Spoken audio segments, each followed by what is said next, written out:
Just how terrifying can a hero become when he's pushed to the brink of despair and turns dark? Even with the strength of a monster, he had never once killed a single criminal, because during his time as a hero, Seo Kang Yu promised his comrades he would never take a life. So, instead of killing him, he sent the world's most powerful villain to prison, leaving him for the executioner. But when the day of the villain's execution arrived, a disaster struck. All the superpower suppression devices in the prison were simultaneously disabled, causing every prisoner to regain their powers. As luck would have it, that very day, Seo Kang Yu, the protagonist's brother, was the one in charge of Seung Hwan's execution. Knowing Seo Kang Yu wasn't as strong as he was, the villain didn't hesitate to strike him down. After hearing the news, Seo Kang Yu couldn't contain his rage and headed straight to the prison to help. He entered under the guise of a prison guard to begin a slaughter, executing every single prisoner in sight. To hell with those promises. If I don't kill them, they'll kill me. Anyway, let's get into the main story. The scene opens with massive plumes of smoke rising from beneath the ground. Following that, we see large, jagged craters, as if they had just survived a brutal battle. A man appears, looking exhausted, drenched in sweat, his face covered in cuts and blood. Beneath him lies another man with white hair, wearing white clothes, being choked and pinned down. It looks like the two of them are reaching the finale of their fight. But surprisingly, the white-haired man being choked, despite being covered in blood, shows no fear, he just smirks. Ha ha ha, as expected. Done with that, he glances to the side. Unlike the trash lying around elsewhere, those were the images of other heroes who had collapsed to the ground, completely drained. A tragic scene unfolds, made even more desolate by the pouring rain. The black-haired man on top can't stand that mocking tone anymore and grits out in fury. Shut up, just kill me. The white-haired guy below just smirks. Only you have the power to kill me. The black-haired man above just stares at him coldly with sharp, piercing eyes. Is that so? But I'm not the one who's going to take your life. I made a promise to my comrades. As he says this, he grabs the guy by the collar. He stares him down and yells, I will see you sentenced to death and face justice. The white-haired villain just stares back, still smirking. I still regret it to this day. The black-haired man yells, you will face the judgment of justice, only to regret it later. I should have just killed him back then. On the news broadcast, an anchor is announcing a breaking report showing an image of the white-haired man with the caption, the worst villain, Seung Hwan, a villain who brought fear to the entire world. So, this villain's name is Seung Hwan, guys. A judge's gavel slams down and the verdict is delivered. Seung Hwan is now strapped tight to a wooden board. All around him, guards wearing protective gear and carrying guns stand on high alert. The verdict is confirmed, execution. Seung Hwan is currently wearing a special device to suppress his abilities. Even though he's captured, this villain still confidently flashes a cheerful smile. He is being held in Ruculus Prison, a place that keeps the most vicious criminals locked away. He's kept in the deepest basement of the prison. Level 5. Moreover, a memorial service, a funeral for justice, is scheduled for tonight. Someone is watching the news, gritting their teeth in rage, a bandage still stuck to their face. Images of the fallen heroes flash by.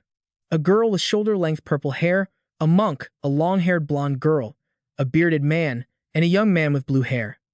These were the heroes who sacrificed themselves fighting alongside Seung Hwan and Seo Kang Yu. The remaining young man, Seo Kang Yu, is currently recovering, and as he listens to the news, his expression turns terrifyingly cold. The television continues. The government is deeply grateful for the sacrifices made by the fallen. Suddenly, someone grabs the remote and turns it off. A voice calls out. Our protagonist, Seo Kang Yu, turns around coldly. The person who walked in is a young man wearing a police uniform. You're in pain, you should be lying down. Why are you watching TV? This person is the manager of Ruculus Prison, Seo Kang Yu. Seo Kang Yu reflects to himself. This guy is my brother, a prison manager. Then Seo Kang Yu speaks up, brother. He looks down at his own two hands, lost and unable to say a word. That bastard Seung Hwan. His brother's face turns dark and terrifying as he says, I should have killed him myself when I had the chance. His brother immediately tries to reassure him, Seo Kang Yu, you made a promise to your comrades, remember. Back then, the blonde female teammate, Lao Sha, had said very seriously, being a hero means saving people, not killing them. No matter how wicked the opponent is, you cannot just go around taking lives on your own. Because they are human too, their fate will be decided by the law. But back then, Seo Kang Yu argued back, what if they kill us? Lao Sha replied, Gromize me, no matter what happens, you will not kill anyone. She reminded all her comrades of that. Back then, the protagonist just silently obeyed Lao Sha. Returning to the present, Seo Kang Yu, his brother, speaks up again. I agree with her. because the only thing that can judge a person is the law. As he says this, he bows his head, looking anything but happy. His brother is clearly reluctant, but as a prison warden, he has to keep this a secret. This is classified information. Seo Kang will be executed next week, and I'll be the one carrying out the sentence. Seo Kang Yu looks over in surprise. His brother continues, "You kept your promise to your comrades. You did well. As for the end of his life, leave that to us prison guards. Let's go." Seo Kang Yu is even more stunned as he looks up at his brother. Seo Kang Ho reaches out to help him up, smiling as he says, "Let's go meet your colleagues." Scene shift to a different setting, where letters and flowers for the fallen heroes are piled high. Citizens are gathering together, holding banners, standing there with faces full of grief and resentment. And just like that, the images of the fallen heroes are displayed in a neat, respectful line. The two brothers, Seo Kang Yu and his brother, also appear there to commemorate their comrades. In his hand, he holds a white chrysanthemum, blooming brightly for his beloved teammates.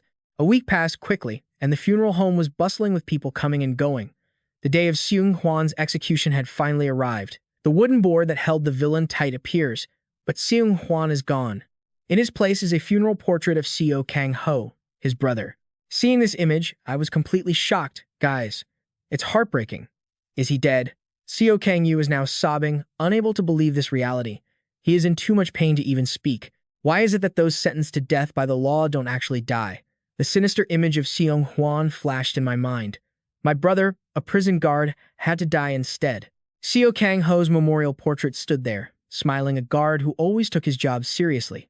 In front of it were chrysanthemums and a burning incense burner, smoke rising into the air. Seo Kang Yu could only sit there, dazed, beside his brother's portrait. He was drowning in despair when a voice called out to him, "Seo Kang Yu." A woman appeared, followed by two officers entering the room. She spoke up, "Long time, no see." This woman was Jose, an officer from Ruculus Prison. "Can we talk for a moment?" Seo Kang Yu glared at the group with tired, annoyed eyes. She held out a tablet, a video already playing. Seo Kang Yu asked irritably, "What is this?" Jose replied, "This is footage of Seung Hwan's execution today." The scene shifted to the events in the video. Uniform footsteps echoed. Seung Hwan was strapped tightly to the execution board, being wheeled in by several guards. Seo Kang Ho was walking beside him when the prisoner glanced over, grinning mockingly. "Hey, you look just like..." He leaned in close and continued, "You look just like Seo Kang Yu. Are you two brothers, or what?" Seo Kang Ho stayed silent, glaring at him. The prisoner persisted. "You're a prison guard, right? You brothers look so different, don't you?" "Ha ha ha, between the two of you, who's the older brother? Who's the younger?" Seo Kang Ho remained silent, while the prisoner stared, waiting for an answer. Suddenly, Seung Hwan asked, "Hey, tell me, how does it feel to kill someone?" Seo Kang Ho responded coldly, "What was that?" Seung Hwan kept that vile grin. "You're a guard. Isn't your job just to kill people too? You're just like me. So, how does it feel?" He was clearly trying to provoke Seo Kang Ho, but the guard remained stoic. Then, the prisoner glanced over and said something sinister. "I find it a bit of a shame." Seo Kang Ho asked irritably, "A shame?" Seung Hwan wore a twisted smile as he uttered words so disgusting they made one's blood boil. "Killing someone with a light touch. It's just not fun." At this, Seo Kang Ho was truly provoked. "You," he pointed at the prisoner, grinding his teeth. "Even when killing something that isn't even human like you, I still feel a heavy sense of guilt, even if it's just a light touch on a button." But the truth was, he was constantly plagued by nightmares. Every night, he would wake up, tearing at his hair in agony. It was a nightmare that left him exhausted, unable to get a good night's sleep. It was pure torture. Images of other inmates appeared, shouting, "You're just like me." Even before dying, Seung Hwan still sneered, cursing Seo Kang Ho's profession, calling them all murderers, nothing more, nothing less. Seo Kang Ho, now deeply provoked, lashed out, "The prisoners I've executed haunt me in my dreams." Seung Hwan just kept that twisted grin and asked, "So, what's your motivation for staying a guard then?" My brother pondered for a moment. "Well, everyone has their own job. I'm just fulfilling my duty as a prison guard." Moments before the execution, Seo Kang Ho sat in front of the prisoner and asked, "Do you have any last words?" Seung Hwan replied casually, "Yeah, I just wanted to ask." He laughed like a madman. "Irrelevant. Between the two of you, who's the older brother?" My brother commanded the team over the radio to begin the execution. 3 guards prepared to hit the button. Their fingers were hovering just above it, while Seung Hwan still wore that arrogant smirk. As the finger touched the button and it was about to be pressed, a flash of light cut through the darkness. The video on the tablet paused. Seo Kang Yu couldn't believe what he was seeing. He was speechless. Jose spoke up. At the moment of execution, the screen flickered with static. Inside the Ruculus prison, the ceiling lights weren't shining. The guards panicked, shouting, "What's going on?" The prisoner. Then they looked at Seung Hwan. Was there a red button on his collar? He laughed like a devil and brought his finger down, crushing the red button. A mysterious attack was unleashed. Seung Hwan screamed, "The only one who could kill me is myself, right?" Seo Kang Ho was horrified. A massive explosion ripped through the execution room. Everyone scrambled to jump clear. Electrical wires on the ceiling sputtered and sparked, creating blinding flashes and thick smoke. A guard struggled to radio in, "Everyone, grab him. Alert, need backup." The prisoner had unlocked the control device. He shouted urgently, "I repeat, prisoner, in the control room." But Seung Hwan had already appeared behind the guard, his eyes glowing like a demon. Instantly, the guard's skin began to swell and blister in terror. Agonizing screams filled the room. "Ah!" Seung Hwan cackled with sadistic pleasure. Then, the guard's body swelled until it exploded, right before Seo Kang Ho's horrified eyes. His gaze went blank as he saw his comrade's blood. Seo Kang Ho collapsed to the ground. Seung Hwan stepped through the pool of blood, approaching him. "When I saw you," he looked down with disgust. "I knew you were the brother, didn't I?" Seo Kang Ho, filled with rage, gripped his knife handle tightly. He lunged forward, swinging the blade at him with all his might. But Seung Hwan simply raised his hand, and instantly the guard's arm shattered. Seo Kang Ho's eyes were filled with both pain and fury. He couldn't help but fall, clutching his wound with his other hand. Seung Hwan's eyes widened as he asked, "Was I right?" Seo Kang Ho's whole body trembled, but he still reached out, trying to grab the knife. You must be dealt with by the law." His blood-stained fist was bulging with veins from the suppression. Seung Hwan stood there with a cocky, dismissive look. Seo Kang Ho mustered every ounce of strength to swing the knife again, screaming, "The law must be upheld, you monster." But this time, Seung Hwan just reached out his hand effortlessly once more. Immediately, blood splattered through the air, leaving only scraps of fabric. The familiar cap fell to the ground. Above, electric sparks danced on the ceiling. Below stood the devil, and on the ground was something no one ever wanted to see. Seo Kang Ho's head lay right there in a pool of his own blood. The demon stared at the empty hat and scoffed, "What's that?" With a sinister grin, he added, "If you want the real answer, you'll have to ask Seo Kang Yu yourself." Back in the present, Seo Kang Yu stood there, completely stunned, his eyes wide and unmoving. Jose spoke up again, explaining that due to the sudden surprise attack initiated by Seung Hwan, the control devices locked onto the death row inmates on all levels had been deactivated. Fortunately, the prisoner's escape had been contained, but countless prison guards were now trapped inside with them. Seo Kang Yu finally snapped back to reality. He gritted his teeth, seething with rage, and demanded, "Who did this?" Jose hesitated for a moment before replying, "We are still investigating." She rested her chin on her hand and got straight to the point with the hero, Seo Kang Yu. "I'm truly sorry to ask this of you at your brother's funeral, but could you stop the riot at Ruculus Prison?" Her expression was sharp and deadly serious. Seo Kang Yu didn't even hesitate. Of course. Without a doubt, Jose kept her piercing gaze on him, as if waiting. But then, a murderous aura began to envelop Seo Kang Yu. His glowing red eyes burned like those of a vengeful spirit as he continued, "But I have one condition. A teammate of mine once said this." Small and large explosions echoed in the distance. A group of prisoners in yellow uniforms were seen breaking down a door together. It seemed they had been locked inside. Chaotic screams erupted. "Open the door! Damn it! Die! Everyone, just die!" There were people, acting like maniacs, butchering others with expressions of pure satisfaction. Seo Kang Yu continued his narration, "A hero should save people, not kill them." The heavy iron doors slowly creaked open, revealing a sliver of light. It widened further. The prisoners, having gone through the chaos, began scrambling to get out. My brother, a prison guard, also told me that the only thing that should judge a person is the law. The brutal-looking inmates were ecstatic at the sight of the light. Jubilant shouts rang out. The doors open. "Everyone, escape now, and the one who enforces that law." Before they could celebrate for long, a blast of power from outside the door shoved the prisoners back. It was a guard. The inmates were terrified. What was that? Outside the door stood a dark figure, his eyes glowing like a predator's, staring down at the convicts inside. "I don't want to enter Ruculus Prison as a hero." A cap with a familiar badge appeared, followed by a greeting that sounded like it came from the depths of hell. "Hello, you pieces of garbage. I'm here as a guard and executioner." Seo Kang Yu appeared with a cold, expressionless face and declared, I am guard Seo Kang Yu. Seo Kang Yu? The brutal convicts were stunned. A gang leader among them stepped forward boldly. You're a hero, so why are you wearing a guard's uniform? They laughed like monsters, staring him down. Whatever, nice to meet you. Now die. Screaming, the monsters lunged at Seo Kang Yu. He stood calmly in the middle of the doorway, waiting for the moths to fly into the flame. Before their sharp claws could reach him, he darkened his expression and raised his fist. Then, his eyes flashed bright as he struck. The brawler who had led the charge took a direct punch from Seo Kang Yu to the gut. The guy's body was instantly torn in two. Those standing too close were caught in the blast, their arms ripped off. Whether alive or dead, they were all sent flying backward by that single punch as if hit by a violent hurricane. A path now cleared from outside to inside, marked by mangled corpses and blood splattered across the floor. The other prisoners were horrified. One ground his teeth, sweat pouring down his face. What is this? Outside, Seo Kang Yu stood calmly, taking a breath.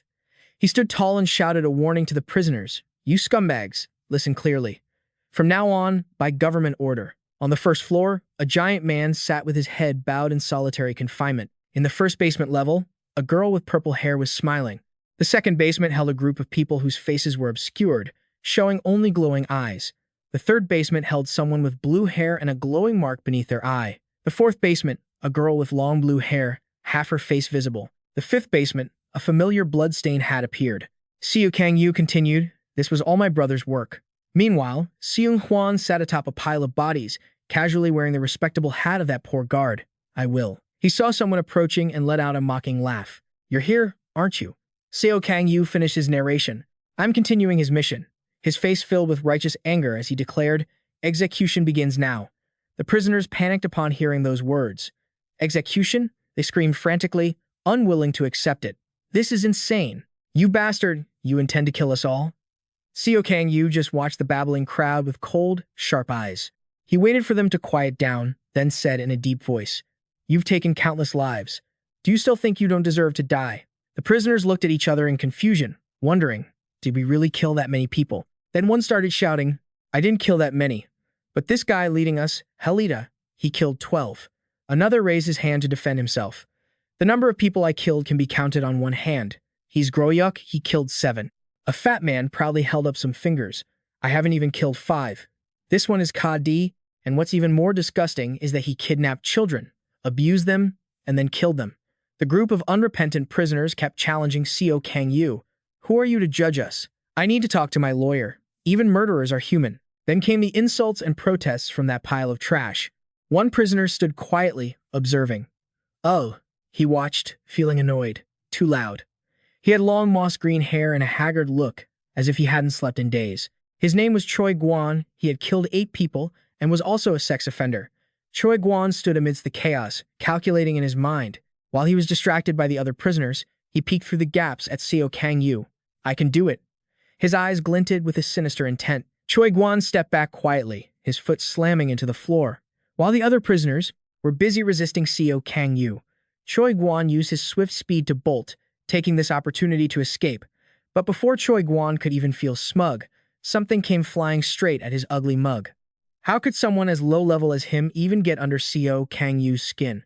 With a single kick, a massive spray of blood splattered across the air. The prisoners who were causing such a ruckus moments ago fell dead silent in pure terror. Now, only a mangled pile of meat lay on the floor. Seo Kang Yu spoke calmly. Standing tall before the group of prisoners, who were frozen in shock, he declared, I'm giving you all one final chance. Put on the monitoring devices and get back to your cells to wait for your execution. Or you can be executed right here by my hand. The look on his face was like something straight out of the underworld. Hearing that, the prisoners were absolutely panicked and losing their minds. Suddenly, one guy who didn't fear death spoke up, mocking him. What was that idiot thinking? He sounded so cocky, spitting out reckless words to the astonishment of the others. I've got something to say. If we're gonna die anyway, isn't it better to die in a riot than to just lie there waiting for the end? This negotiation was completely pointless. The guy was hideous, acting like some foul sewer rat, wearing a smug expression that made your skin crawl. Damn it, Yang Wu-guk. This isn't a negotiation. Seo Kang Yu's retort cut through the prisoner's arrogant sneer. He tried to suppress the murderous rage boiling inside him and explained with forced patience, this isn't a negotiation. The last mercy I'm offering you is a quick death. The prisoners were a mix of confusion, anxiety, and calm. starting to murmur among themselves. We're done for. Is he planning to kill us all? I just want to live a little longer. I thought he was just a new guard who knew he was a hero from equality. I'll put the device on. Me too, me too. But one inmate stayed silent. A brilliant aura began to radiate from his mouth. While the rest of the pack was huddled together in a panic, he opened his huge mouth and released a rather powerful blast of energy. His face looked like a high-level monster. The frantic prisoners were stunned and turned back to look at the beast. Attention. A voice rang out as a dark, calloused finger pointed toward the ceiling. The prisoner casually called out, "Listen up, everyone. Even if he is a hero from equality, there's nothing to worry about. He's just one guy. I've killed a B-rank hero before. We just need to work together." He began brainwashing the weaker prisoners, inciting them to attack Seo Kang Yu. Another prisoner asked nervously, "Is that for real?" That was it. The earlier panic vanished, replaced by sinister, laughing expressions. The sewer rat from earlier joined in the chorus. "That's right. Nothing to be afraid of. Let's kill him and get our freedom back." Seo Kang Yu looked at him calmly, his eyes glowing deep red as he spoke. "This piece of trash." Back to Jose, who was sitting at her desk, speaking seriously. Ruculus Prison separates inmates by danger level. The first floor holds those who have committed mass murder. Over 300 serial killers are there. In the first basement level, there are over 100 regional-level criminals. In the second, over 30 city-level criminals. In the third basement, 10 national-level threats. In the fourth, 5 continental-level threats. And in the fifth, 3 people, including Seung Hwan, who are world-ending threats. Back then, Shu sighed. "That's a lot, isn't it? Quite a list." But the number of prisoners he actually had to deal with would be much smaller. Her expression was grave as she spoke. Images of the prisoners on the second floor flickered by gaunt, miserable people with golden-like shackles locked around their necks. 2 girls, one with blue eyes and one with red, were reminding them, "Confess your sins." And on the 5th basement level, a ceiling appeared. A girl sat in the corner of the room. Someone else approached her, took a look, and exclaimed, "So that's Seung Hwan." He held a small, round, red object that looked like a piece of meat, standing there with a mocking grin, looking at the girl in the corner with pure mutual hatred. He tossed the item in his hand and said nonchalantly, "Oh, you're here." The girl shot a cold, sharp glare at Seung Hwan. Seung Hwan just curled his lip into a wicked smirk, then started thinking about how he could kill time while waiting for Seo Kang Yu. Suddenly, a voice rang out. However, there was one prisoner on the first floor who was quite special. Jose laid down a file and warned Seo Kang Yu, "You need to be careful with this guy." An image of that sewer rat popped up, brazenly holding his prisoner ID tag. His name was Hylan. Back in the present, he wore an utterly relaxed expression, not showing a single hint of panic or fear. He possessed a skill that made others easily susceptible to his words. Seo Kang Yu laid out his crimes. "You attacked a hospital, injuring 30 people and killing 7. If you count the B-rank hero, that makes 8. Suddenly, Helen's ugly, sucker-fish-like lips curled into a smile. He raised his hands, laughing like a madman, proudly spitting out disgusting words. "I killed 8. That hero was pregnant with twins, too." Seo Kang Yu's eyes sharpened the moment he heard that. He stared daggers at him, let out a breath, and called out, "Commander A." He spoke into the device attached to his collar. "I think I'm going to use some real force. Is this prison sturdy enough?" The commander on the other end confirmed. "You could do whatever you want and it won't collapse. I guarantee it." At that moment, Seo Kang Yu's expression turned chillingly cold as he said, "Then I don't need to hold back my power anymore." Hilan, still unafraid of death, mocked him. "You're just bluffing." He continued to ridicule both him and his teammates. "You're a hero from equality who can't do a damn thing. To catch Seung Hwan, you were so desperate you used your own colleagues as bait, right?" He let out a sickening, hideous grin and spat. "We're going to send you to join those dead colleagues of yours." That was it. Helon tilted his head back and unleashed his mad dog aura. The other prisoners felt that wave of energy and became ecstatic, hope clearly visible in their eyes. One inmate laughed maniacally and yelled, "My body is overflowing with power." Then Hylan gaped his mouth like a high-level monster and shouted, "Attack." Immediately, the other prisoners charged towards Seo Kang Yu, convinced they could take him down. 2 streams of energy flashed as they lunged at Seo Kang Yu, but in an instant, the prisoners at the front of the pack had their bodies torn to shreds, just like the others. That dark wave of power mowed down everyone who didn't fear death. Hot blood sprayed into the air, and the prisoners at the front slowly dissolved into nothing. The dark energy slithered through the prisoners, making them shriek in panic. What is that?" Moments later, Seo Kang Yu's power tore the inmates apart, leaving them in pieces. Their mangled remains were scattered across the floor like birds struck by a plague, while a few lucky ones stood there, paralyzed with fear, their legs turned to jelly. What the hell is this? Among them was Hylan. Gone was his smug, sleazy expression from a moment ago, replaced by shock, horror, and pure terror. A leg launched forward with immense force. It was none other than Seo Kang Yu. His aerial kick unleashed a surge of dark energy, crisscrossing like a spider web. Then, Seo Kang Yu brought his foot down with double the force. The blood-red streaks of energy spread even more violently. His power reached its peak the moment his foot struck the ground, and for the remaining prisoners, that power mercilessly sent them straight to hell. The scene shifts to a beautiful sunset sky. The slaughter from before felt like a mere nightmare. Someone was sitting in a dark room. A man sat there, head bowed, perfectly still. Suddenly, the prisoner raised his head, his mouth gagged with leather straps. Then, a questioning voice rose up, Seo Kang Yu. A prisoner on the other side screamed, "Ah, ah." Even while being pummeled by Seo Kang Yu and facing his final moments, he couldn't stop his filthy mouth from cursing. Damn it. His eyes rolled back in terror. Seo Kang Yu was already leaping down to take care of the rest of the prisoners. They could only huddle together in a futile attempt to dodge. Seo Kang Yu's eyes blazed as he lunged with his swirling fist of death. That punch transformed into a massive wave of power crashing down. Screams erupted. "No, don't. Stop." Blood sprayed endlessly into the air. The sounds of death echoed, and as a result, his fist tore through the prisoners like a web. His punch felt like the claws of a giant beast. The prisoners were horrified as that blood-red energy ensnared them, and Hylam was no exception. His body was sliced in two by that razor-sharp energy, his face frozen as if he hadn't even registered the pain yet. A moment later, his eyes rolled back, and he gasped in disbelief.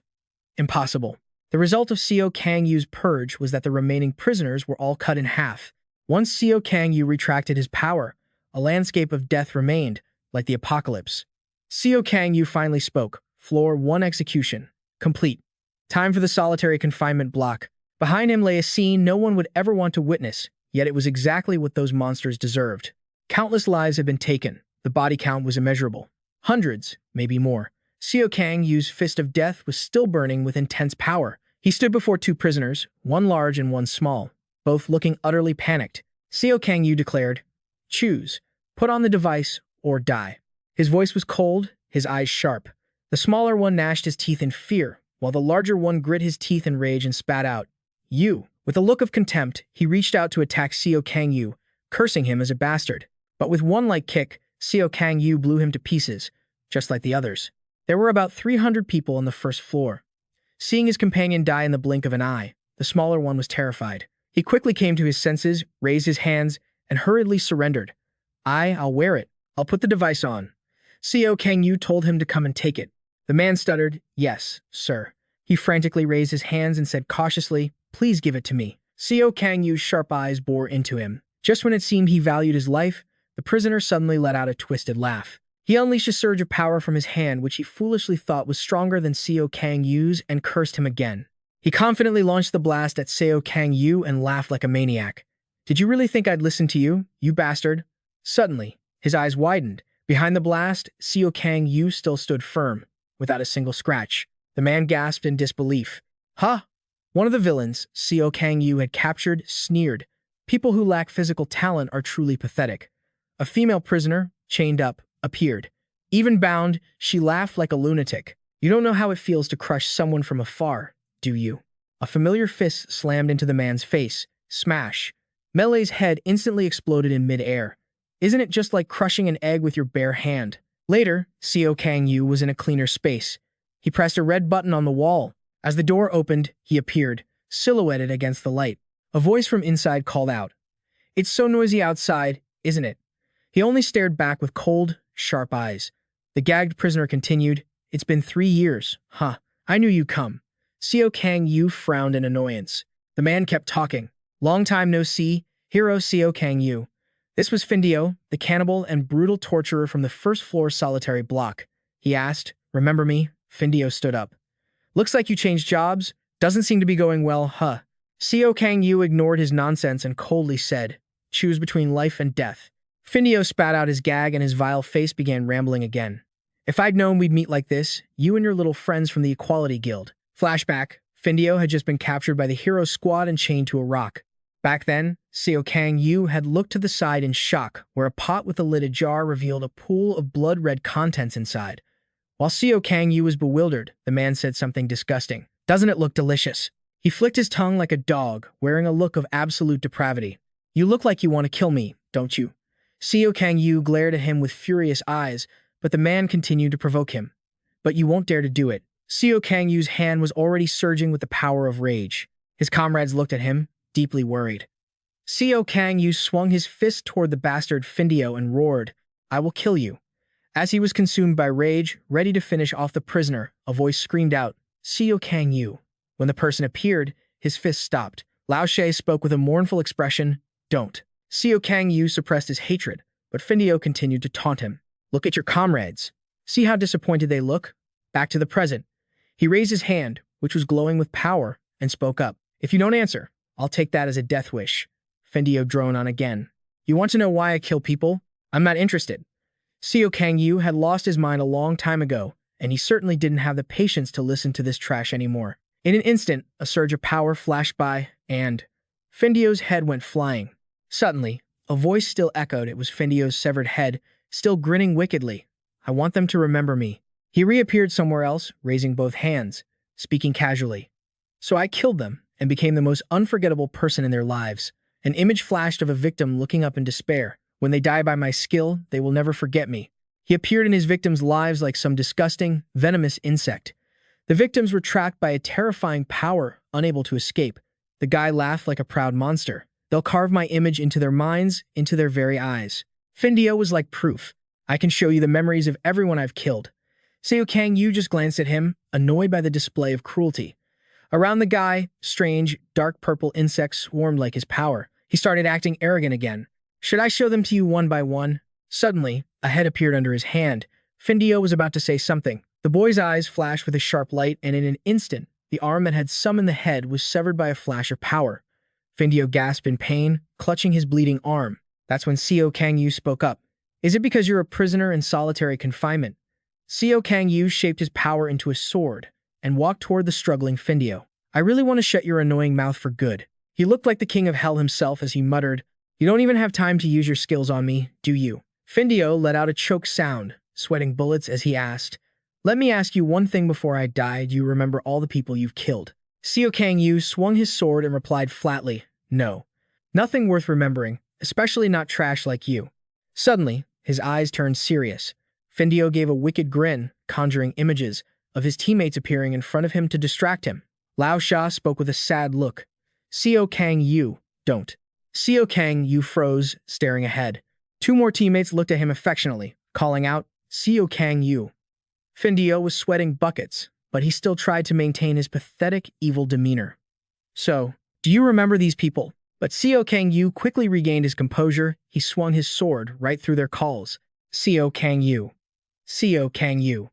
The illusion of Lao Sha was still calling out to him when his sword struck. With one powerful slash, he cut through the illusions, and that surge of power snapped reality back into place. Seo Kang Yu's eyes were sharp as a god of death as he hissed, "Done with your little tricks yet?" Findio still wore that wicked grin, continuing his babbling. "I didn't expect you to slash your own colleagues without even hesitating." Seo Kang Yu spoke coldly. "Isn't that?" Findio frowned in confusion. Seo Kang Yu finished. "Just an illusion, right?" Right after that, Findio's body was sliced in two by the power of his sword. The prisoner's body fell to the ground. Seo Kang Yu stood there, head bowed as he spoke. "And I'm not a hero anymore. I'm a jailer." Findio coughed up blood, still stubborn to the end. "What? You're more than just a jailer." His eyes slowly closed, but he forced the words out. "You're a monster." But Seo Kang Yu just stood there in silence. Findio's final words marked the end of his wicked life. A monster, just like Seung Hwan, a jab intended to provoke Seo Kang Yu one last time. But he didn't care about that nonsense anymore, just glared at the prisoner's corpse before the scene shifted to Seung Hwan. He looked bored. "Huh? What's this? No resistance at all?" The female prisoner in the corner, whom he just knocked to the floor, stared blankly as if she had no emotions left. Seung Hwan showed his dissatisfaction like a spoiled, disgusting brat. "When are you coming down here?" Seo Kang Yu. "If you don't, should I go up?" He was calculating his next move after taking out everyone inside. It was night, and the moon was peeking through dark clouds. 3 people were standing on a cliff, watching. One man spoke up, Sin-ka, when are you going to start? The woman called Sin-ka smiled in response. He's finally appeared, hasn't he? It was Seo Kang Yu, appearing on that floor. His expression was cold, filled with a deathly intent of what was about to happen. Sin-ka covered her face, giggling excitedly, then said, "My dear husband." "Your husband?" One of the guys asked, confused, while watching Seo Kang Yu on the screen. She smiled brightly and replied, "Yes, my husband." The guy spoke up, "Lady Sin-ka." He smirked. "Isn't your husband Sung Hwan, that guy named Canis?" One of the three, named Ho, also chimed in, "Exactly. Isn't that why you attacked me to save him?" Canis added, "And that guy over there is a hero. He's the least useful person for human development." Sin-ka replied nonchalantly, "Used to be a hero." But her expression turned manic as she muttered, "No, I don't see a hero at all." Everything went silent after that. Seo Kang Yu remained cold, yet vigilant. Canis said, "Then you should pick just one." Gato chimed in, "Yeah, polyandry is illegal, you know." Sin-ka pondered the choice, wondering if he was younger or older. That's important, because they don't get along. Her pupils lit up with symbols. "Whoever survives is my destiny," as if she were some prize to be chosen. She wore a sinister, expectant look. "So, who will it be?" Above, a ceiling full of light bulbs appeared.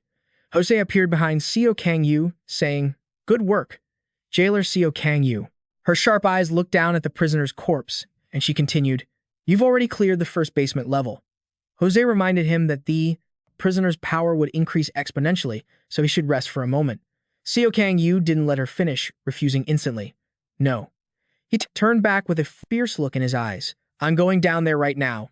Open the door." Jose was startled for a moment, then replied, "Understood. But before you go down there, I have a favor to ask. Down here on the second basement level, there are still surviving guards sending out signals.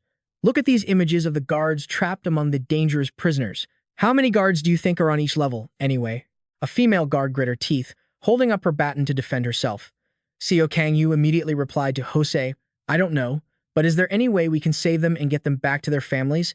Jose answered, "All the communication equipment on the first basement level is down, so I don't know the exact number, but I'm certain there's only one person left down here." The scene shifted to bloodstains on the floor, the result of a guard who had been attacked and had both legs severed.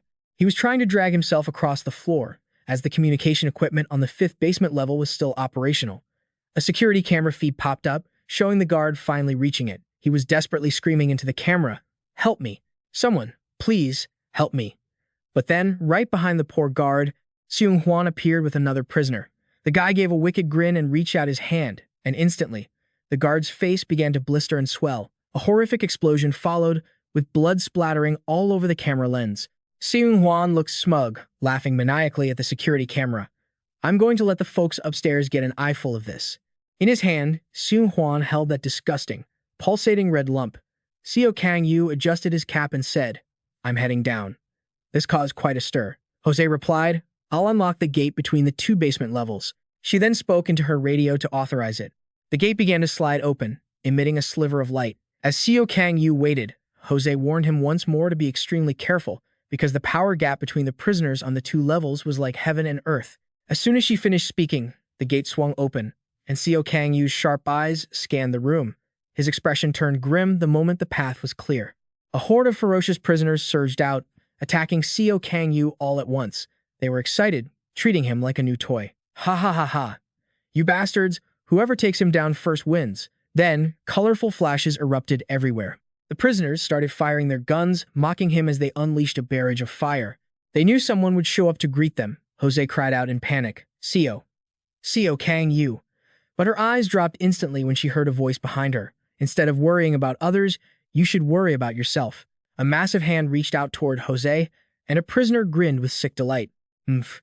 He reached out with his disgusting hand, successfully grabbing Jose by the throat and lifting her into the air. He laughed, "So, you're a guard, huh? This is a rare opportunity. I've always wanted to smash that arrogant look right off your face." Jose grit her teeth, struggling to break free from his claws. The prisoner gave a smug smile. "Should I just finish it here?" He turned back to the others, arrogant as ever. "Hey, you idiots. It's just a guard whoever catches them first gets to." But before he could finish his sentence, his eyes widened in shock and terror. While he had been busy bragging about his pathetic achievement, the rest of his cellmates had already been knocked flat on the ground like they were struck by lightning. The prisoner gasped in disbelief. What the hell? He glanced up in fear to see Seo Kang Yu descending with a fist of death. It didn't take long for that overwhelming power to crash down on him. Seo Kang Yu rained down punches until the guy's hand finally let go of Jose. Jose landed on the floor, dazed. Then, a voice echoed out, "Don't go down there." Seo Kang Yu stood up, looked at her, and said, "Second basement level." His eyes were razor sharp, reminding her of the extreme danger. Jose just nodded, following his lead. Yes, I understand." Just before he walked further, Jose reached out to stop him. "Wait, guard Seo Kang Yu."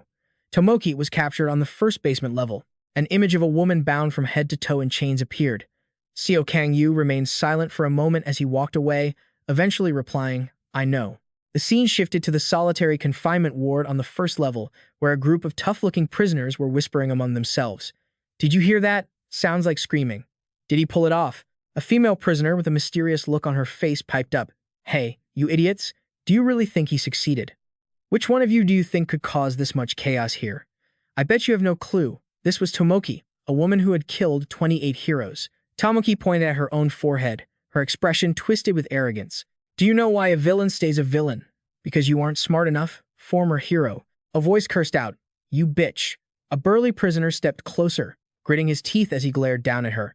"You want me to kill you?" Tomoki laughed. "Pfft, kill me? You've only killed nobodies. Have you ever killed anyone with a superpower?" The burly prisoner stayed silent. She pointed at herself proudly again. "No? Ever even fought one? If you don't know why I'm here, it's because I've killed them." The burly prisoner radiated killing intent, shouting, "I'll kill someone with a superpower right now." But in a split second, she extended her claws and slashed a straight line from the top of the guy's head down. Die. Instantly, fresh blood sprayed out. Tomoki's monstrous arm was covered in gore.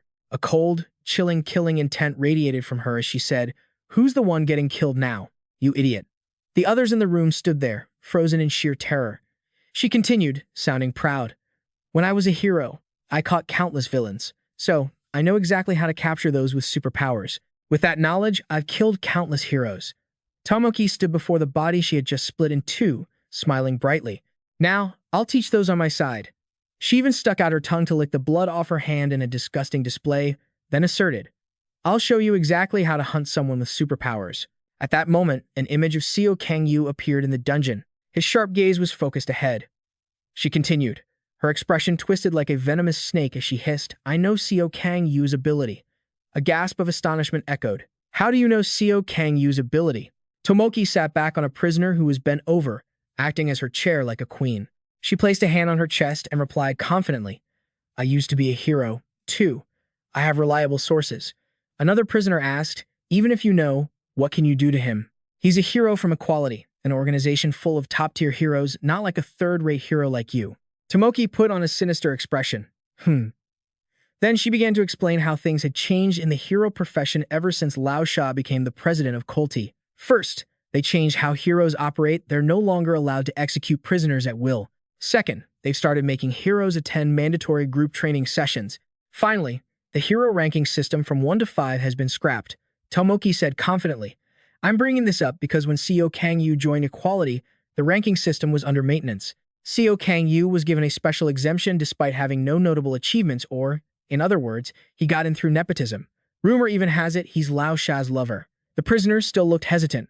"Honestly, I've never seen him fight, but the way he cleared out the first floor in the blink of an eye at the very least, he's got rank 3 strength, a level above us." Tomoki laughed, full of contempt. "The first floor is just full of bottom feeders. Any of you could do that. That guy with the spiked crest, Choi Mak Gang, killed 1,738 people. And that guy with the scar running down his face, Hoen Hyen Yu, killed 1,983. Her voice echoed, mocking them. "Easy, right? That big, muscular guy, he's pretty young. Spec, he's killed 6,435. The other prisoners were still looking confused. Tomoki continued, "I'm not saying Seo Kang Yu is weak. He's strong, all right, but I'm incredibly confident. I know his weakness, so if we work together, we can take him down." At this, Spec asked, "You know his weakness?" Tomoki replied nonchalantly, "Why do you guys have to overthink this? How much longer are you going to debate it? Make up your minds, quickly." The guys were still hesitating, while Seo Kang Yu was already walking in. "He's almost here." Hearing that, the prisoners scrambled to raise their hands. "I'm in. Me, too." Only Spec remained silent, so she turned to him and asked, "What about you? He finally made his choice. I'm in, too. So, what's the plan? Since the last century, when humanity began awakening superpowers, researchers have classified these abilities into three main categories. Abilities that transform or enhance the body are physical type. Those that can create objects from nothing are creation type. Anyone with abilities that don't fit those two groups is labeled as an Esper type. The prisoners stood there, staring straight ahead, waiting. Suddenly, a familiar helmet appeared. Seo Kang Yu walked through the door to the anticipation of the prisoners. He's here. Immediately, two of them locked eyes, sparks flying between them. Those bolts of raw power surged directly into the eyes of another prisoner. The target was locked. Instantly, a massive wave of energy channeled into Speck's head. He asked, "You see him?" Tomoki, still perched on someone's back, replied calmly, "I do." Physical type power. Communicating through brain waves, her eyes were glowing with those same sparks. Tomoki confidently analyzed him. Seo Kang Yu's power is also physical type, just like mine. Tomoki thought she knew Seo Kang Yu's weakness because she watched him train every day. Whenever the HL-12 training robot entered sparring mode, she would watch him with contempt. He was currently training against a giant robot in low-intensity sparring mode. In the present, Seo Kang Yu walked in front of the prisoners and said his signature line, "Got your dampeners on? Fine. If you want to die, just say the word." Suddenly, a blast of power flashed down from the ceiling toward him. A moment later, a brilliant explosion erupted right next to Seo Kang Yu. Tomoki still thought confidently. He didn't dodge, did he? A prisoner, excited, reached out and unleashed his power. Tomoki used the cell doors to build a defensive line, letting the creation and Esper types attack relentlessly. The prisoners kept bombarding Seo Kang Yu with their powers. Speck, still channeling that power, spoke up. "You're right. He's just standing there taking the hits." Tomoki just smiled, satisfied. But Tomoki also knew why Seo Kang Yu wasn't dodging. A massive explosion appeared, but it couldn't inflict any damage on him. After the dust settled, Seo Kang Yu was still standing there, cold and unbothered. A power that looked even stronger than the rest came flying from behind him. Tomoki had been keeping one last trump card, this final sneak attack. Seo Kang Yu coldly turned around to look at the long-range attack. The calm in his eyes suddenly shifted to something more intense. Seo Kang Yu's body wavered from the impact of that power. His hand shifted slightly from absorbing the hit. Once the attack faded, Seo Kang Yu stood perfectly still. The guy who launched the long-range attack grinned smugly. Got him. At that moment, a small button on Seo Kang Yu's collar flashed a power-dampening device. Like you said, I went and scavenged these from the guards' corpses. One hand held up the collar. It was Speck. He asked with lingering doubt. But will it work? These are just from the first basement level. Tomoki insisted. It'll be fine. I just need to slap more of them on him. Those are first basement gear. But for a rank 2 hero, 10 is enough. Even a rank 1 hero would lose all their power with 15 of these. Million can attach them with his ability. The guy called Million, holding a pile of those devices, laughed and replied, "Got it." He had killed 2,421 people, and his ability was telekinesis.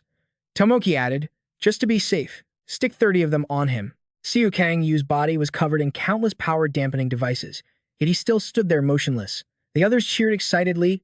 "You're done for, you bastard. We've got the dampeners all over you." However, there were 3 fatal flaws in Tomoki's plan. Very quickly, the group stopped their cheering, replaced by sheer, bone-chilling terror. The dampening devices on Seo Kang Yu's collar were slowly cracking apart. His eyes flared bright, like a predator's. First off, the surge of power emitting from him was just as strong as ever. It wasn't restricted in the slightest. Seo Kang Yu's strength the prisoners watched in horror as the dampeners snapped, falling through the air, followed by a godlike fist raining down on them. Seo Kang Yu's punch shattered them just like the prisoners on the first floor, a power level many times greater than a rank 1 hero. One prisoner vomited blood from the backlash. The lightning power helmet shattered into pieces, and Speck gasped in terror. The dampeners, they're all broken. Tomoki, having lost all her previous arrogance, stared at the scene without blinking, gasping. What the hell? Immediately, a blood-curdling scream echoed through the room. "Ah!" The prisoners turned to run from Seo Kang Yu's gaze. "Damn it." Tomoki screamed in a panic. "Plan B. Tell them to initiate Plan B." Tomoki, who had been so arrogant and overbearing just a moment ago, now stared at the scene, her eyes wide with shock. What the hell? A piercing, blood-curdling scream echoed through the air. "Ah!" The prisoners turned and tried to flee from Seo Kang Yu's gaze. "Damn it," Tomoki shouted in a panic. "Plan B. Tell them to initiate Plan B." Speck immediately transmitted his voice. "Everyone, execute Plan B." A voice suddenly rang out. warning Seo Kang Yu to stay put. Meanwhile, an innocent person was being strangled by a grotesque hand. This prisoner grabbed the poor guard and used him to threaten Seo Kang Yu. "If you move, I'll kill him." The mob of prisoners then arrogantly held the guards hostage to corner him. "If you want to save him, then," but Seo Kang Yu just gently raised his hand. Instantly, the prisoners were gripped tight by his overwhelming power. The second mistake, fresh blood splattered into the air. The guard glanced over in sheer terror. The prisoner's hands, overcome with pain, let go of the guard. Seo Kang Yu, standing there, still just calmly pointed a single finger. Yet, the surge of power was completely at odds with such a simple gesture. Seo Kang Yu's ability was physical, but the guard's eyes rolled back in horror as he gasped. How? How is this possible? Inside the prison cell, lethal red currents of energy emerged. Before that prisoner died, he was in total shock, never having heard of this kind of ability. The scene inside the prison was brutal. The mob of prisoners was handled by Seo Kang Yu's single finger in a flash, leaving them lying in a massive pool of blood. The other guards were rescued, and his ability was as precise as an esper's. The third and final mistake. A few prisoners hiding in a corner were panicking. "Damn it, what do we do now? Should we put on the tracking device?" One prisoner reached out, sweating bullets, and hurriedly pleaded, "I'll wear the tracker. Just please, spare me." But before he could even finish his sentence, his pupils instantly contracted, and another spray of blood erupted into the air. For those who realized their mistakes too late, Seo Kang Yu had no patience, relentlessly sweeping through the prison. His power rippled through the air. Those on the upper floors also trembled, awaiting their death at the hands of the Grim Reaper. Seo Kang Yu let out a cold remark. "You're too late. People like you are beyond forgiveness." Suddenly, a blue, lightning-like surge of power shattered everything. A prisoner, Speck, was sweating profusely. He gasped in disbelief. "Damn it." He then turned to Tomoki and questioned, "What the hell is he?" "Everything's falling apart. Don't you have another plan?" Tomoki was still sitting in the corner, biting her nails. "No way. How can this be?" Losing his patience, Speck snapped, "Say something." "I shouldn't have listened to you." Tomoki finally replied, "You said the limiter wouldn't stop him, but I was wearing 30 of them. He told me he'd wear the tracker, saying that was our only chance to live." She gritted her teeth in rage. "Shut up. Shut up." Tomoki's eyes glowed like a demon's as she turned, using her grotesque hand to pierce right through Speck's stomach. He let out a frantic, guttural scream. "Who do you think you're talking to? Do you think we're on the same level just because we're locked on the same floor?" Tomoki looked down at him, and having just killed him, she said confidently, "I'm skilled enough to be a rank 1 hero." Even so, she couldn't hide her panic, gritting her teeth as she muttered, "But are those devices really broken? If he's that strong, why isn't he fighting on the front lines?" Tomoki looked up and screamed, "None of this makes sense. I don't get it." Suddenly, she glanced back at something a guard trying to escape. Upon seeing Tomoki's malicious gaze, the guard screamed in terror, "Ugh, please, help me. Someone, please save me." But in her fury, she swung her hand down to strike. Suddenly, a flash of power cut through, severing Tomoki's wrist. She looked down in horror at her mangled arm, blood pouring out. Seo Kang Yu had appeared just in time, his hand even more monstrous than hers. He called out, "Hero Tomoki." Having just experienced such terror, the guard scrambled up and yelled. As for Seo Kang Yu, he continued to radiate killing intent. "Prisoner Tomoki, any last words?" Tomoki still wore a mocking grin. "Ha, ha, damn it, I'm done for." Standing before the brazen woman, Seo Kang Yu asked, "Is that your last confession?" She rambled on. "Is it true that all the heroes are dead, except for you?" Seo Kang Yu answered nonchalantly, "That's right." Tomoki let out a twisted laugh. "Hey, hey, hey. So, Tom is dead too." An image appeared of Tom bound by countless chains. Seo Kang Yu just stared at her in silence. She continued, "Hey, dead. Huh? I told her not to be a hero. Such a stupid little sister." Her tone turned provocative. "As a member of equality, you're killing people. Do the other heroes know? You know how hard Lao Sha tried to change this hero industry, but because of you, everything went back to the way it was. I wonder, is Lao Sha sad in the afterlife?" His eyes turned cold and annoyed. "Your last words are too long." The hero industry wasn't just a normal profession, that was what Tomoki had felt after becoming a hero. But eliminating villains didn't mean everyone was righteous. Just then, a cry for help rang out. "Please, help me." A girl was being threatened by a thug with a knife. "Please, I beg you." The thug roared, "Stay back. If you move." The poor girl was terrified. But then, a flash of light cut through. A hero slashed down, cutting the thug in half. The girl, however, wasn't spared from the strike. When on a mission, even if civilians died, the hero's status remained absolute. After killing even a civilian, this hero still wore a satisfied smile, having completed the mission. The reason Tomoki became a hero was simple. Back then, she was just a young girl, always helping her sister. The two would hold hands. Her younger sister, Tom, would happily say, "That's amazing." Just like a hero. Tom, who had no powers, relied heavily on her sister, who possessed powerful abilities. But, to her sister's amazement, Tomoki had affirmed, "Right, your big sister is amazing, isn't she?" She twisted her personality into that of a hero, under a bright blue sky. Save the people. The girl who had just been saved sat on the ground, gratefully saying, Thank you for saving me." Tomoki had smugly replied, "Oh, it's nothing." Instead of feeling pride, she clutched her face, feeling complacent. She felt superior, as if she were just doing what was right. Tomoki continued her hero work. Finally, during a mission, she killed a villain. It was her first time killing someone. Her face distorted into a twisted expression. For the first time in her life, she touched her own face, then looked up at the sky and laughed like a maniac. She truly believed she was superior. Tears welled up in her eyes. Killing people is just so exhilarating. From then on, Tomoki killed without restraint villains, civilians, heroes. She spared no one. Among them, she enjoyed killing the heroes who were weaker than her most of all. The feeling of betrayal, the shock, and finally, she had lost all sense of happiness. Please. A hero weaker than her begged, "Please, spare me."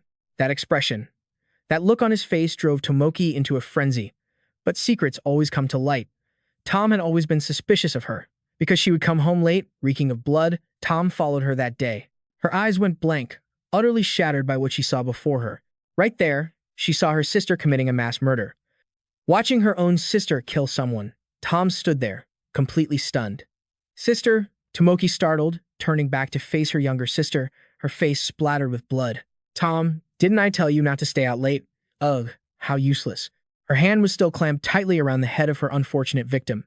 Instead of feeling a shred of guilt, she flashed a twisted, excited smile, trying to lure her sister into her life of crime. "Want to join me?" Tom's eyes went wide with disbelief.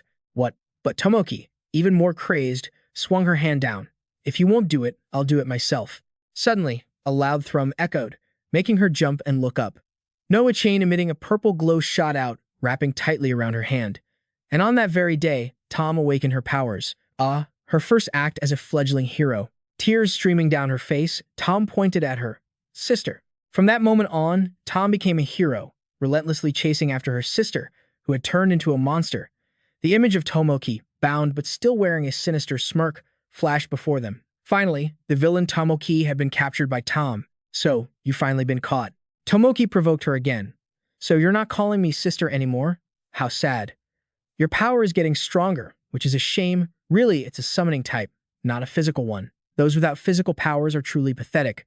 Tom just stared at her sister in silence. Tomoki grew even more manic, because they can only kill from afar. They will never know the ultimate thrill of tearing someone apart with their own hands. "You've never understood me, have you?" Hearing those words, Tom replied, "I have never had a sister like you." Returning to the present, Tomoki asked, "Did Tom die in pain?" Seo Kang Yu replied coldly, "Tom." He recalled the image of her falling during the battle with Sung Hwan. When Seo Kang Yu had found her, she had cried out in agony, "It hurts. It hurts so much." Tears streamed down her face. "Save me, sister." Seo Kang Yu said, "Back to the prison cell." She was calling your name until the very end.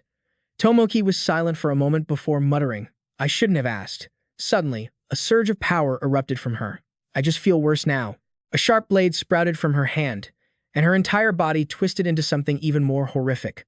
With a sudden burst, she lunged forward. Seo Kang Yu stood there, perfectly calm. Tomoki dove in, striking directly at him, but her eyes widened in panic when her blade only pierced the air. Seo Kang Yu had already appeared behind Tomoki. She struggled, gritting her teeth to hold back the overwhelming pressure. The two clashed, locked in combat. Tomoki's eyes flashed, but she was immediately sent flying backward by a kick from Seo Kang Yu, creating a massive explosion. A huge cloud of dust rose up. Seo Kang Yu stood waiting in front of the smoke. Just then, he descended from the ceiling. Tomoki gritted her teeth and lunged to attack him again, but Seo Kang Yu landed a light punch right in her stomach. Tomoki spat out a mouthful of fresh blood and collapsed to the ground, unable to withstand any more. She glared at Seo Kang Yu, teeth gritted in rage. Seo Kang Yu looked down with his crimson eyes and said, "Even if you are a criminal, I take no pleasure in killing a colleague. She spoke up. Much to his surprise, she flashed a wild, insane grin. Then, can you spare me? She slumped onto the ground. You're a hero. Did you make a promise to Lao Sha? He replied coldly, I am no longer a hero. Tomoki pleaded desperately, please, please, spare me. She clung to Seo Kang Yu's leg in terror. I don't want to die. I don't want to die. He retorted, your current state is exactly what you forced upon others. The sight of victims crying out in desperate, agonizing pain. Spare me. Please spare me. Seo Kang Yu's eyes sharpened. What did you do to those who begged you for mercy? A twisted smile crept across Tomoki's face. Ha ha, damn you. Seo Kang Yu didn't let her say another word and raised his fist, charged with power. Outside, dark clouds gathered, and the sounds of Seo Kang Yu's battle echoed throughout the prison. Hearing the noise, the Canis crew watched, and a voice shouted out in excitement. Did you hear that blast? That's definitely Seo Kang Yu, right? Oh, what do we do now? Sinka looked absolutely thrilled, as if trapping someone in her web. The other guards were panicked, wondering what the hell is happening, terrified by the situation. But for someone else, the sight of a familiar hat brought a grin. Seung Hwan cheered happily, and Seo Kang Yu's presence only fueled their anticipation. Seung Hwan felt a rush of excitement so intense that the girl beside him looked confused. No choice now. I have to go up there. As he spoke, he contorted his face into a demonic grin and reached out his hand. But suddenly, a wave of force sent Seung Hwan flying, his body slamming into the wall, creating a massive crater. His hat flew off his head and landed on the floor. Whoa! Seung Hwan stared, eyes wide, at the person in front of him. Well, that's a surprise. A voice echoed, how boring, brat. A figure stepped out, shocking both Seung Hwan and the female prisoner. It was an elderly prisoner with a deeply wrinkled face. Want to play with me? This man was Kingston. Seung Hwan picked up his hat, put it on, and chuckled mockingly. Oh, you're so scary. Kingston let out a twisted smirk and asked, scared, are we? Down in the basement, level 5, prisoner 001, who was really just a kindly old man who wanted to play with the kids, waited. Just then, a frantic voice rang out. Sir. Jose stood his ground and asked, what's going on? A guard was watching through. The camera immediately reported that Kingston and Seung Hwan had encountered each other on the 5th basement level. Jose looked pleased and said, that's perfect. The warden looked confused. She continued, one of them has to die. Personally, I'd prefer Kingston to win. He's not as dangerous as Seung Hwan. Jose narrowed her eyes dangerously, and a red glint flashed. Why is that woman with him? An image of the female prisoner accompanying Seung Hwan appeared. Back in the cell, Seung Hwan spoke up. Hey, old man, are you planning to play with me? Kingston smiled brightly and replied, of course. He put on the innocent face of a pampered child, saying, oh, I don't want to. But then, Kingston's eyes shone with a dangerous intensity. But this old man really wants to play with you. Kingston was the first prisoner of Ruculus Prison, the oldest long-term inmate, unlike the prisoners on the 4th and 5th basement levels who had killed millions. He had only killed 3 people. The first victim was the most powerful and evil villain of that time, Caracas. The other 2 victims were the most talented heroes of that era, Clark and Hilo. He appeared out of nowhere and slaughtered the 3 strongest people at the time. Covered in blood, he had declared, I've killed everyone called invincible. Am I invincible now? At that moment, Kingston stood before everyone and asked. It was useless. He allowed himself to be captured by the government. In terms of risk, he was the lowest, yet he surrendered after killing only a few people. That was also a period when the relationship between the government and the Hero Association was not very good. He had managed to avoid execution for 30 years. Returning to the present, Kingston reached out his hand, his expression gentle. I won't kill you. Let's just keep it light. If I trample on a budding talent, I'd feel so guilty. Seung Hwan prepared himself seriously. Then, a hand was thrust forward, followed by the corpses of the poor wardens. Those bodies simply floated in the air, controlled by Seung Hwan. A second later, those bodies turned into chunks of flesh suspended in midair. With a cold expression, he said, let's play for a bit.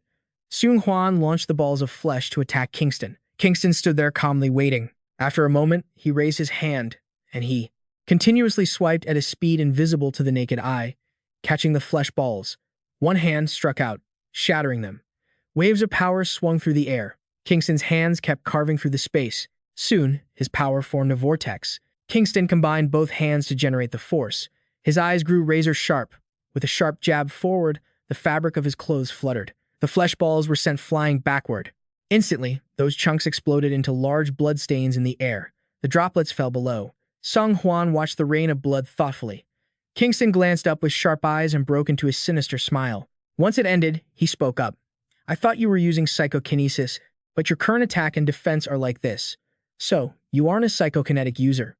Do you have any other ways to attack? He replied. I thought about it too. I know. Playing with an old man is boring. What's the fun in killing someone who's already halfway to the grave?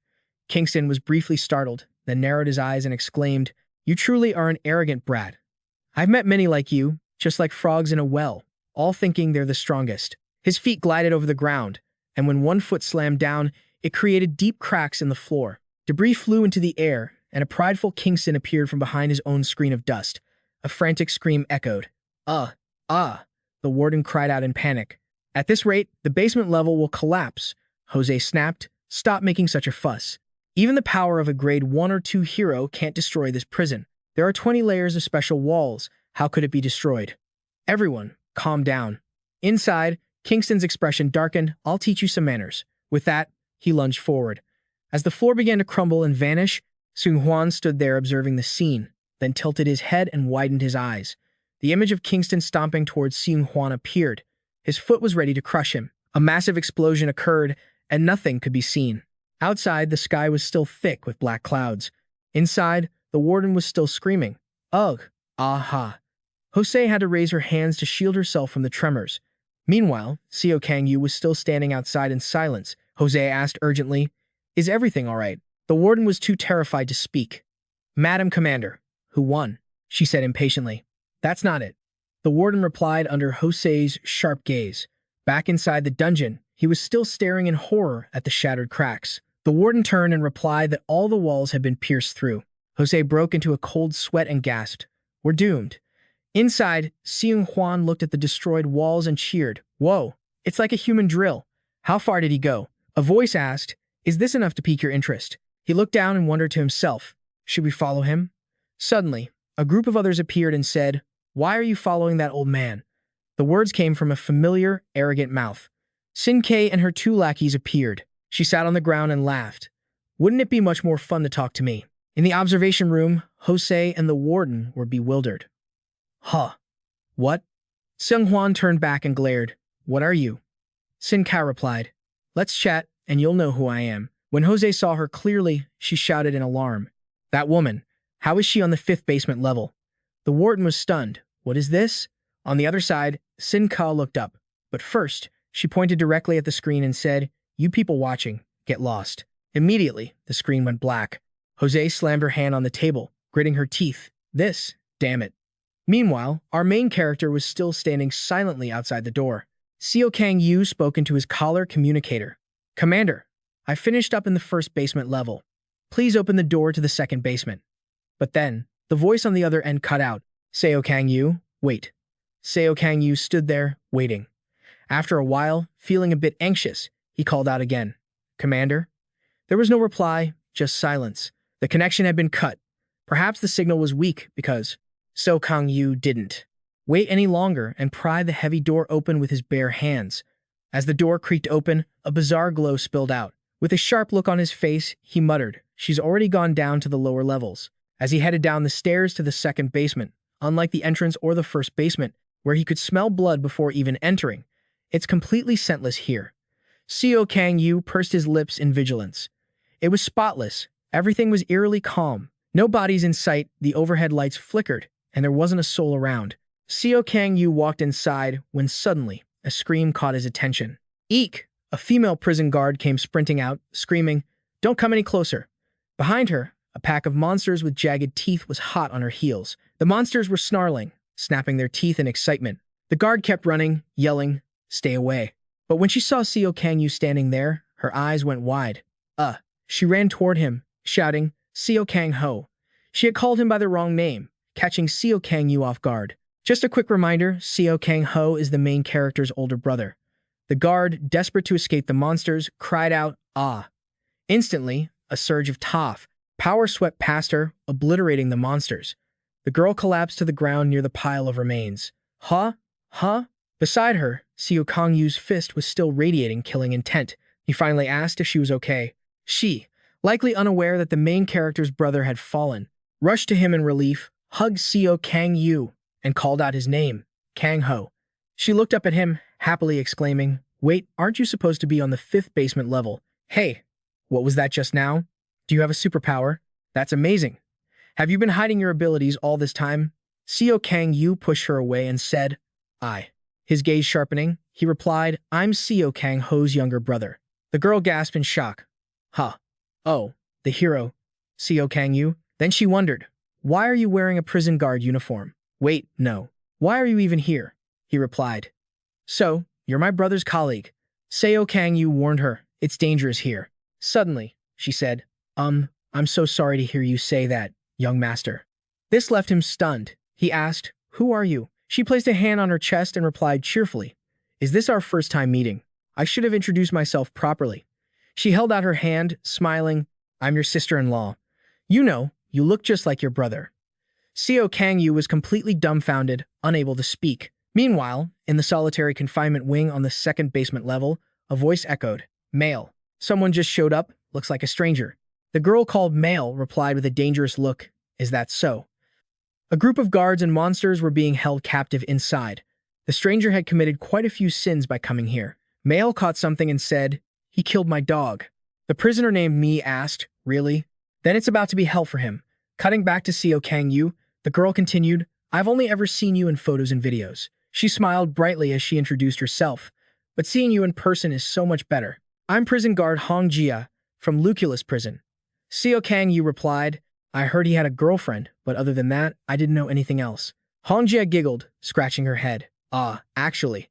She pointed 2 fingers at her stomach, right here. Hong Jia held her stomach with both hands, looking happy. Inside here is the child who will call you uncle. Seo Kang Yu's eyes widened in total disbelief. He stammered. What? She continued to smile. It's not visible yet, is it? Not even a month along. I just found out recently. And because of the situation with Sing Huan, I didn't want to reveal it too soon. After a moment of shock, he asked, Is that true? Hong Jia saw his grave expression and felt a bit confused. Yes, is there a problem? Seo Kang Yu looked away, avoiding her eyes. No, not at all. She asked again, Seo Kang Yu, what are you doing here? Did you come to stop the riot? But you're wearing a guard uniform too.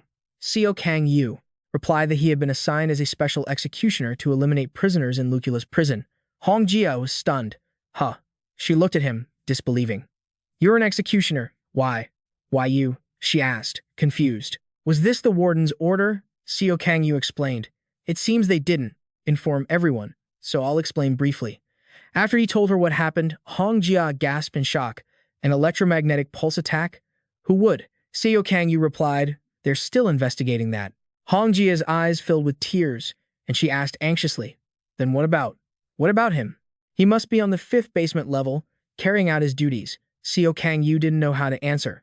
His brother. He watched Hong Jia standing there, holding her stomach and crying. Seo Kang Yu couldn't bear to tell her the truth, so he just closed his eyes, feeling helpless. He changed the subject.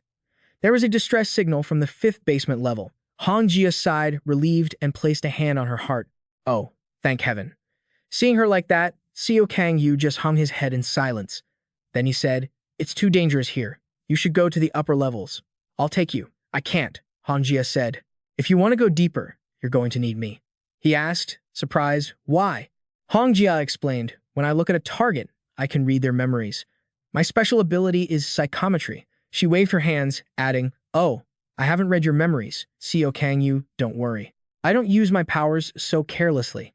Seo Kang Yu just stared at her, speechless. Hong Jia continued, I use this ability for psychological counseling for the prisoners and to determine if what they've done is truly a crime. Seo Kang Yu asked, but how is your ability useful to me? She explained, right now, the 2nd basement solitary wing is being controlled by Meal and Male. They are siblings with special summoning abilities. Their power grants them strength.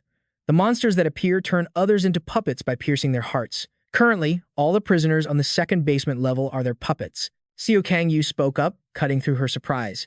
I already know a bit about their abilities. They're Mago's students. An image of Mago appeared.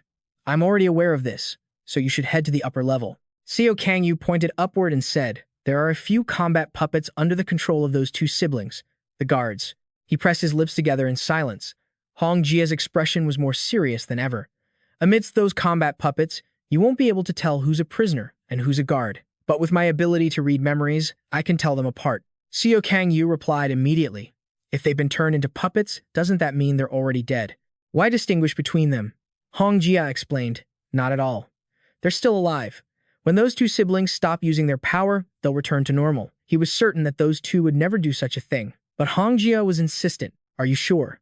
She placed a hand over her heart and said confidently, I can persuade them. He replied anxiously. Given your current state, it's too dangerous. Suddenly, Hong Jia said, before becoming a mother, I was and still am a guard, so I have to fulfill my duty. At that moment, the image of his older brother, Seo Kang Ho, seemed to surface within her. Seo Kang Yu pursed his lips, watching Hong Jia in silence, then reached out. Fine. Suddenly, Seo Kang Yu's power enveloped Hong Jia, making her panic. The force lifted her into the air, leaving her completely stunned. Whoa, hey, what is this? Seo Kang Yu looked up and replied, It's my ability. It will shield you from danger. Hong Jia called down frantically, Wait, won't this put you at a huge disadvantage? This is ridiculous. The two of them continued toward their target. Suddenly, Hong Jia cried out, Ah! In front of them were puppets. It was impossible to tell if they were guards or prisoners. Their bodies looked like solid stone, controlled by a gold ring attached to their heads. Hong Jia explained that it was the ability of the older brother, Meal. Please remember that he has captured many guards. Seo Kang Yu stared ahead and asked, Which ones among them are the guards? Give me a second. Hong Jia replied, then closed her eyes. When she opened them, her pupils glowed, scanning the puppets repeatedly. She finally gave the result. The two in the back are the guards. First, we need to take them down and gather them in a group. Suddenly, Hong Jia looked down at her hands in a panic. What? She had been cut off behind Seo Kang Yu's protective barrier. She called out anxiously. I can't see anything. Hey, Seo Kang Yu, what is this? Hong Jia kept calling out from inside, but her voice became muffled. Seo Kang Yu spoke calmly. The difference was clear in the power he let drift across the floor. His power ignored those still alive, while his energy lashed out at the puppets that were exactly the same. Those were the guards. His power tightly wrapped around the two puppets. Another puppet, untouched by his power, leaped toward him, intending to attack. The puppet's eyes were hollow. Seo Kang Yu punched it square in the face, shattering its head. With a sharp gaze, he muttered, And the ones already dead are the prisoners. That settles it. The swarm of puppets rushed to attack him, but Seo Kang Yu disposed of them with single, effortless punches. The puppets threw themselves at him like moths to a flame, only to be incinerated by Seo Kang Yu's fire. His eyes grew fiercer. Every punch immediately tore through the puppets that were the prisoners. Meanwhile, Hong Jia remained shielded within the circle, unable to see anything happening outside. An orb appeared, showing Seo Kang Yu sweeping through the prisoner puppets. The siblings, Male and Meal, were watching through it. The sister, Male, spoke up.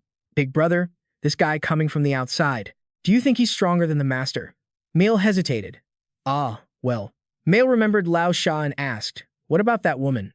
Meal was silent. Not hearing an answer, she called out, Brother. She moved closer to hug his arm, acting fragile. I'm scared. Looking through the orb, Meal replied, Don't worry. A countless number of puppets appeared around them, and he hugged his sister tightly to comfort her.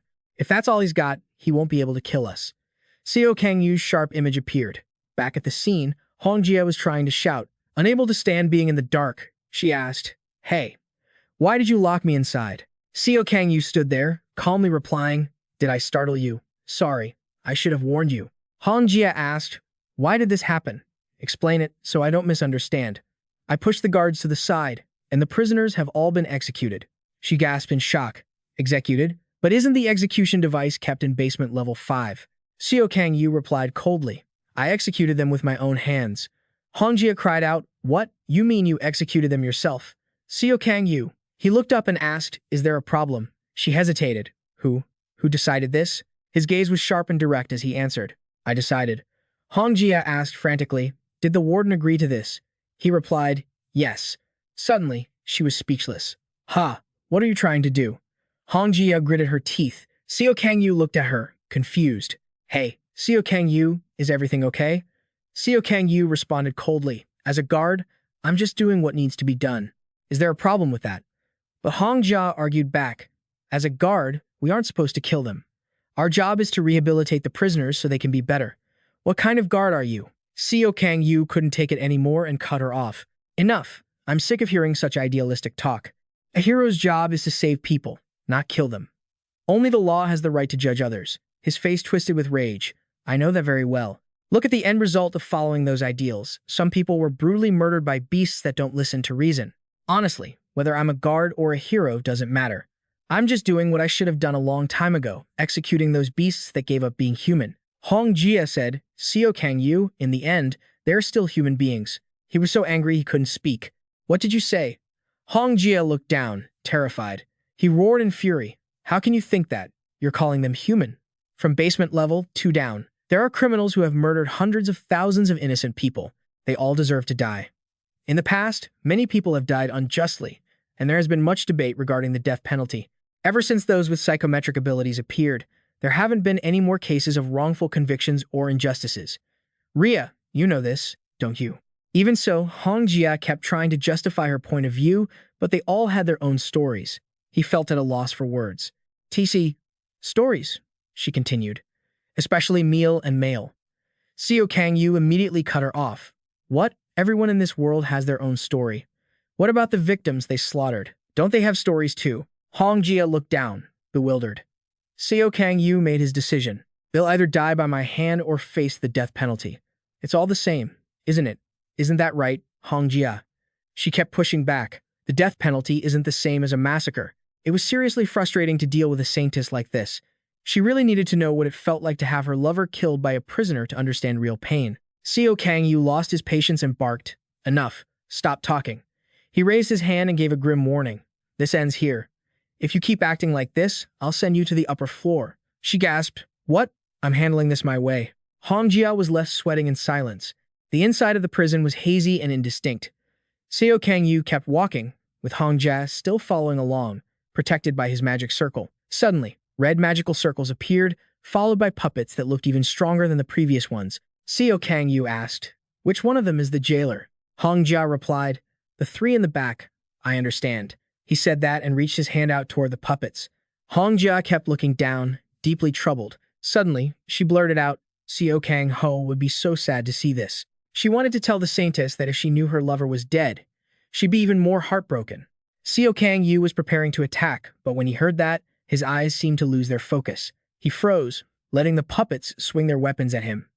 A burst of power slashed across his neck. Seo Kang Yu's face darkened with rage, and the tip of the weapon shattered upon impact. The words that haunted him rang out again. Seo Kang Ho would be so sad. His eyes widened, bulging as if they might burst. His eyes glowed intensely, and even as the puppets struck him, he didn't suffer a single scratch. Seo Kang Yu felt his frustration and anger surging. He threw a lethal punch. As the words about other people's ideals echoed in his head, Seo Kang Yu became even more manic, as if trying to release all his pent-up resentment. He saw an image of his comrade, followed by a powerful, crushing blow. Then, an image of his brother appeared along with his words. Seo Kang Yu refused to hold back his rage any longer. Hong Jia watched the scene, terrified. In an instant, a puppet was sliced apart by waves of power. Then, more puppets rushed to attack him. Words. What are words even good for? Was this a curse or a blessing? Glowing red spheres of power spun around him. Seo Kang Yu's frustration manifested as these orbs, floating in the air under his control. He sent them slamming into the prisoner puppets. The horde of puppets, once a swirling mass of red, began to thin out. Explosions erupted in the air. Cries of pain echoed. Oh! A rain of blood fell over Seo Kang Yu after he finished off the prisoners. He stood silently in the blood-soaked space. Sinka, watching from behind the screen, smiled in satisfaction. Her eyes glinted. Sin-Kei clutched her face, cheering with delight. Oh, he looks even cooler now. Meanwhile, Seo Kang Yu continued forward with Hong Jia, dismantling the puppet prisoners one after another, his protective barrier still surrounding Hong Jia. The images blurred together. Hong Jia tried to stay focused. This time, all 3 over there are the jailers, she said as 3 puppets appeared before them. Seo Kang Yu replied, then, hold on a second. But then, something made him turn around in surprise. A golden ring appeared, accompanied by a voice, so glad to meet you. Then a red ring appeared. Male and Male, the siblings, walked in, hugging each other, acting as if it were nothing. An outsider. So you came out on your own. Seo Kang Yu stared at the brats with ice-cold eyes. You've saved me the trouble, so I'm happy too.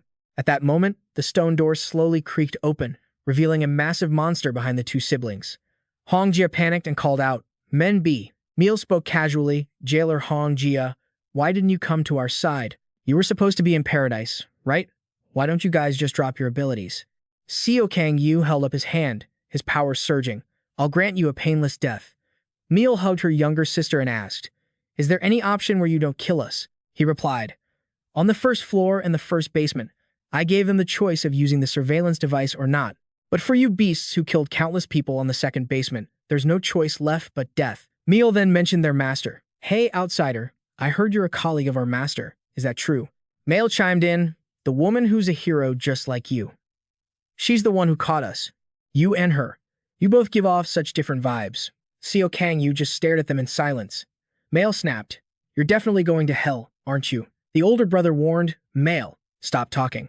Seo Kang Yu moved into his fighting stance and said coldly, We'll see who goes to hell first. Meal tried to negotiate. If you promise to let us go, we'll deactivate our abilities.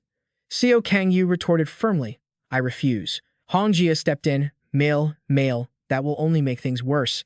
The surveillance device interrupted her. Jailer Hong Jia.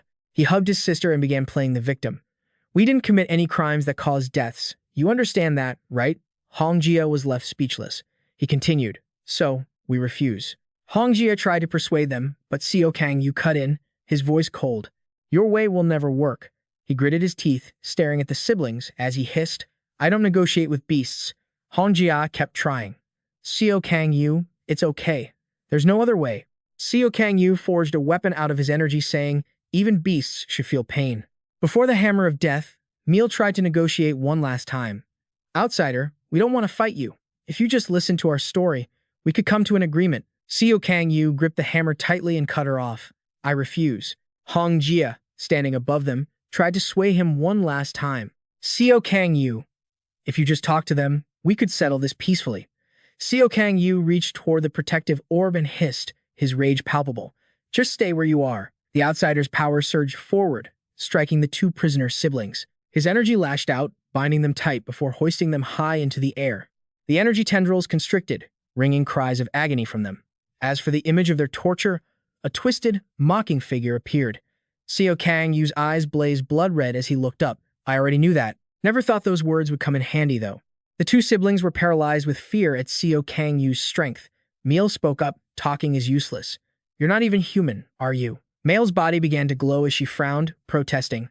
We're not beasts or monsters. Seo Kang Yu just glared at the villains. Two other prisoners were now bound in the air, having been swapped into the siblings' former positions. The voices continued to echo. We are humans with special powers. Instantly, Seo Kang Yu's energy crushed the two captives in midair, blood spraying everywhere. The voice echoed on. But why won't these people call us human? What's the difference between us and them? Suddenly, a swarm of puppets descended upon Seo Kang Yu. The yellow circles signaled white puppets, while the red ones marked the black puppets. In a split second, Seo Kang Yu blurred past them, slicing off all the puppets' heads.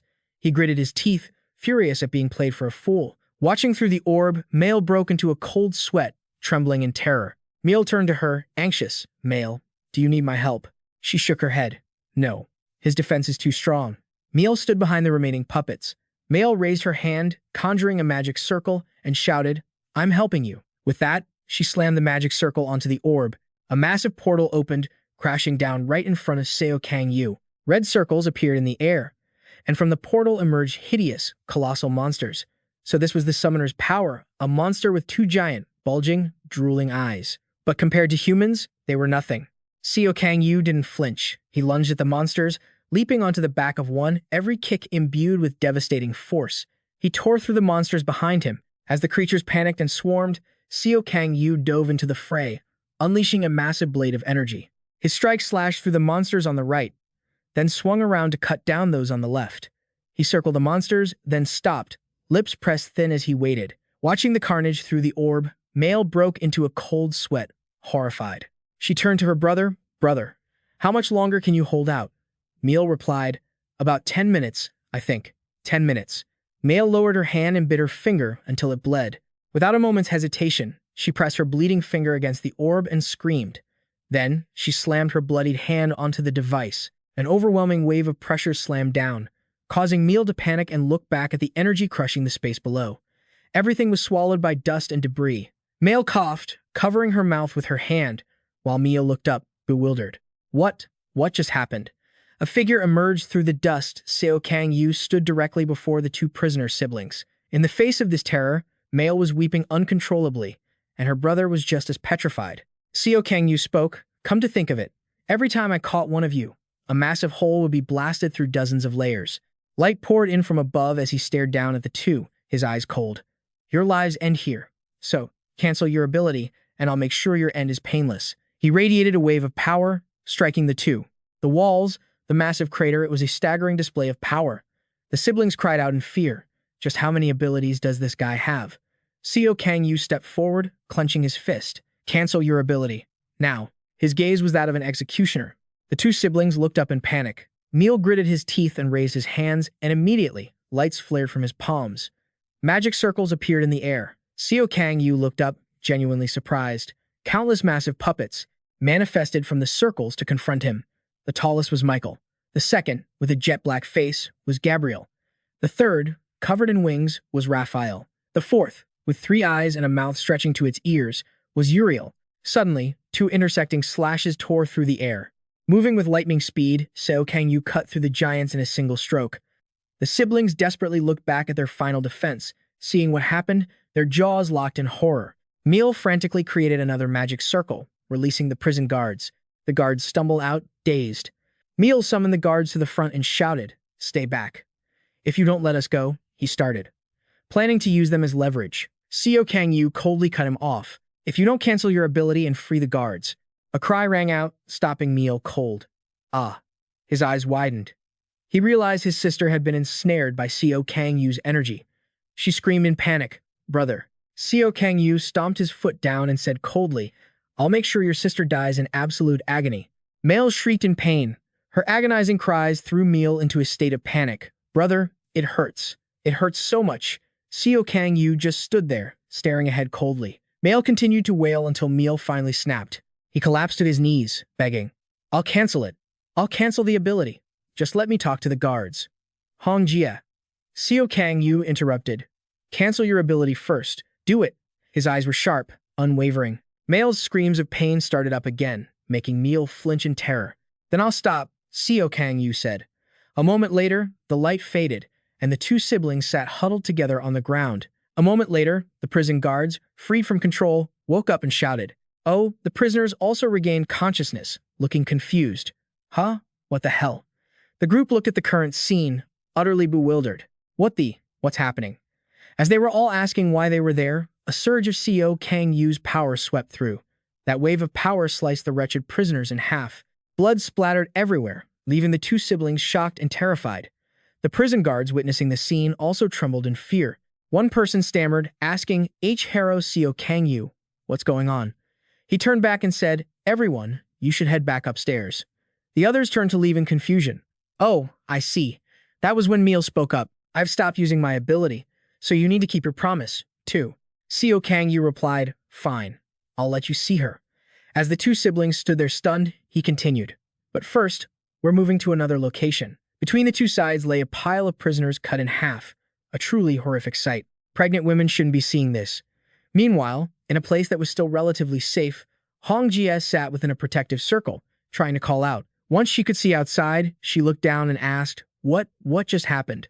Seo Kang Yu answered, "I've finished the job. The ability has been lifted, and all the guards have been rescued." Hong Jia hurriedly asked, "What about Meal and Mail?" "Right there, right in front of me." At that moment, the two siblings were hugging each other tightly in fear. They wanted to speak to Jia before they died. Hong Jia still tried to plead. "Seo Kang Yu, couldn't you just make these two kids wear monitoring devices instead?" Seo Kang Yu cut her off firmly. "Don't make me repeat myself. The beasts in the second basement have killed countless people. They will be executed by my own hand." Hong Jia and Meal asked innocently. "Prisoner guard Hong Jia, have we really done anything that deserves death? We truly haven't done anything that warrants the death penalty. Please, say something." Meal's expression was full of panic. Hong Jia was momentarily speechless, and Seo Kang Yu urged, "Hurry up." Hong Jia, now flustered, blurted out, Mail, you two have to be executed."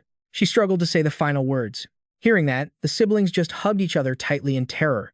Hong Jia, on her end, gritted her teeth after speaking, and then everything sank into silence. Hong Jia couldn't say another word. Seo Kang Yu asked again, "Do you have anything else to say?" Mio also spoke to the guard. Then, the two siblings hugged each other tightly, waiting for death. "I will keep my promise." Seo Kang Yu said those words and raised his hand. It was time to begin the execution. Male burst into tears, wailing loudly. "Please spare us. Please. Brother, brother." At this point, they had no strength left to fight back. Seo Kang Yu swung his fist of death downward. The surge of power unleashed created a cloud of dust, but after the power dissipated, something appeared that left Seo Kang Yu astonished. A bearded figure appeared. It was Mago. He was creating a protective sphere around the two siblings. Mago stood there with a cold expression. Seeing him, the siblings gasped in surprise. Master. Seo Kang Yu also glared upward, wondering, Mago? He loomed over everyone, massive in presence. Ah, what is happening here? Mago's image appeared there, shielding his two disciples. Seo Kang Yu exclaimed in shock, "What? You're wondering if this is the twins' ability? An illusion summon? No. Prisoners in the second basement couldn't possibly have defensive magic at this level. Mago had used this ability himself, but why? Seo Kang Yu wondered why he would use defensive magic on these two. Whatever. He muttered, then summoned his massive power. No matter what you think, nothing is going to change. The two siblings were still terrified, clinging to each other. His fist struck, shattering the shield, and fragments rained down. But then, Mago's image continuously unleashed magic circles, bearing down on Seo Kang Yu. He gritted his teeth in anger. Damn old man, what the hell are you doing? Why would he do this? Mago seemed to be using all his strength to protect the two prisoner siblings, while his own blood-red power continued to lash out.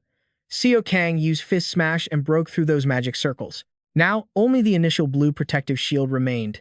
The fragments fell, and Mago's expression remained as gentle as ever. Seo Kang Yu's eyes were sharp, but he paused. Seo Kang Yu had broken through countless layers of Mago's defenses. Meal, panicked, hugged his younger sister, who looked like she was about to faint. His eyes showed clear annoyance, but he couldn't shake off the feeling of frustration in his heart. The scene shifts to a clear blue sky with white clouds. Seo Kang Yu's team of heroes was gathered there, smiling happily in a field of flowers. They were watching Mago, who was laughing and playing with the children. The curly-haired hero saw this and helplessly said, "Doesn't that old man ever get tired?" The bald hero laughed and defended him. "It's nice, isn't it?" The curly-haired guy turned to Tom and smiled brightly. "Hey Tom, after we get married, we'll have kids, right?" Tom replied with annoyance. "Since when did I say I'd marry you?" The curly-haired guy teased. "Oh, come on. I hate people who cheat like you." "I've never cheated on anyone," the curly-haired guy retorted. Lao Sha saw them like that and spoke up. All right, stop bickering." Suddenly, a loud call made everyone look over in surprise. Everyone. Mago wrapped his arms around the children and said with a bright smile, "Don't just sit there watching, come down and play with the kids." The sky remained a clear blue. Seo Kang Yu's comrades had joined in the fun, teasing the children. Only he sat alone at the base of a tree, quietly observing. Suddenly, there was a call. Seo Kang Yu. Mago approached him and asked, "Do you not like children?" He replied, "It's not that. I just don't know how to interact with them." Mago smiled, sat down beside him, and said, "You just need to imitate what your parents did when you were little." Seo Kang Yu replied nonchalantly, "My parents passed away shortly after I was born, so my only family was my older brother." Hearing that, Mago broke out in a cold sweat, feeling guilty. He coughed into his hand and said, I'm sorry." He glanced at Yu with a bit of hesitation. He quickly averted his gaze. Suddenly, Mago broke into a bright smile and called out, "Seo Kang Yu." He pointed at his own face and said to Seo Kang Yu, "In that case, why don't you practice with me? Try acting like a child." Seo Kang Yu looked over with a confused expression and let out a bewildered, "Huh?" Mago chuckled. Ho, ho, ho. "I'm just kidding, just having a little fun. I didn't think you'd make a face like that, but I wasn't entirely joking, either. If you're ever in trouble, you can act like a child in front of me." Seo Kang Yu stood in silence, watching his teammates playing with the children, then replied, "I refuse." Suddenly, the sky turned dark and heavy rain began to fall. Soon Huan appeared, his body drenched in blood, reaching out a hand. Seo Kang Yu stood there, stunned under the cold, pouring rain. He looked down to see his teammates, Curly and Tom, holding onto each other, waiting for death. Seo Kang Yu shifted his gaze to see Lao Sha and the monk, who had both stopped breathing. Drops of blood dripped rhythmically. Seo Kang Yu's eyes welled up with tears of blood, brimming with resentment. As he sank into despair, a voice rang out. Seo Kang Yu, Mago, even while dying, still reached out to comfort him. "It's okay. It's going to be okay." Even though his eyes couldn't open anymore, he whispered, "Everything will be fine." The fragments of the memory vanished, bringing him back to the present. Seo Kang Yu punched through the magic circles, shattering them completely. With only one defensive layer of Magos left, Male was unconscious inside, while Male looked up in panic. Mago's protective shield slowly faded away. He closed his eyes and offered a gentle smile. Seo Kang Yu looked up helplessly, his power surging. He released Hong Jia, who looked completely bewildered. "Humph! Hey!" After safely landing her on the ground, he called out, "Can you read the memories of this ability?" Hong Jia nodded. "I can do that." Seo Kang Yu pointed upward and said, "Then please, read the memory of that ability for me. I need to know what that old man was thinking when he did this." Hong Jia looked at Mago and the protective magic circle, confused. What is that? Is that Hero Mago?" A moment later, she projected the memory. In her hand, an image appeared of Mago and the two prisoner siblings laughing together. This was the memory stored within Mago's ability. Seo Kang Yu sat down on the ground, frowning. "That's unpleasant to look at." Hong Jia protested. "I think it's cute." He asked, "Why are the memories of those murderers in here too?" She explained, "It's because he used his ability on them." Seo Kang Yu looked at Hong Jia, making her quickly add, "I didn't mean to put them in there." Seo Kang Yu said, "I'm telling you this so you don't misunderstand. No matter the circumstances of those murderers, I'm still going to execute them." The three culprits in Hong Jia's hand cowered in fear upon hearing this. She replied, "I understand." "Good." Once that was settled, Hong Jia released the three of them. Above, a chandelier illuminated the room, and iron cages were rolled out. A man struck a gavel and announced, "Ladies and gentlemen, we shall now begin the auction for the individuals with special abilities kept here." A person in tattered clothes gripped the iron bars, looking out. Their face was gaunt and wretched, a living hell, destined for a cruel fate. Male and Male, the two siblings, were locked in a cage together. They stared blankly at the outside world. 6 years old, that was the starting price for ability users, a plaything for VIP collectors. Buried deep beneath the city of Huangtan was a secret auction house. Male and Male had been sold here by their own father. The most expensive ones possessed special grade abilities or shape-shifting powers. Summoning abilities were the most common and thus the cheapest. That's why Male and Male hid their true powers. For a long time, no one bought the two children, and they waited to be discarded. Then, a man opened their cage and said, "Get out. Someone wants to buy you too." It was a man and a woman. The woman looked at the two kids with interest. "Oh, are these the children? They summoned both angels and demons." The man asked, "Is that why you want to buy them?"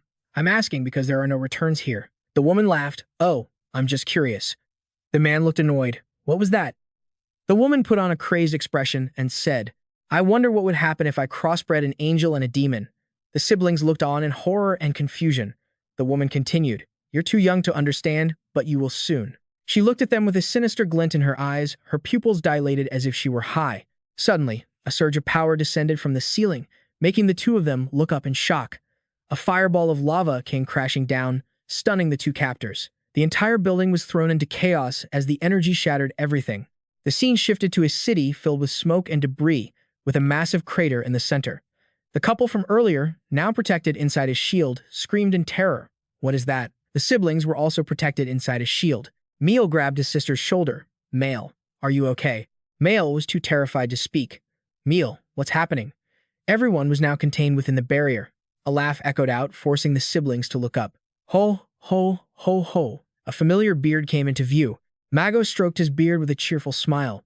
Beside him, a girl wearing rabbit ears floated in the air. He said playfully, "It's magic."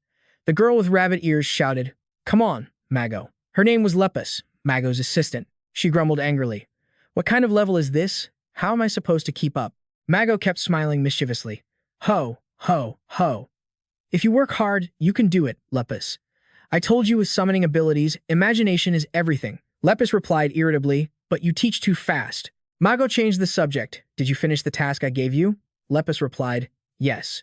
I've teleported all the auction participants and released the captives," Mago said. "Then, let's move on to the next level." Lepus felt helpless. "What is it this time? How am I supposed to summon a giant ice block like that?" Suddenly, a sound made them look down. Meal was hugging his sister, looking up. "Could you please take us with you? You're a summoner, right? We're also people with summoning abilities." Lepus shook her head. "That won't work. He promised to only take you as his disciple." Mago smiled brightly and retorted, "I never promised such a thing." She gasped in astonishment. Mago turned to the other two kids and said, Let's see what kind of abilities you two have. Lipuz gritted her teeth in anger. Liar. At that moment, Meal summoned an angel, and Male summoned a demon, and another demon. Seeing this, Lepus was stunned and thought to himself, their summoned creatures are so strange. Usually, kids just summon toys or dogs. Mago was a bit surprised, too. All right then. He watched the siblings closely, thinking to himself, this is interesting. Being someone who loved children, seeing this intrigued him. Mago smiled without hesitation, reached out his hand, and said, all right, come with me. I'll teach you both magic. Lepus could only puff out her cheeks in annoyance behind them. For 3 years, Mago taught Meal and Male how to summon. Imagination is the most important element for summoning abilities. Whatever image is in your head will manifest when you use your power. Meal summoned an angel because she remembered her mother, the person who protected everyone when she was little, and Male summoned a demon, likely influenced by their cruel father. Mago taught them happily. If you look at this world from multiple perspectives, you'll be able to summon many things, but focusing on just one is perfectly fine, too. Lepus chirped in from behind, is the shooting star the best? Mago pointed behind him and said, just like that rabbit over there, I'm not sure which path you two will choose. The siblings looked a bit uncertain. We really like heaven and hell. Mago was taken aback. Heaven and hell, you say? Lepus also remarked, they're quite different from normal kids, aren't they? The little ones explained, Mom told us before she passed away. Good people go to heaven, and bad people must go to hell. Those words had always been their pillars of support. We want this world to only have justice. Good people go to heaven, and bad people belong in hell. The siblings said these words with radiant expressions. Mago smiled and patted their heads, saying, I'm sure you two will succeed, because you are the kindest children. One day, as dark clouds gathered in the sky, a frantic voice called out, Mago! Mago! Lepus ran up, panicked, and said, the Hero Association needs your help, he exclaimed in surprise. The what? Mago showed a rare look of anger. They ignored my advice, and now they want my help. Lepus remained anxious. West has appeared in Finland. An image of someone with fluorescent markings on their face and neck appeared. Mago was shocked when he heard the news. What did you say? I have to gather the Hero Association immediately. What are they even doing? Lepus replied, I don't know. Mago held his head, exhausted. Good grief. He stood there in silence for a long time before speaking again. Bring Meal and Male here. After meeting and talking, the siblings were panicked. Are you really leaving? Male hugged Mago tightly and cried, no, don't go. But Meal was stronger and asked, when will you be back? Mago closed his eyes helplessly. The opponent is quite tough. I probably won't be back for at least a few years. Meal asked with teary eyes, can't we go with you? He explained, you and Male? The opponent is too dangerous. I can't take you with me. Male pleaded, I don't want you to go anywhere. Mago looked down at his new pupils with a heavy heart. Male sobbed, I don't want to be abandoned again. Lepus scolded him gently, abandoned? You two aren't just objects, you know. Mago softly called to Meal and Male, this is my parting gift. My ability symbol is now on your clothes, so when you get to the shelter, someone will take care of you. As he spoke, he channeled his energy into the siblings. Mago closed his eyes and said kindly, one day, we will meet again. But he never expected that this would be the last time. The two children could only huddle together and cry. He didn't forget to remind them, when that time comes, make sure you've grown up to be good people. Okay? But after parting with Mago, Meal and Male didn't go to the shelter because they were afraid of meeting strangers. Instead, the two children went to a remote place and trained their powers on their own. What ability must I master to become a good person by the time I see Mago again? Meal emitted a yellow aura. What is good? What is bad? An image of an angel and a demon appeared, while Male emitted a red aura, symbolizing a demon. What should I do with my powers? 2 years later, Meal and Male decided to define good and evil for themselves and return to their hometown. Good people go to heaven, and bad people go to hell. They began to create their own heaven and hell based on their imagination. This was utopia. Excitement was written all over the siblings' faces. In just 1 month, Meal and Male turned the entire city into their own version of heaven. They watched the townspeople, summoning their angels and demons to monitor the residents, choosing who would go to heaven and who would go to hell. Those standards were decided by the twins themselves, based on things they heard from their mother when they were young, things that people weren't allowed to do: stealing, littering, causing public disturbances, lying, betraying friends. And so, deep in their childhood memories, those things became obsessions that never faded. Even for those who met their standards, they would still summon a demon, smile, and say to the person, I am always watching you. You have lived a righteous life. The woman hugged her child tightly, terrified. Please, please help us. The twin replied, don't be afraid. This is not the end. Having said that, they controlled the demon to pierce the poor mother and child. Groyly, they said, you will have a beautiful dream in heaven. The mother could only scream in painful desperation, while the twins stood there, hands clasped, contentedly saying, forever. Little did they know that the commotion in the twins' land and the appearance of a massive building had caught the attention of the Hero Association. A man with a weary expression exclaimed, let's start the meeting now. This was Authority, the chairman of the Hero Association. Authority continued, I've already announced this. Why is it so empty? In front of him sat only 3 young people slouched in their chairs. A blonde girl replied, geez, I guess they're on vacation or something. She was Xiao Bezu, a rank 3 hero. One of the guys, chewing on some candy, said, please, just open up that info and let's see what it is. This guy's name is Kusta, a rank 3 hero. Under the dim light of a few flickering bulbs, both Kusta and Xiao Bezu gasped in shock after reading the report. What the hell is this? Kusta exclaimed. A first-tier threat already at this level? That's insanely rare. Xiao Bezu sighed, looking defeated. Damn it, I want to rank up. I want to reach that level too. The Authority chairman asked, rank 3, do you want to take the job? Xiao Bezu replied lazily. It's no use, chairman. She looked back at the file, which contained pictures of 2 kids. But why did you pick this tiny village? It's a level 1 area. It won't do much for a hero's performance, the Authority explained. Well, I chose it because these kids are classified as level 1 villains. Kusta asked, how old are they? The chairman replied, about 10 years old. The young man was stunned. They've already conquered an entire village at that age. Xiao Bezu continued, after their second awakening, they could reach level 2 or 3. Should we prepare something before we take them down? Kusta asked. Xiao Bezu grinned. They've got at least 5 more years before they fully develop, so no need for too much prep. Kusta blurted out, 5 years? That long? The Authority spoke up. There's one more thing. These 2 are Mago's disciples. Kusta gasped, shocked. Mago. Xiao Bezu said helplessly, ugh, figures. An argument broke out between the 2. We should tell Mago. He's already in Finland tracking down west. Just tell him to come back when he's done. The Authority sat in silence while they bickered. Suddenly, a hand with beautiful nail art was raised. The person who had been quiet all this time volunteered. She was wearing a face mask, had hair clips everywhere, and heart-shaped pupils. She asked, can I go? This girl was K2, another rank 3 hero. The scene shifted to a golden sunset, with a wheel rolling along the ground.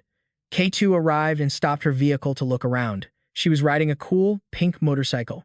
She placed her hands on her helmet. She took it off and looked around, exclaiming, wow, look at all these golden and red rings floating in the air, glowing so brightly under the sun. K2 couldn't help but marvel.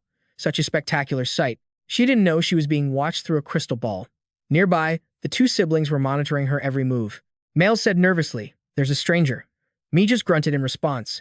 Meanwhile, K2's heart-shaped pupils were still focused on the scene.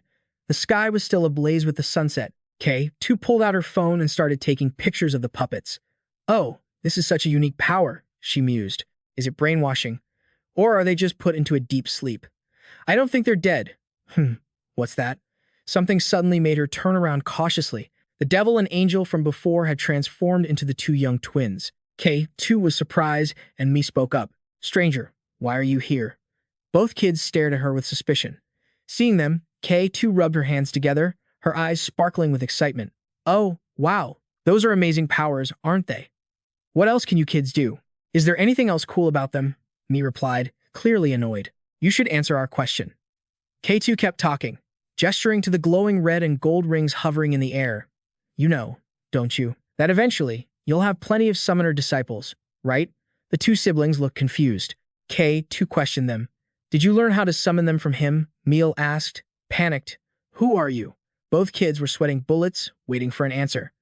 I'm your senior. K2 made a rather twisted face and stuck out her tongue. Remember that. Mi stepped in to shield her sister and said, we don't have any seniors except for Lepus. K2 laughed. He already struck my name off his list of disciples. She continued, ignoring their frowns. I think I was just a bit too obsessed with sharp things. As she spoke, she rolled up her sleeves, revealing countless scars of all sizes. K2 ran her nails over those wounds. He said I needed to learn defensive magic to protect myself. Too bad I didn't like that, so I didn't listen to him. He doesn't pay attention to me anymore. The 2 kids were even more confused now. Suddenly, K2 cried out. It's so embarrassing. She slouched over, exhausted. Master is so mean, so mean. Then K2 started making frantic, insane noises, clutching her face as tears streamed down her cheeks. It's not right. It's wrong. That's not it. It's wrong. It's all wrong. The kids were terrified by the sight. Little Male huddled against her brother, scared. Brother, she's really scary. K2 was still in a state of agony, screaming, Master, you said I had a talent for magic. I just wanted a compliment, even just a smile from you. As she spoke, she unleashed her violent, raging power. But you just crossed my name off. At that moment, Meal quickly raised her hands, creating a magic circle. She yelled, If you don't leave this place right now, but Meal's pupils had already shifted to a different color. Sharp, blade-like objects appeared in the air, reacting to K2's loss of control. The objects floating in the sky began to tremble. The siblings grew even more terrified and shrieked. Suddenly, K2's weapons attacked their puppets, blood splattering everywhere in the air. Fresh blood sprayed out endlessly as the poor puppets gasped, spitting up mouthfuls of blood. After the horrific scene, only K2's blood-stained weapons remained in the air. If I do this, she whispered, tears still flowing, while she wore a twisted, eerie smile. Will you pay attention to me again, Master? As blood continued to spray in the air, the poor victims were pierced by countless weapons, a truly gruesome sight. K2 stood below, controlling the weapons with both hands, laughing like a maniac. Ah ha ha ha. Meanwhile, the victims were suffering, as if they were in hell. K2's face was twisted into a grotesque, perverted grin as she exclaimed, This is so much fun. Me saw the carnage and fell backward onto the ground. He turned to check on his sister. Male, are you okay? Little Male was also panicking, falling to her knees. Brother. The two watched in horror as K2 slaughtered their puppets. Both of them gritted their teeth, terrified of this woman. What? What kind of person is she? Ah, right. After the killing spree, K2 sighed. So this is what it feels like. The poor souls were a horrific sight, riddled with knives and skewers. K2 stood amidst the pile of corpses he created, dancing with manic excitement. This is even more fun than I imagined, he giggled. Just then, a figure appeared in the air with a golden halo above their head. K2 spotted them, his face lighting up with intense thrill. More. I want more. She manifested another weapon in her hand, frantically hurling it at the others while screaming, I want more. But instantly, two barriers materialized to deflect the attack. K2's face twisted into an even more deranged expression upon seeing this. Oh, you brats can use defensive magic? The twins narrowed their eyes, staring outward. K2 was still in a frenzy. You've learned so much from the master, haven't you? Suddenly, a puppet angel launched a silent sneak attack from behind. A purple magic circle appeared. The puppet froze as K2's voice rang out. Then, a pair of giant scissors appeared in her hands, slicing the puppet in two. K2 glanced over with a ghoulish grin. That's not enough. Meal was furious. You're a monster, and you're going to rot in hell. K2 held the giant scissors, pouting playfully. You're awfully rude to your senior kids. Ha! I've always wanted to unleash my powers in a crowded place like this, but I am a hero, after all. I knew I'd get arrested, so I held back. But thank you for preparing this stage for me. Finally, I can make my dreams come true. Saying this, K2 raised her hand again. I think. I can summon it. K2's expression shifted, her teeth gritting as cold sweat beaded on her forehead. She couldn't hold it back any longer. Screams echoed through the air. Ah! The twins were startled once more. K2's mouth hung open as she roared. Ah! A box cutter began to materialize. Emerging from a tear in the sky, a truly horrific sight. Blood streamed from K2's eyes, nose, and mouth. Yet she wore a look of pure satisfaction. Haha, there it is. Imagination is the most important tool for a summoner. The experience of slaughtering countless lives had amplified her imagination, making her powers stronger than ever. The giant box cutter appeared above K2 as she summoned it. Ah, this is the first time I've summoned something this massive. K2 shrieked in excitement. It's so huge. How cool is that? K2 flashed a manic smile, then suddenly stopped, her expression turning cold and detached as she held out her hand. All thanks to you too. Now, say goodbye. But suddenly, some massive monster grabbed K2, leaving only her outstretched hand visible. Meal was stunned. Male had summoned a demonic beast that swallowed K2 whole. In the child's hand was a red magic circle. Male was no different. Blood streamed from both of his eyes as well. With a twisted face and gritted teeth, he hissed, Monster, coming from you, that's rich. Looking at K2, Male only saw a terrifying demon. The scene had further amplified the girl's powers. Male turned to call out to his sister. Male, small and rigid, looked back. Brother? His shell-shocked face stood before the monster he had just summoned, a truly nauseating sight. He asked, "Did I just kill someone?" Under a sky turning blood red, the answer came, "No." The giant monster with bulging eyes remained there. Meal hugged his sister to comfort her. That wasn't a person. It was a demon. 1 year passed quickly. Meal and Mail had created an even greater paradise for themselves.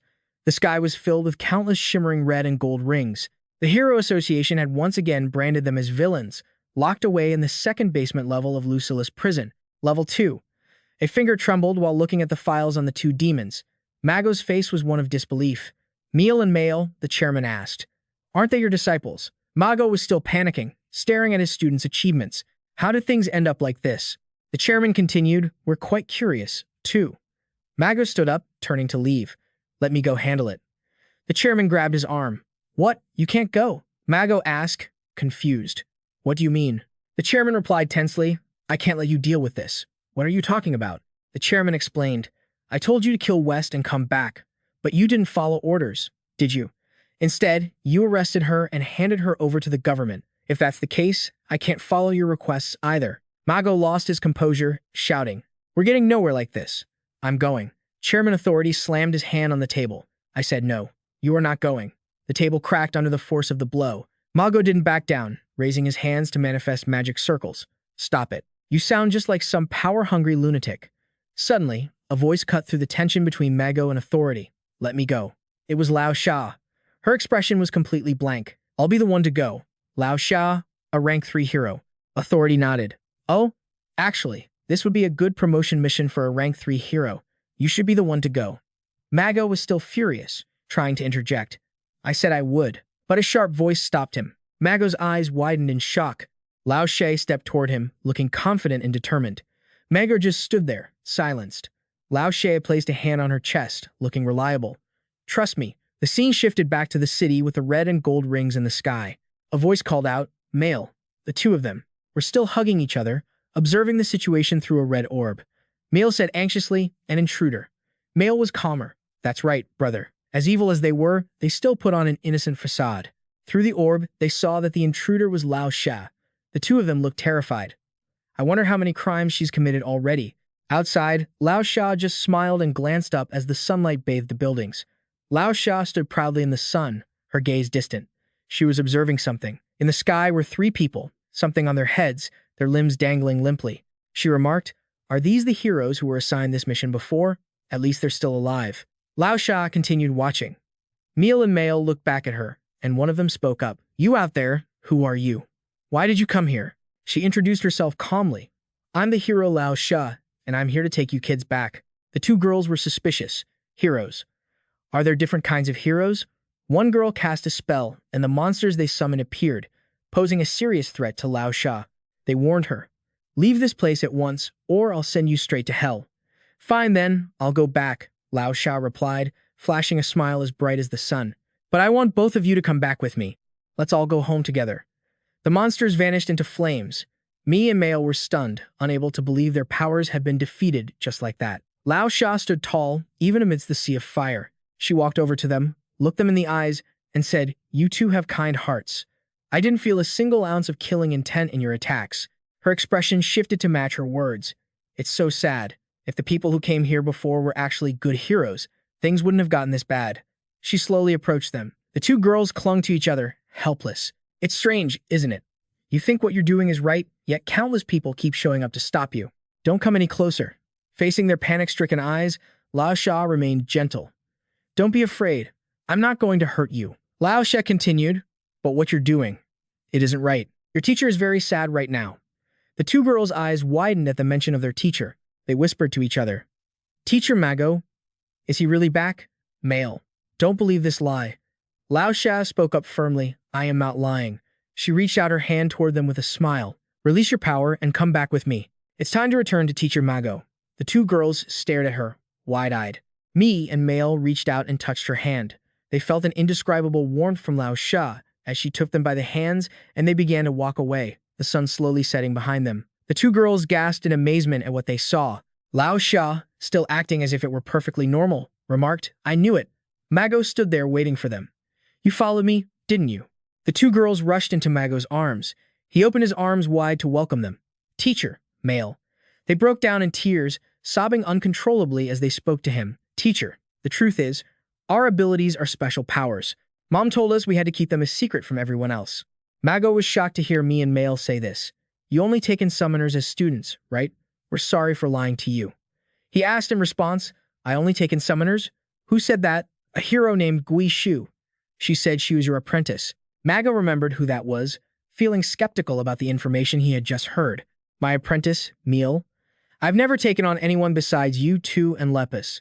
His explanation left the two girls stunned. I only met her once at the association and gave her a bit of advice, that's all. Really, they had finally reunited after 3 years. They shared everything that had happened during those 3 years. The two kids recounted how hard they had tried to grow up to be good children and how they had been misunderstood by everyone else. Even now, me and Mail didn't fully understand why. Mago stood watching the two children fast asleep on the grass. Lao Sha spoke up from behind him. Are you finished talking to the kids? Mago looked at her with a serious, pleading expression. Can you entrust them to me?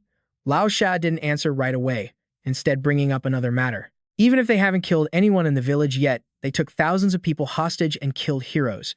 It's going to be very difficult for them to avoid the death penalty in court. Mago spoke urgently. They just lost their way because they're still so young. They've already released their power. If you entrust them to me, I will help them understand that what they did was a mistake. I can't do that. He continued to beg. Lao Sha, you said yourself that they're just children. Lao Sha lowered her gaze. Mago, I don't agree either. The government changed the laws to allow the execution of underage minors, and the law is the law. Besides, a hero's job isn't to rehabilitate criminals. Lao Sha. However, she continued, I do sympathize with you. This world has too many problems right now. So Mago, would you be willing to work with me from now on? He was confused. But what does that have to do with the two children? She continued, her gaze serious. We are going to change this world. Mago's eyes widened at Lao Sha's declaration. He said, I have one condition. Then he pointed at the two girls. Until they grow up, don't let them die. Please let me use my ability on them. Lao Sha agreed. All right. With her support, Mago quickly unleashed his power. Until they grow up, none of them will have to die. We will change this world before they reach adulthood. A man in a military uniform wearing a cap remained silent, not responding when another girl came up beside him. Seo Kang Yu. Following Seo Kang Yu, he turned his gaze toward the source of the sound. A person with brownish blonde hair continued. I've heard a lot about you from Seo Kang Ho. Lao Sha smiled and reached out her hand. Do you want to change the world with me? He slowly stood up after shaking off his memories. Mago was projecting the two of them, me and Mail, for him to see. We, they said, we simply judge everyone based on our own rules. Aren't laws just rules set by the people of this world anyway? Seo Kang Yu didn't answer. The other two continued. What difference is there between us? The girl finally spoke up. Seo Kang Yu, Seo Kang Ho, and I have been tasked with the intensive rehabilitation of these two children. She explained nervously as streaks of red surrounded her. I'm not saying they didn't do anything wrong. They need to understand that what they did was wrong first. Kang surrounded her with a red sphere, not letting her finish her sentence. He stepped forward, Seo Kang Yu. Streaks of red snaked from the ceiling down to the floor. Me hugged Mail, terrified. He looked at his own hands. The other two were in a state of absolute panic. Please, spare us. Seo Kang Yu he. The closer he stepped, the louder me and Mail begged. Please, we're begging you. We know we were wrong. He raised his fist. The two of them screamed, Mom, Mommy, Hick, Teacher. Seo Kang Yu punched down. A tremor shook the place. The red streaks had yet to be pulled back. Kang Yu punched the ground, a short distance away from me and Mail. Their eyes were filled with fear, tears and snot streaming down their faces. Seo Kang Yu cursed. Damn it. He gritted his teeth until he bled, his eyes turning red, and veins popped out all over his hands and face. This is so annoying. Seo Kang Yu had been thinking so much, and those thoughts had become a jumbled mess in his head. Seo Kang Yu opened his eyes wide, staring intensely at the thoughts that were playing tricks on him within his own mind. 3 people appeared before him. Piercing laughter rang out one after another. Kang Yu knelt on one knee, observing the scene before him. Why do you have to overthink things so much? The girl with black hair laughed. That look doesn't suit you. You look even better in person than in the photos.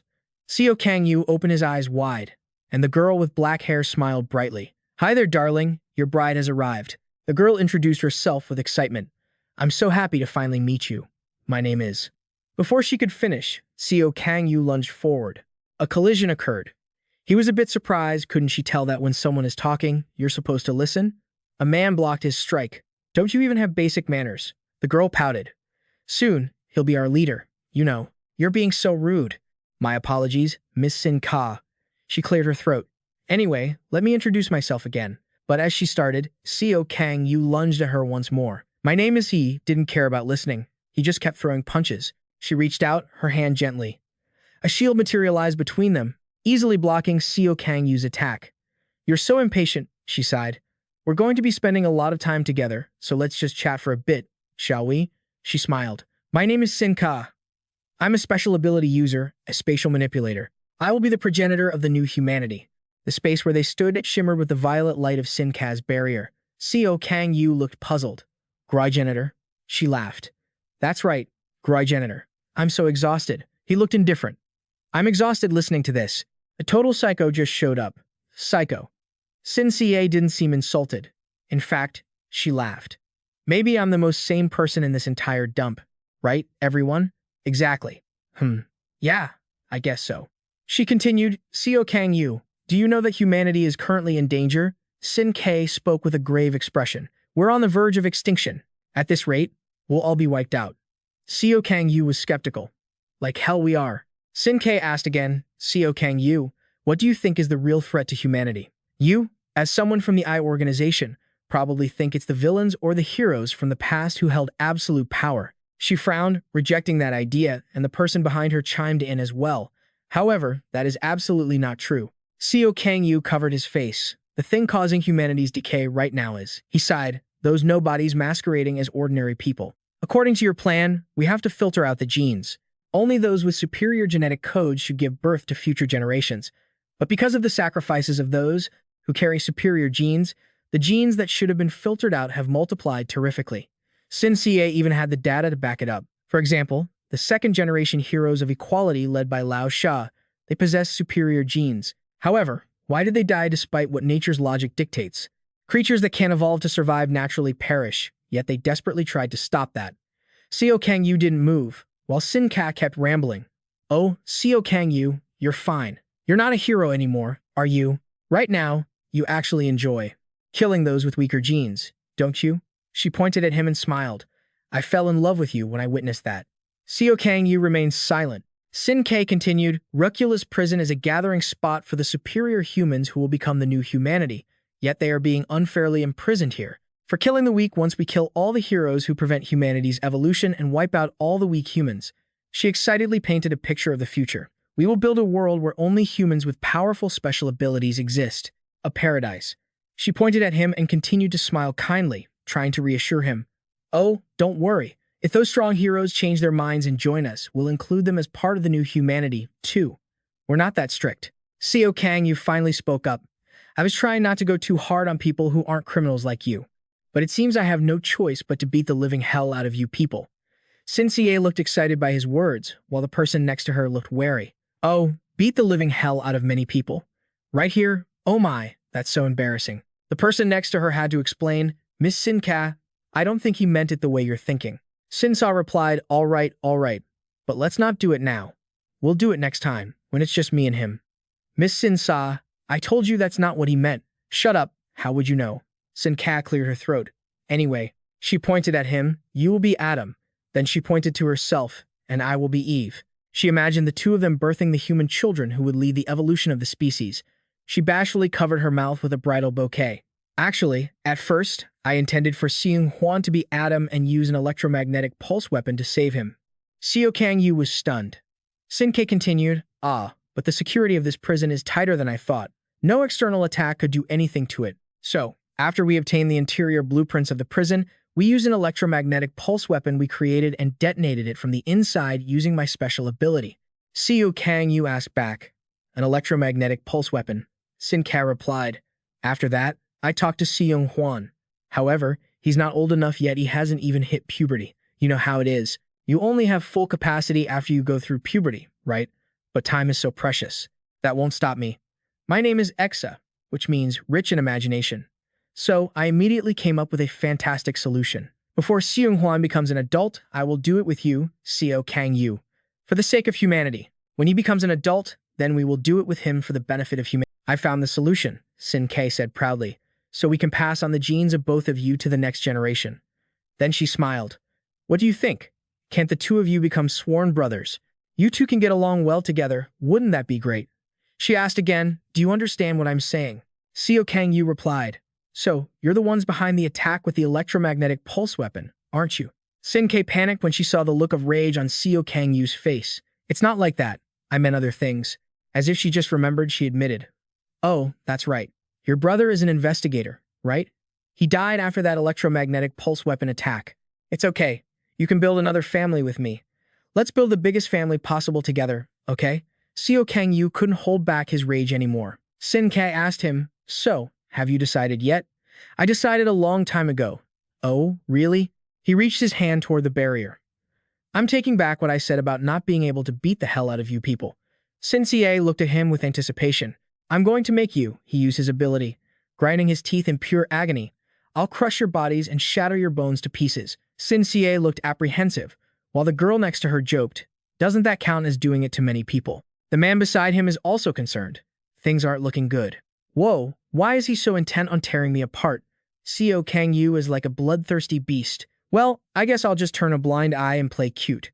Even lovers fight, right? They say the more you love someone, the harder you bite, but it leads to better understanding." Seo Kang Yu, filled with rage, tears through the barrier bit by bit. She looks delighted. Wow, he's really going at it.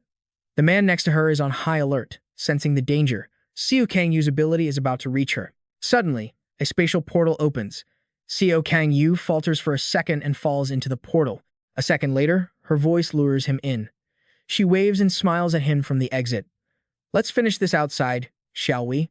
She doesn't forget to remind him, "Calm down before you come over." Then, the portal vanishes, leaving Seo Kang Yu stranded in that space. He continues to manifest his power. Seo Kang Yu loses it. A pillar of power from his core shoots straight into the sky. His explosive power forces the S-Class group to be cautious. Seo Kang Yu has broken free. Sinka stares at him, eyes wide. Whoa, his power doesn't stop. It's cutting through space. Seo Kang Yu uses that momentum to close in on Sinka. She laughs as the three of them slip into another spatial portal. Seo Kang Yu keeps charging forward, and the crazy girl remarks, "It's like we're playing hide and seek." He stomps his foot down hard, but hits nothing. He's all alone. Sin Kei opens a portal and teases him. She beckons, "It's about to close. Come here and catch me." Form. As soon as he speaks, red sparks instantly surround him. Sin Kei is excited. "Oh, that's the same thing he used at B1, but he's still not faster than me." Sinka appears behind him again, blushing with excitement. She laughs, but Seo Kang Yu's hand is already right in front of her. "Wait, hold on." He's been tracking her every time she opens a portal. Gato tears up and hugs the girl beside him. Seo Kang Yu's claws are about to reach her. Suddenly, the space around him shifts. Seo Kang Yu's eyes widen in surprise. The girl is now on top of him, holding him in a chokehold. Sin Cie reaches her hand out from another portal. Everything is going smoothly. Why are you getting in the way? Lady Sinka. While this girl, Hao, is rushing towards Sinka, Seo Kang Yu grabs her head. Hao didn't even get to finish her sentence. "If he catches you, you're going to die." He smashes Gato's head into the portal, creating another explosion. Sin Kei and the other man go quiet. Seo Kang Yu stands still amidst the chaos. Someone speaks up, and his gaze immediately snaps in that direction. See, Gato reappears behind Sin Ka. "I told you, if he catches you, you're dead." Sin Ka asks, "About the life just lost. How do you plan to handle it?" "Well, Lady Sin Ka, it's your call." Seo Kang Yu begins channeling his energy again. "What a waste. And what about the life I lost?" She sheds tears. "That jealousy of yours is truly magnificent. How did things turn out like this?" Seo Kang Yu continues. "Form 5, Sinka," she says coldly. "Multi-space." Seo Kang Yu's eyes widen as several of his red orbs have to clash against the multi-space. Inside each portal is the silhouette of a person. Seo Kang Yu is stunned. Sinsa isn't laughing anymore. "Say hello to them. They are the new humanity, and they will replace your kind. From now on, B3 is plunged into a sea of fire." West steps out of a spatial portal. "I can't believe Mago is dead. I should have been the one to finish him." Ho, the martial artist, laughs. "Who's going to tame me, then?" Frida, another martial artist, speaks up too. "Does an old man like me need to get involved?" Natura, a martial artist, replies to the old man. "Everything in this world is necessary." Meanwhile, the Esper is worried, thinking to himself, "I'm so scared. I'm so scared. I'm so scared." I'm so scared. I'm so scared. I'm so scared. I'm so scared. Vi, an Esper, is puffing on a pipe. A hero dressed like a prison guard? Now that's interesting. Mors stands solemnly with his arms crossed. Tong Khan says rudely, "Smoke where you're supposed to." Two people, Xing and Tiburon, both martial artists, appear together. DH, what the hell are you talking about? Hu and Ju Yang, another Esper, laughs. There are people here even more monstrous than devils. B, four-prisoner Tatsujin, who is both an Esper and a martial artist, stares at the empty sword sheath in his hands. Stepness, a martial artist, points at something. They're just useless fools who have to rely on weapons, aren't they? Terapia wonders. Number B, still alive, Maladit, a summoning Esper, puts his hands on his hips. I knew those outfits were more comfortable. The hero Esper stays silent. Seo Kang Yu's eyes widen. His mask is stained with blood. From the portal, two more silhouettes emerge. B5 prisoner Aora, an Esper, looks at him coldly. Beside her is Seung Hwan. Contrary to her, he's excited to see him. Seo Kang Yu. Seo Kang Yu unleashes a burst of power that makes the others stop laughing. Zero mode. The white-haired guy is eager. Come on, Seo Kang Yu, let's keep playing. Seo Kang Yu lunges forward with immense power. Seung Hwan is excited. He already has a sphere in his hand to fight him. The two close the distance in an instant. Seo Kang Yu's wave of red power collides with Seung Hwan's blue power. A roar that seems to swallow everything echoes throughout the prison. The others watching from above are terrified by the way they fight. A few are intrigued, hoping nobody gets careless and ends up hurt. Warden. Someone else speaks. Other guards come to report to the warden. Do we have to get out of here? The female warden can't believe things have turned out this way. Nothing is going according to plan. Seo Kang Yu plants one hand on something, and he pulls his entire body up. Seo Kang Yu is going wild. Zero mode. All the B3 and B4 criminals have been captured by the Justice Heroes. I see. However, not one of them has ever seen Seo Kang Yu in combat mode. I understand why that woman, Lao Sha, stopped Seo Kang Yu from fighting.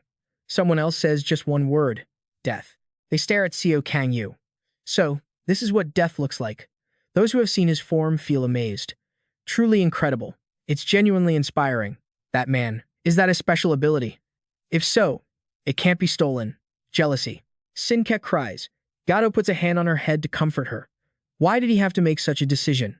Bon and Seung Hwan touch their masks lightly. Happy, Seo Kang Yu. Why didn't you show me this skill before we fought? And do you have more? He laughs. You're really top tier. Seo Kang Yu doesn't say much and attacks directly. His eyes go wild with the surge of power. Seung Hwan sneers. But you're still holding back, aren't you? Seo Kang Yu explodes with even more power. Blue-colored strikes hit him. Continuously, more and more, Seo Kang Yu is pushed back. But he quickly regains his balance, uses his legs to launch himself forward again. Like a bolt of red lightning, he heads straight for Seung Hwan. His face no longer looks human. He punches, but the blow is blocked by a barrier Seung Hwan set up. He laughs. All right, I've frozen the space in front of me to defend, and together, they cause a massive explosion. The onlookers exclaimed, Whoa, what a terrifying beast. How is he this strong without even using his combat abilities yet? And he's not even an adult yet.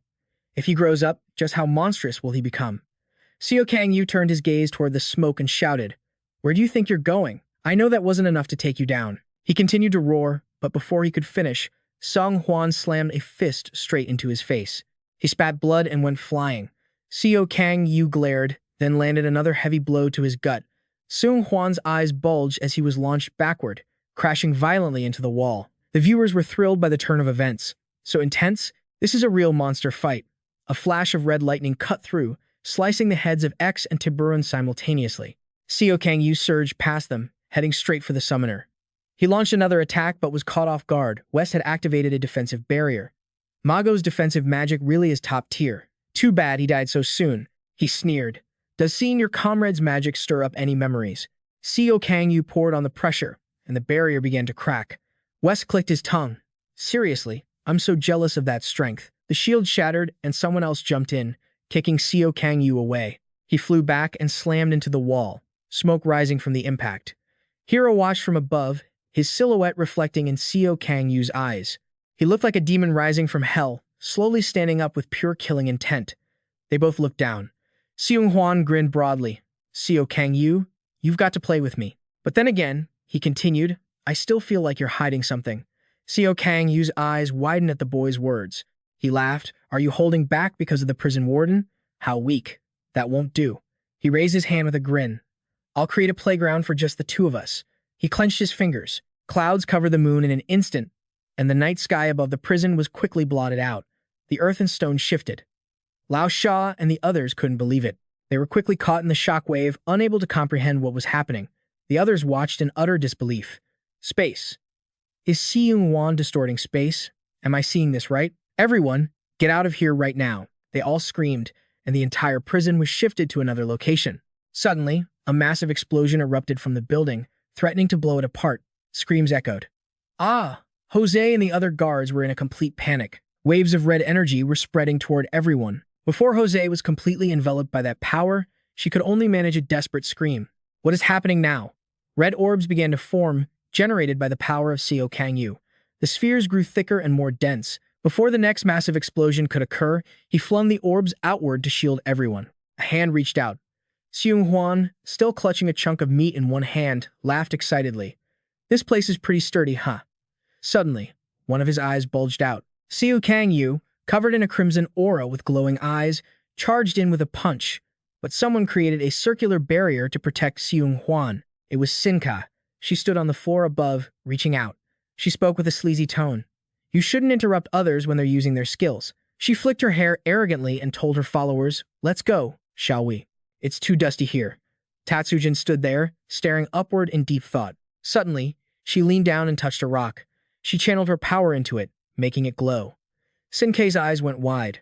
The rock Tatsujin infused with power grew brighter and brighter. Sinkei's eyes lit up with excitement. Then, a sharp blade manifested.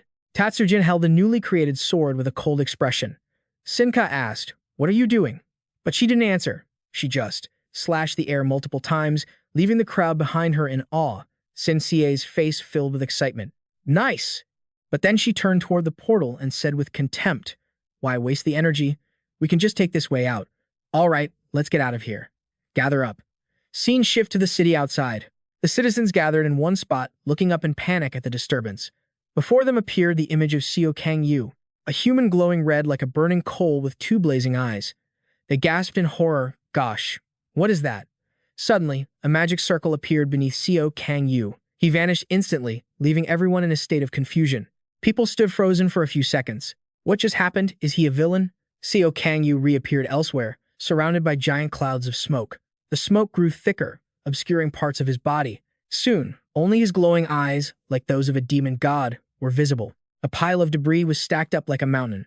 As the scene cleared, a giant orb was revealed, with Seo Kang Yu standing beneath it. Then, a hand emerged from the chaotic mass. The jagged sphere created by that guy to counter Seo Kang Yu. Beams of light began to burst out from inside the orb. Seung Hwan cracked a sinister smile. Boom! The orb exploded instantly. Moments later, the smoke spread. Seung Hwan's explosion left a massive crater in the ground. He landed on the ground with a smug, twisted grin. On the other side, Seo Kang Yu sat, one hand propped on the ground. One side of his face was starting to return to normal. The waves of power were slowly fading from his body. Nearby, looking down at the giant crater, the others watched. Sin Cie cheered excitedly. Don't anyone get in their way. Let's just stand back and watch. The reason prisoners B3 and B4 listened to Sin Ka, even though they weren't the type to follow others. Hello, I'm Sin Ka. I'll help you get what you desire. Every time she spoke to men, she put on her most seductive display. Sin Cie preyed on the prisoners' desires, a feeling every human has. Whether they were old men or teenagers, she succeeded in inviting every prisoner into her world. But there were exceptions.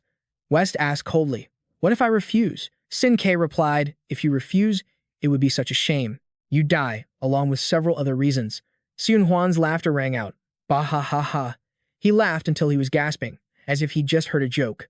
A new type of human, is it? He wiped the corner of his eye from laughing so hard and said, you want to marry Seo Kang Yu for a reason like that, and then marry me? You're quite the interesting one, aren't you? Sin Ka, naturally thick-skinned, clapped and laughed at that. I'm glad you think so. But then, Seung Hwan interrupted. But there's still one problem. I think fighting Seo Kang Yu is far more entertaining than anything you could possibly offer me. He wore a sinister smirk. Oh, is that so? Sin Ka put on a kind expression, cautioning him. If you only chase after such short-term thrills, you're going to end up a dopamine junkie. You need to think about the big picture. If you kill Kang Yu, what else could possibly bring you joy? Seung Hwan just laughed confidently. That's fine by me. I'm going to die eventually anyway. I'm okay with dying while I'm still having fun. Sinsie put on a sorrowful look and said something utterly disgusting. If I could have a child with Seo Kang Yu, and then another with you, they could provide you with endless entertainment as they grow up. And once you become an adult, you'll be even stronger than you are now. That way, you'll be able to enjoy fighting Kang Yu even more by then. Look at the long-term benefits. If you join me, you'll be able to have fun until the day you die. She kept brainwashing the naive Seung Hwan. He fell silent for a moment, as if thinking it over. In front of him, that thick-skinned woman was staring with an excited face, as if she had finally found someone as crazed and twisted as herself. He couldn't help but let out an excited grin. Then, he spoke up. All right, let's give it a try. That sounds fun. The woman cheered in delight. Oh, wonderful. You've made a wise decision. Suddenly, Seung Hwan went cold. But I don't love you. How are we supposed to get married in the future? Sin Kei leaned in close and whispered, It'll be fine. She pressed her chest against Seung Hwan's face and confidently asserted, By then, you'll be in love with me. I'm sure of it. The scene shifted to a little later. He was wearing a rare look of panic as he took a heavy blow. Seo Kang Yu had just punched him right in the gut, and as he pulled his fist back, Seung Hwan was sent flying backward. He coughed up a mouthful of blood, yet he still gripped that piece of meat tightly, laughing triumphantly. Heh, I guess one hand won't cut it after all. While Seo Kang Yu glared at him with pure hatred, Seung Hwan began to goad him. Say something, Seo Kang Yu. Are you just going to stay silent forever? Or is it that you can't even talk in this state? Do you know what this is? Seo Kang Yu just kept staring at him with vengeful eyes. Seeing that the other man wouldn't answer, he nonchalantly held up the round object and said, This is your brother, you know. Hearing that, Seo Kang Yu's glare turned even more ferocious. Seung Hwan deserved to die 1,000 deaths. Consumed by rage and agony, Seo Kang Yu lost all sense of reason and let out a roar. He transformed into a crazed beast, charging toward his enemy. But Seung Hwan just mocked him casually. Oh, so you can talk after all. Seo Kang Yu sprinted towards Seung Hwan, who was standing there nonchalantly holding the round object. The rocks under Seung Hwan's feet began to float off the ground. With a savage, gleeful look, Seung Hwan manipulated the stones, sending them high into the air. In an instant, they sharpened into deadly, jagged blades. They grew larger, under Seung Hwan's control, pointing their tips toward the charging Seo Kang Yu. Seo Kang Yu raised his hands into fists, bracing himself against the thousands of earthen spikes flying at high speed. Seo Kang Yu thrust his fists forward with immense force against the barrage. With a fierce expression, he plowed through the spikes as they whipped past him. Suddenly, Seo Kang Yu's eyes widened in shock. Explosions rocked the earth, sending debris flying everywhere. Seo Kang Yu stood in the middle of the crater, his hands transformed and oversized, digging deep into the ground. Seo Kang Yu stared in disbelief at what was coming his way. An enormous object was hurtling toward him. Through the cloud of dust and stone, the object kept barreling towards Seo Kang Yu at blinding speed. He locked his eyes on it and held a fist out in front of him. His fist drew closer and closer.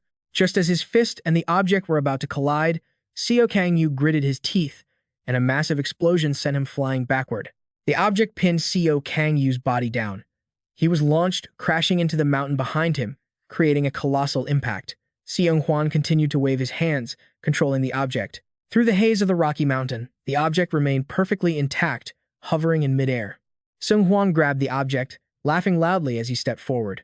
He held it up and spoke with a sinister tone. You can't attack this thing, can you? Seo Kang Yu struggled to get up after the collision. Seung Hwan continued, I just had a great idea. He looked at the object with naive eyes and said, If I eat this, does that mean you won't be able to attack me anymore? Seo Kang Yu was stunned by the suggestion. Seung Hwan kept going, but it's too big. I can't swallow it whole. As he spoke, he channeled his power into the object, adding, I'll just compress it a little. Suddenly, something powerful surged from the ground. Seo Kang Yu used one leg to stomp hard on Seung Hwan, catching him completely off guard. Seung Hwan's eyes bulged as he coughed up blood. A massive explosion rang out, blanketing the area in dust. Seo Kang Yu stood over Seung Hwan, who lay pinned to the ground. He balled his hand into a fist, locked his eyes on his target, and brought a powerful blow down onto Seung Hwan's face. The punches kept raining down.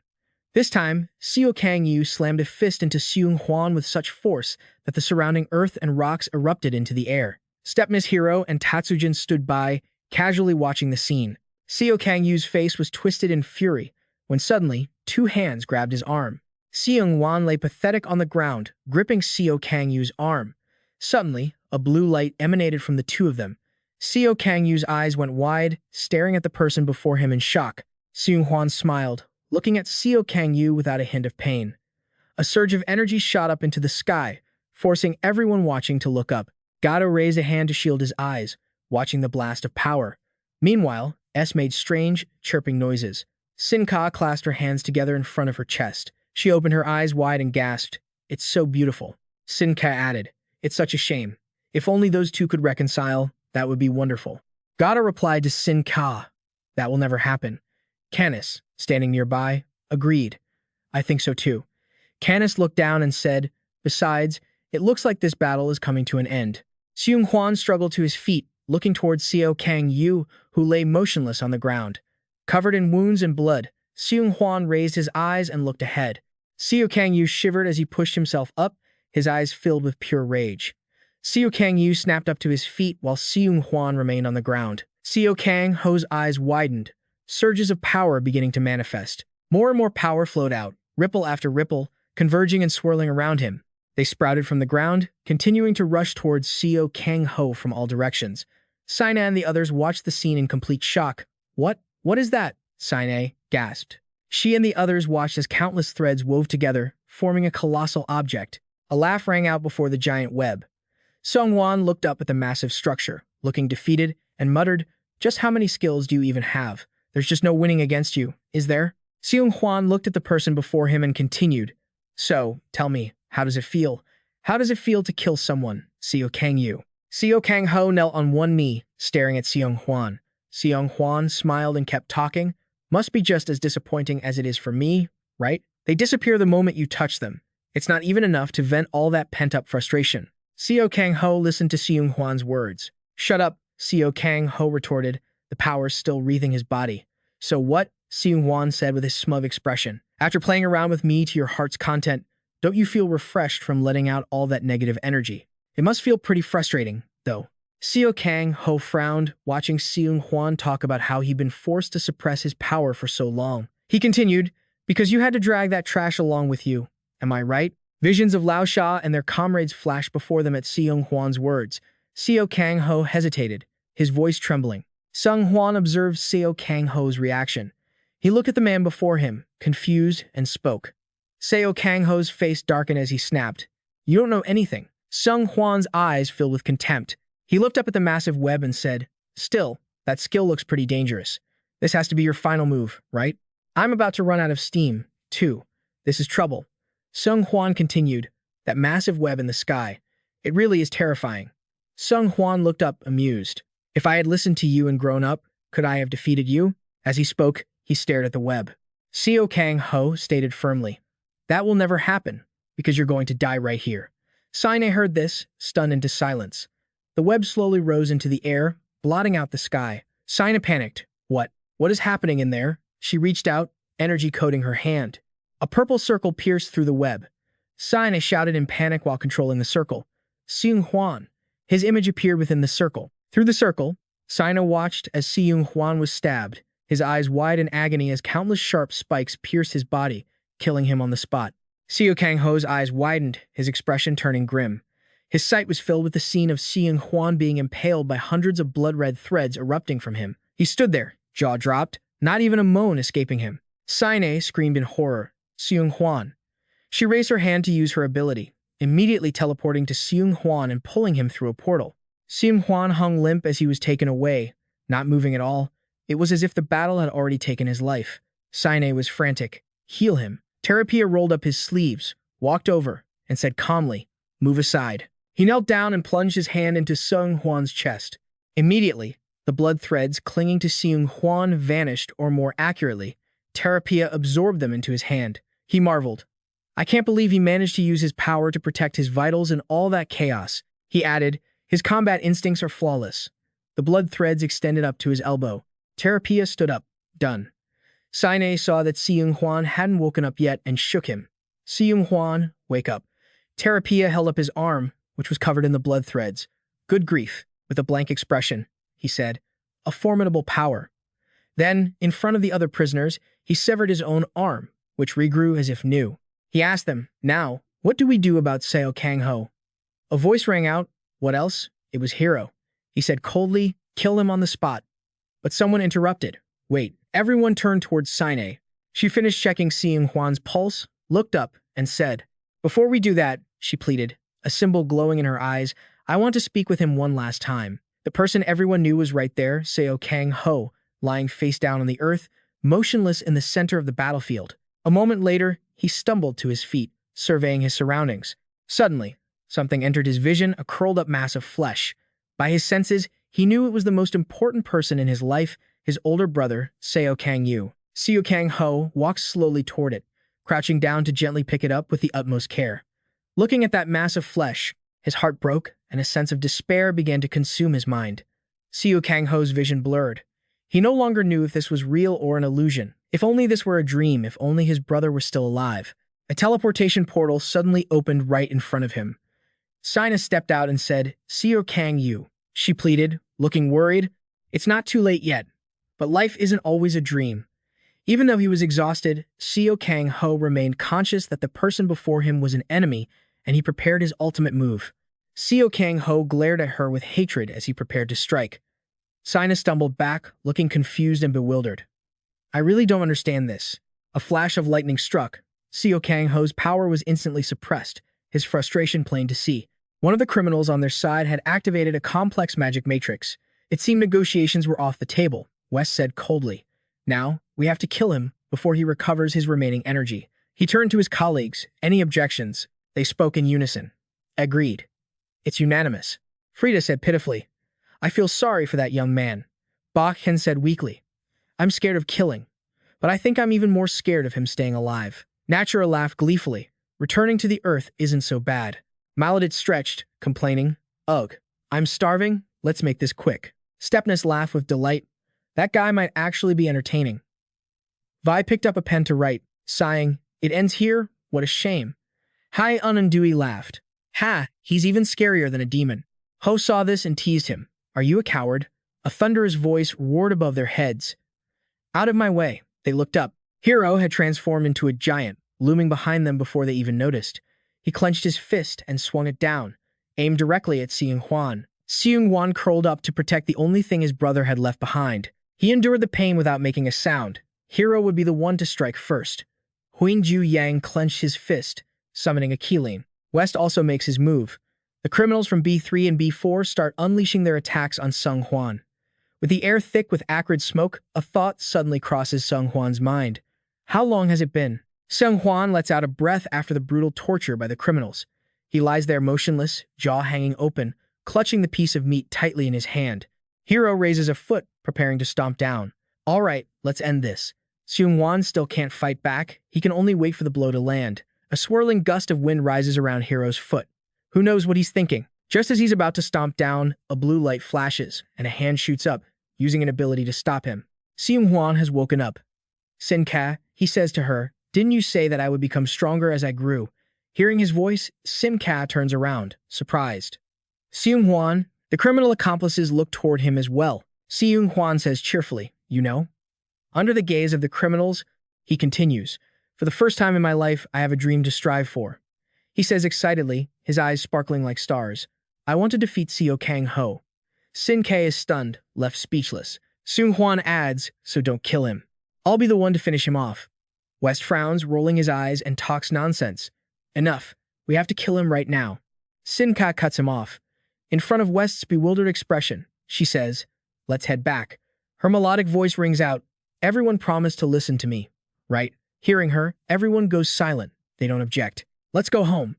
The dust continues to blow away, and light flickers through the clouds. Sin-Ka opens a portal for them to pass through. She cheerfully asks Seung Hwan, do you want us to help you? Seung Hwan picks up his hat. I'm fine. He puts it on, casting a glance behind him at Seo Kang Yu, who lies there motionless, as if lifeless. Seung Hwan leaves behind one final remark. Next time we meet, I'll win. Then, he disappears through the portal. The news reports that following the electromagnetic weapon attack at Ruculus Prison, 8B, 3 criminals, 5B, 4 criminals, and 3B, 5 criminals have escaped. What will happen next? From above, an old man has been observing everything the whole time. He chuckles in excitement. Ho, ho, ho, ho. Kingston smiles. The world is about to get rowdy. Just as Kingston thought, In the near future, Sin Ka will turn the world completely upside down. The pink star Sao Hong giggles, saying, meow meow meow meow. The person opposite seems surprised. What? Really? It keeps babbling. Meow meow meow meow meow. The girl talking to it is hesitant, uncertain. I'm still not ready.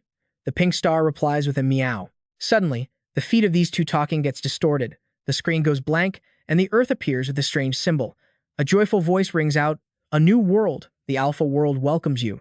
Sin Ka appears with two others, saying cheerfully, hello everyone. I am Sin Ka, and from now on, I will be your Eva. She introduces the two people next to her. Beside me are some guests. The man says, Canis, and the cat-eye girl also introduces herself. I am Gato. A line of text appears. What is the Alpha world? Canis answers the question. The Alpha world is a created world. He continues. Designed for Kilu to bring in humans who have been infected, with Miss Sin Ka serving as the Eva for humanity. The next question appears. Who has the right to remain in the Alpha world? At this point, Gato replies, to become part of the Alpha world, you need the following conditions. Regarding the first condition, she pauses briefly and says, that person must possess powerful abilities. At the same time, a muscular person is shown. The screen displays a pack of rats, accompanied by Gato's voice. The second condition, that person must not harbor those who possess rejected genetic sources. Gato continues. The third condition, that person must be healthy enough to reproduce. The screen displays another question. What will happen to those who don't meet the requirements? Sin Cie says with indifference and a look of pity. I think those with unchosen genes are the way they are because they committed crimes in the old world. They deserve to die. Sin Cie points at the camera. And if you've committed a capital crime, what should we do? She says, that's exactly right. They must be executed. Sin K claps her hands. Anyone whose genes don't qualify deserves to be executed, she says passionately. At the same time, a letter appears on the screen.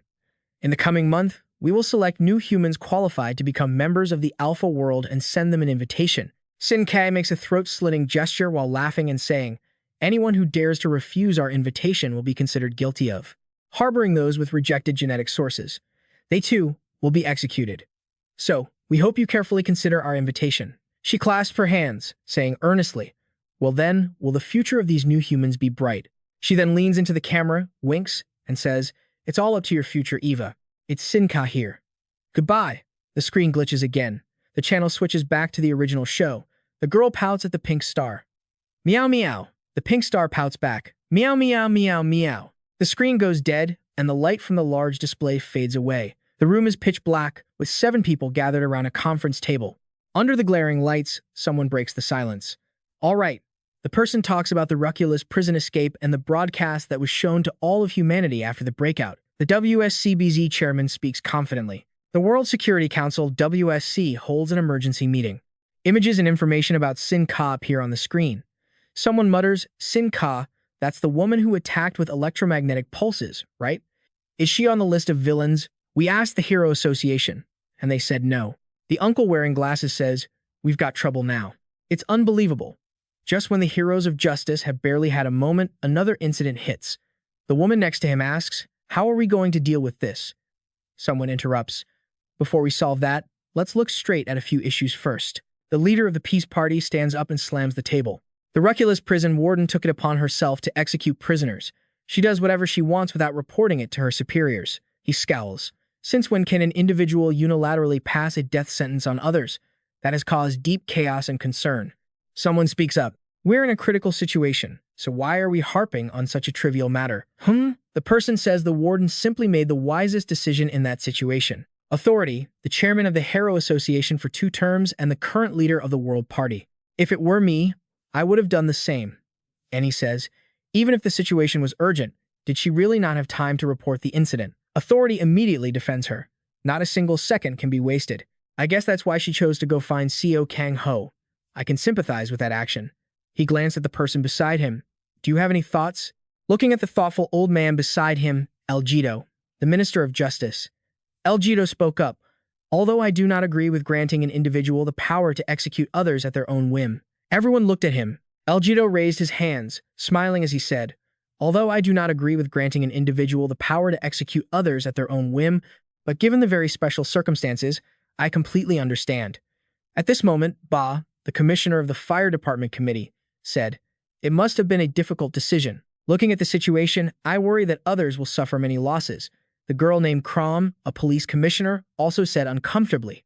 Aren't we already suffering losses ever since general security fell apart? Since that broadcast, have we ever had a moment of rest? Deputy Minister of Defense Guerra puffed on his cigar and said, "Is it time for us to realize we are in the middle of a war, or are we still just dwelling on the prison break?" Authority slammed the table, angrily saying, "I said those prisoners deserve to die." He angrily pointed at Krom and Guerra. "We pushed ourselves into this current situation. Wasn't it because you insisted on clinging to those prison sentences, denying it wasn't him?" Authority continued, "If I were still the chairman of the Hero Association, those guys would have been dead before there was any need for executions. I can't understand how you guys bring trouble upon yourselves just because you didn't kill the wanted criminals as soon as you caught them." He gritted his teeth, thinking that ever since Lao Sha became the chairman of the Hero Association, the world had become a chaotic mess. Calmly, he said, "You still haven't changed at all, have you?" Anne spoke up again. "Do you think the decisions you made when you were still chairman of the Hero Association were correct? Take a good look at the heroes from back then." He looked at Authority and continued, "Most of the heroes you led had minds that were never normal." Authority retorted with a bad attitude. "So what?" The two argued, one saying that letting them live meant keeping them under control rather than letting them turn into villains. The other fired back. "His being a hero that important?" Authority winced. It was obvious. After Lao Sha took over as chairman of the Hero Association, people who could have been heroes suddenly turned into villains and caused trouble everywhere. Ba Da glared at him. "Authority, the image of a hero in your mind is completely different from mine." Authority said again, "You are just a bunch of people dreaming of your own ideal world without paying any attention to the reality right in front of your eyes." Bez, who had been quietly observing their bickering, finally spoke up, "Lao Sha." Everyone instinctively fell silent and turned to look at him. He said, "If she were here." Looking toward the empty seat, he continued, "I am curious what her perspective would be." Authority gritted his teeth in silence, clicked his tongue, and walked away. Reaching the car, his secretary opened the door for him and asked, "Did the meeting go well, sir?" Authority replied curtly, "Not at all." He scowled and said, "Those people are truly annoying. I don't think there's anything to discuss here. Just kill that Quash Lu Pham Han and be done with it." He grumbled, "It's all that BTH fault." "That BTH Lao Sha?" The secretary asked him.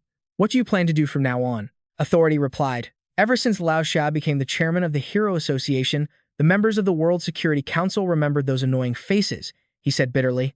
"The faction supporting rehabilitation includes the Peace Party, the Fire Commissioner, the Deputy Minister of Defense, and the Hero Association chairman." Authority frowned. "The faction supporting punishment includes the World Party and the Police Commissioner." Then he remembered Ba Da's face. "And the neutral faction is the Minister of Justice." Speaking of this, he sighed, "It's all because the four of them joined forces to oppose the two of us, which is why our opinions were ignored. Even the current chairman is gradually leaning toward Lao Sha's side." He said, "But for now, the chairman's seat is still vacant. We just need to help our own person get that position." To balance things out, he would do anything. If it were 3 against 3, perhaps our opinions would have been considered seriously. Authority paused, then looked out the window. "We are going to meet Seo Kang Yu, the former hero of justice," he said with a firm tone. He was sure that a certain guess had crossed his mind. Others had also started to act. Authority thought of a girl with pink hair wearing rabbit ears. The secretary wondered, "Isn't Seo Kang Yu quite close to Lao Sha?" Authority said, "True, he is close." He flashed a cynical smile. "However, the current situation has changed quite a bit, hasn't it?" Following his orders, the secretary started the car to go find Seo Kang Yu. At this moment, Seo Kang Yu was lying in the operating room. His lips were cracked from dehydration. Sung Hwan drowsily opened his eyes. A question was posed to the heroes. "Why can't heroes kill villains?" Judd laughed out loud at the question. "Ha ha ha.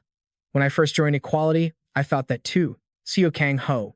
He said that you would find the answer to that question when you accompany Equality. Judd heard that and looked at him, completely confused. Do you want me to stain my hands with blood?" He hesitated. "I don't want to." Waving his hand, he said, "If a hero has to kill people, I'd rather not be a hero." This time it was Medias's turn to speak. She said, "My sister was a criminal on death row." She said timidly, "It's true she committed a crime worthy of death, but I think she should be given a chance to make up for those sins." Mago rubbed his chin. "Why can't heroes kill villains? Let's think backwards. Why should heroes have to kill villains?" He thought sadly, because their lives have no meaning. Or have they already given up on being human? What kind of human has value while living? What does it mean to be human? Then he said happily, "That's a tough one. Let's think about it together." Lao Sha said nonchalantly, A hero's job isn't to kill villains. Our job is to save everyone. She reached out her hand. From now on, let's save everyone together. Before Seung-hwan's eyes, everything went dark, and Lao Sha's voice echoed. Seo Kang Ho, you certainly will. He drifted in and out of consciousness, thinking, why everyone? The scene showed the memorial photos of his 5 familiar comrades. Why did everyone leave without telling me the answer? Hong Jia appeared and said, the management's job is to rehabilitate prisoners. She hesitated. I don't oppose the death penalty system as an investigator. I have a responsibility to tell criminals what they did wrong before they are executed. Seo Kang Yu stood before him with weary eyes. The law is what convicts people, and we, as investigators, will carry out the judgments that are handed down. The image of Seo Kang Ho suddenly crumpled like a piece of paper. His voice still echoed. That's exactly why people crush paper into a ball before throwing it away, isn't it? As an investigator, Seo Kang Ho suddenly opened his eyes, a rain of blood fell, and the stench of decay washed over his entire body. A voice called out his name. Seo Kang Ho. A hand offered a sphere of flesh. A giant version of Seung-hwan looked at him provocatively. Even you find this interesting, don't you? He said with excitement. After all that's happened, they're still blabbering on about nonsense.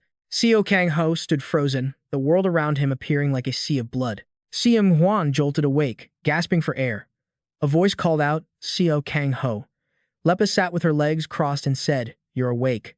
She asked anxiously, are you okay? Seo Kang Ho still hadn't escaped the nightmare. The world remained hazy before his eyes. I'm sorry, Lepus confessed. I should have come to help, even though I knew something would happen in the cell. Lepus looked hesitant. I couldn't know the details because the lead investigator covered up the riot. Seo Kang Ho covered his eyes. It's fine, he replied. Even if you had come, you wouldn't have been able to help. Lepus remained worried. Are you really okay? I heard about your assignment in prison executing criminals. Seo Kang Ho cut her off. He looked directly at Lepus. I am not okay at all. Lepus stared at him. Seo Kang Ho. Seo Kang Ho's eyes flared with anger. I should have killed every single one of them, but I couldn't. Lepus's eyes widened in surprise. Seo Kang Ho asked her, Lepus, did you come here to tell me I shouldn't kill villains too? If that's the case, then just leave. I'm not a hero anymore. Before Lepus's shocked gaze, he stated clearly, I am an investigator now. Lepus lowered her head. We need to establish a new hero association and select heroes for a new equality. She continued, I am currently serving as the interim president of the Hero Association, but with the changes coming, we need a hero to lead the way. Lepus looked straight into Seo Kang Ho's eyes. So, we are thinking of choosing you, a former hero of equality, to be the president of the Hero Association. Seo Kang Ho cut her off again. I already told you. He glared at her. I'm not a hero anymore. Heroes should do what heroes are supposed to do. Seo Kang Ho said, as soon as I recover, I'm going out to do what needs to be done. Lepus stood up. Seo Kang Ho. Another voice interrupted. Hero Seo Kang Ho. You're right about that. Authority stood before the hospital bed, hands in his pockets, looking down at Seo Kang Ho with an arrogant smirk. He chuckled. Oh, so you're investigator Seo Kang Ho, right? Lepus looked surprised. Authority. He stepped forward slowly. You've worked so hard executing those criminals all by yourself. But now, you won't need to do that anymore. Authority stated firmly. I will soon become the president of the Hero Association, and I intend to let the heroes handle the execution of criminals. Lepus gasped. What? Seo Kang Ho remained vigilant. Are you the representative for the world faction? What are you talking about? Authority replied, I will soon step down from that position. He continued, to participate in the election for the president of the Hero Association. Authority straightened his vest and looked at Seo Kang Ho. I came here to talk to you and see if you'd be interested in becoming the president, but never mind. Just consider this a visit to check on you and say hello. He turned toward the door. I hope you recover and get discharged soon. Lepus, just wait and see. Lepus frowned. Do you really think anyone will vote for you? Authority just clicked his tongue. He smiled smugly. You have to wait and see, don't you? Lepus turned to look at Seo Kang Ho in a panic. Seo Kang Ho just closed his eyes and said, I'm tired. He looked at Lepus. You should go. Lepus was stunned into silence. A moment later, Authority was in his car. Looking out at the scenery, he thought, just as I expected. He mused. Everyone is so busy. Many others, including myself and Lepus, are probably looking for Seo Kang Ho. He thought to himself, after the awakening of abilities, so many people have struggled. Organizations, the military, and the police are all relying too heavily on individuals with power. Authority thought about the WSC. The World Security Council will likely soon discuss Seo Kang Ho's execution of criminals and whether he should be granted the authority to do so. He continued, according to current law, Seo Kang Ho's actions are wrong, his secretary asked curiously. Then, what do you intend to do? Authority clicked his tongue, a thought jumping into his mind. If that is what the law dictates, during the party meeting, and he slammed the table. We need to punish the investigator of Ruculus Prison. Crom countered. Wasn't that a special situation? She added. Even if my own subordinate did that, I would let it slide. Annie prepared to fire back, but someone else cut in. Blah, blah, blah, Authority said. You haven't offered any information on what we can actually do, nor any real solution. Everything you said is just idealistic but meaningless talk. Annie scowled. Idealistic? I already offered a solution. With that, he pointed at the people sitting at the meeting table. The fire department, the military, and the police. Crom raised her hand. I will never agree to that. He continued, including the cooperation of the Hero Association to arrest criminals. We will force them to face the judgment of the law. Authority shouted, Is that your only solution? And he replied calmly, Yes. There, Authority immediately pointed his finger. Is your head in the clouds? Bez spoke up. Authority. He also felt exhausted by the situation. So, what is your solution? Authority said. Let's hold a vote. Everyone was stunned. A vote? Authority continued. Let the nations vote on whether investigator Seo Kang Ho, he leaned on the table seriously, should have the authority to execute. We will change the law. Who agrees or disagrees with allowing Seo Kang Ho to execute criminals? Upon hearing Authority's words, everyone was shocked and dumbfounded. A vote? Authority said. Exactly. Instead of us arguing here like this, a vote would be much clearer. He looked at everyone. Aren't you all working for the people? Annie argued immediately. Things like this are dangerous if decided by majority rule. Authority pointed at his face. Are you looking down on the people now? Seeing Annie unable to argue back, Authority gloated. I see exactly what's going on. He provoked him. You're avoiding it because you think you'll lose, right? He glanced to his left. Am I right? Everyone looked toward the highest authority in the room, the president. He closed his eyes and thought for a few minutes, then said, Fine. Let's hold a vote. The emotions of those present were a mix of joy and sadness, and 2 weeks later, a blue-haired girl read the results of the vote. Everyone held their breath. 88% in favor, 12% against. The supporters held an overwhelming majority. Authority laughed triumphantly. Well, that was to be expected. The young woman continued. According to the GRO opponent's stance, everyone listening closely to this situation should view it as a declaration of war, and the enemy must be eliminated. There is no need to apply the law to them, for they are beasts who have forsaken their humanity. The authority's wrinkled face lit up with excitement. Furthermore, because these issues arose while pursuing our ideals, the power of execution should be granted to all heroes, not just Seo Kang Ho alone. Her voice was monotone, then she presented the opposition's view. She said the current state of Seo Kang Ho makes it difficult for him to make rational decisions. Granting him the power of execution is quite dangerous. Everyone looked pensive. If we give this power to one individual, it could cause the same problems as previous heroes. If an individual values their own judgment over the law, society risks collapse. Finally, she emphasized that this was the opinion of the opposition faction.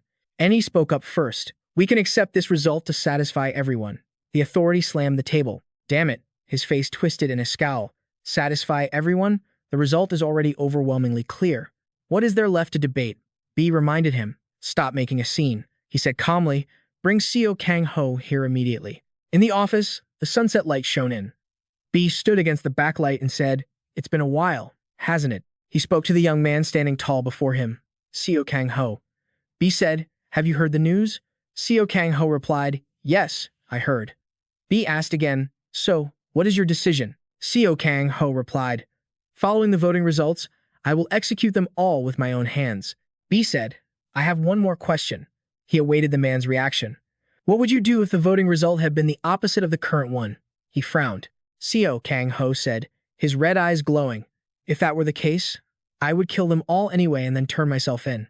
B pondered for a moment. He looked up again and said, One more thing. B thought of the former hero. If Lao Sha were here, what do you think she would do? Seo Kang Ho seemed surprised. He thought for a moment, while B looked at him with anticipation. Seo Kang Ho spoke up. Regarding that, he clenched his fists. You should ask Lao Sha directly. You'd get a better answer. B sighed. Yeah, I suppose you're right. He looked straight into Seo Kang Ho's eyes for the final question. Once this is all over, Seo Kang Ho, who was planning to leave, turned back to look at him. Will you return to being a hero? Hearing that, he walked away, leaving behind one sentence. I'm not sure about that myself. As the meeting concluded, the press got wind of the news and reported feverishly about Seo Kang Yu. A special law regarding Seo Kang Yu had been passed in front of countless reporters pointing their cameras. B stated, World President B, his voice steady, has granted the power to carry out death sentences to Warden Seo Kang Yu to deal with jailbreaks. His gaze was steely. Recent incidents at the Ruculus Prison must be addressed, and future terrorist attacks must be prevented. The authority stared intently at the screen. All right, starting from here, step by step, I guess we can bring it back to the way it was before. Lepis sat on the grass, also watching the news. She was silent. B's speech was being broadcast everywhere. A person holding an urn wept uncontrollably. She sat listlessly on the cold bench, tears falling ceaselessly. Seung Hwan, hey. In another place, a familiar voice echoed, so that's how it is? If so, we need to start preparing right now. Sin Ka looked back. Is everything ready? The criminals waited eagerly. Sin Ka finished. The executioners. Seung Hwan smiled coolly. Not long ago, in Spain and Portugal, a blue vortex appeared, bringing with it a piece of paper containing an invitation. Word was, it came from the world government, and everyone looked up at the sky, frozen in place as a massive blue vortex appeared in midair. Within that vortex, another green magic circle emerged. Noise erupted from it, but no one knew what it was. In just a few seconds, an explosion descended, wiping out the people there. The blast created a massive crater in the ground, and a cheerful voice rang out. Wow! The group of criminals stepped out from the portal. Saw stretched. Hot, isn't it? The girl holding the umbrella said to West, who had just fired the shot. You lunatic. Morse said, dissatisfied. What if someone actually received an invitation? Why did you attack so indiscriminately? West was irritable. If they died from just that, they didn't deserve an invitation anyway. Immediately after, on screens all over the countries of the world, Sin Ka's image appeared. She said hello. Her face was as cheerful as ever. Hi everyone, I'm X. She pointed at the camera. From now on, even the members of the World Security Council watched in silence. Sin Ka clearly stated, the execution of those carrying the waste genes. As soon as the sentence began, the criminals slowly moved into major cities. They were excited to begin destroying the place. Seo Kang Yu put on his hat, his eyes full of determination. At the World Security Council meeting room, the secretary said, regarding this incident, based on documents sent from the Heroes Association, the person with the tattoo under his eye and on his neck is West of the summoning class. He is a villain who was once captured by the Hero of Justice, Mago. He has the ability to turn stolen summoning powers from opponents into marks on his body. Just by raising his hand, he can create a massive explosion. Looking at the devastation before him, West felt no compassion. They're too weak. He possessed the ability to copy an opponent's summoning power. He looked at his hands with a disgusted expression. I should have stolen Mago's gladiator-class power. Next is the cat-eared girl, Ho, of the physical class. She is a villain who was once captured by the Hero of Justice, Yudi. She possesses the ability to turn into a fox spirit. In a blink of an eye, she can slaughter hundreds of people. Ho sighed, her face splattered with blood. Where can I find someone who can tame me now? The next person is Huangju Yang, of the special class, who always wears a mysterious smile. He is a villain who was once captured by the Hero of Justice, Hap. He clapped his hands, and a blue light flashed, releasing his power. Two mythical creatures appeared, waving their arms in a slaughter. He carries the ability to summon demons. Ho ran over and rubbed against him. Huangju Yang scratched his head. Pretty strong, right? The girl holding the umbrella, named Moors, also belongs to the special class. She is a villain who was once captured by the Hero of Justice, Tom. She acts like a typical person with special class powers. Moors stood behind someone dragging themselves away and crying for help. She said, You're so noisy. Not elegant at all. Then, a no-entry sign appeared. She said, Eva was right. An orange ribbon suddenly appeared on the person's neck, and he was strangled to death. Moors said with contempt, Jennas that aren't chosen are truly pathetic from the very start. The secretary concluded. Her power is extremely complex. She continued, the Heroes Association has quickly mobilized forces near Portugal to handle the situation. The authority frowned again. Tisk, their arrival won't be of any use anyway, because from the start, you didn't want to kill them. Bez spoke up. That's fine. In that case, he looked over to Ba Da. Firefighters will be prioritized to mobilize and rescue the civilians. Ba Da replied, Understood, Mr. Chairman. Bez continued looking at Gara and Crom. The military and police have a duty to protect the people. Gara immediately answered, Understood, boss. Crom, however, was apprehensive. We don't have the strength to stop them. In the end, we'll just have to call the heroes for help. Bez turned his attention to Elgido. Elgido, officer, where is Kang Ho? Elgido replied, I'm listening. He said, the prison warden says he started heading there the moment he saw the broadcast, and he chimed in, complaining, haven't we fired her yet? Bez asked his secretary, is there any way to figure out what the enemy's goal is this time? The secretary nervously said, we still haven't found out exactly what they want. Before this attack, S pointed at the accomplices of all of you. She said, the goal is to execute everyone who carries a non-selected gene and help those who accept our invitation to join the Alpha world. Sincie raised her hand. Initially, we should just gently let them have a taste. Persuading those who accept the invitation later will be much easier. Everyone's eyes were fixed on her. She continued, for now, I want you to focus on bringing people in rather than slaughtering them. Then, she spread her arms, savoring the decisive moment. In the end, we can kill as many people without the selected gene as we want, right? Moores spoke up, trying to stop the other three. Hey, stop it now. She said seriously, warming up your body like that is enough. Okay, just go do the mission Eva gave us, he said, but I want to destroy a bit more. Hyun-Ju Yang nodded. All right. West didn't agree right away. He said, I'll do what I want. If I keep destroying this place, the people who accept our invitation will eventually have to show themselves. Moores angrily said, you're crossing the line. Are you planning to ignore the mission Eva assigned? He just nonchalantly replied, if so, what are you going to do about it? Before his gaze, Hyun-Ju Yang raised his hand and performed a seal to summon again. The three-legged crow, a hideous, skin-and-bones bird, flew over. He climbed onto the bird and said, I see that even if you told him to go, he wouldn't go anyway. The fox spirit jumped up. Whoa, let me on too. Moores couldn't do anything, clicked her tongue, and turned to leave. Wes said, as soon as I'm done, I'll report this to Eva. Do whatever you want. Hearing him say that, they just left him be. The scene was in ruins, the city engulfed in a sea of flames. Wes sighed. He sighed while shooting out fire. Nothing has changed since I got out of prison. How annoying. He pulled up his sleeve to look at the tattoo on his arm. Everything is the same. No matter how much I destroy, my strength doesn't increase. Truly a cursed ability. Looking at these diamonds, he said, I understand now. His eyes were sharp, must keep stealing. While he wasn't paying attention, a pair of huge feet fell down. It was a rabbit landing where Wes was standing. He quickly created a barrier. Suddenly, he heard a familiar voice. Who are you? Someone stood on a flying carrot, and the giant rabbit vanished. That person said with disgust, you really haven't changed at all, even after being out of prison for so long. Lepus scowled. Did you learn nothing there? The barrier Wes had created slowly shattered. He frowned and said, Lepus, you came at just the right time. Can't you let Mego rest in peace? At a school, this was the USB Academy for the Talented. In a classroom, a teacher was lecturing. A little boy sitting at the front desk raised his hand. Teacher, I'm scared. The teacher smiled affectionately to comfort him. You kids are going to be fine. He winked and said, no matter what happens, I will always protect you. Follow me to the shelter. Just as he finished speaking, a round of applause echoed. Everyone followed the sound and saw a woman suddenly appear at the back of the class. Moores was the one who just clapped. She said, very impressive. Truly an admirable teacher. The children were terrified and scattered in fear. Moores frowned. You guys are so noisy. How rude. Groy shielded the children behind him. He took a defensive stance and said angrily, Moores. She remained nonchalant. You know me. How embarrassing. She held her umbrella. Don't be afraid. I know you also received an invitation from Eva. Saying that, she jumped down. Those who received the invitation, follow me. Groy interrupted. Please leave here immediately. He sat down and hugged the children. I won't let you take any child away. Moores hadn't even done anything yet but was already refused. She said uncomfortably, You're not very wise, are you? She tapped her umbrella on her hand, and Moores began to use her ability, thinking you dare to interrupt me while I'm speaking.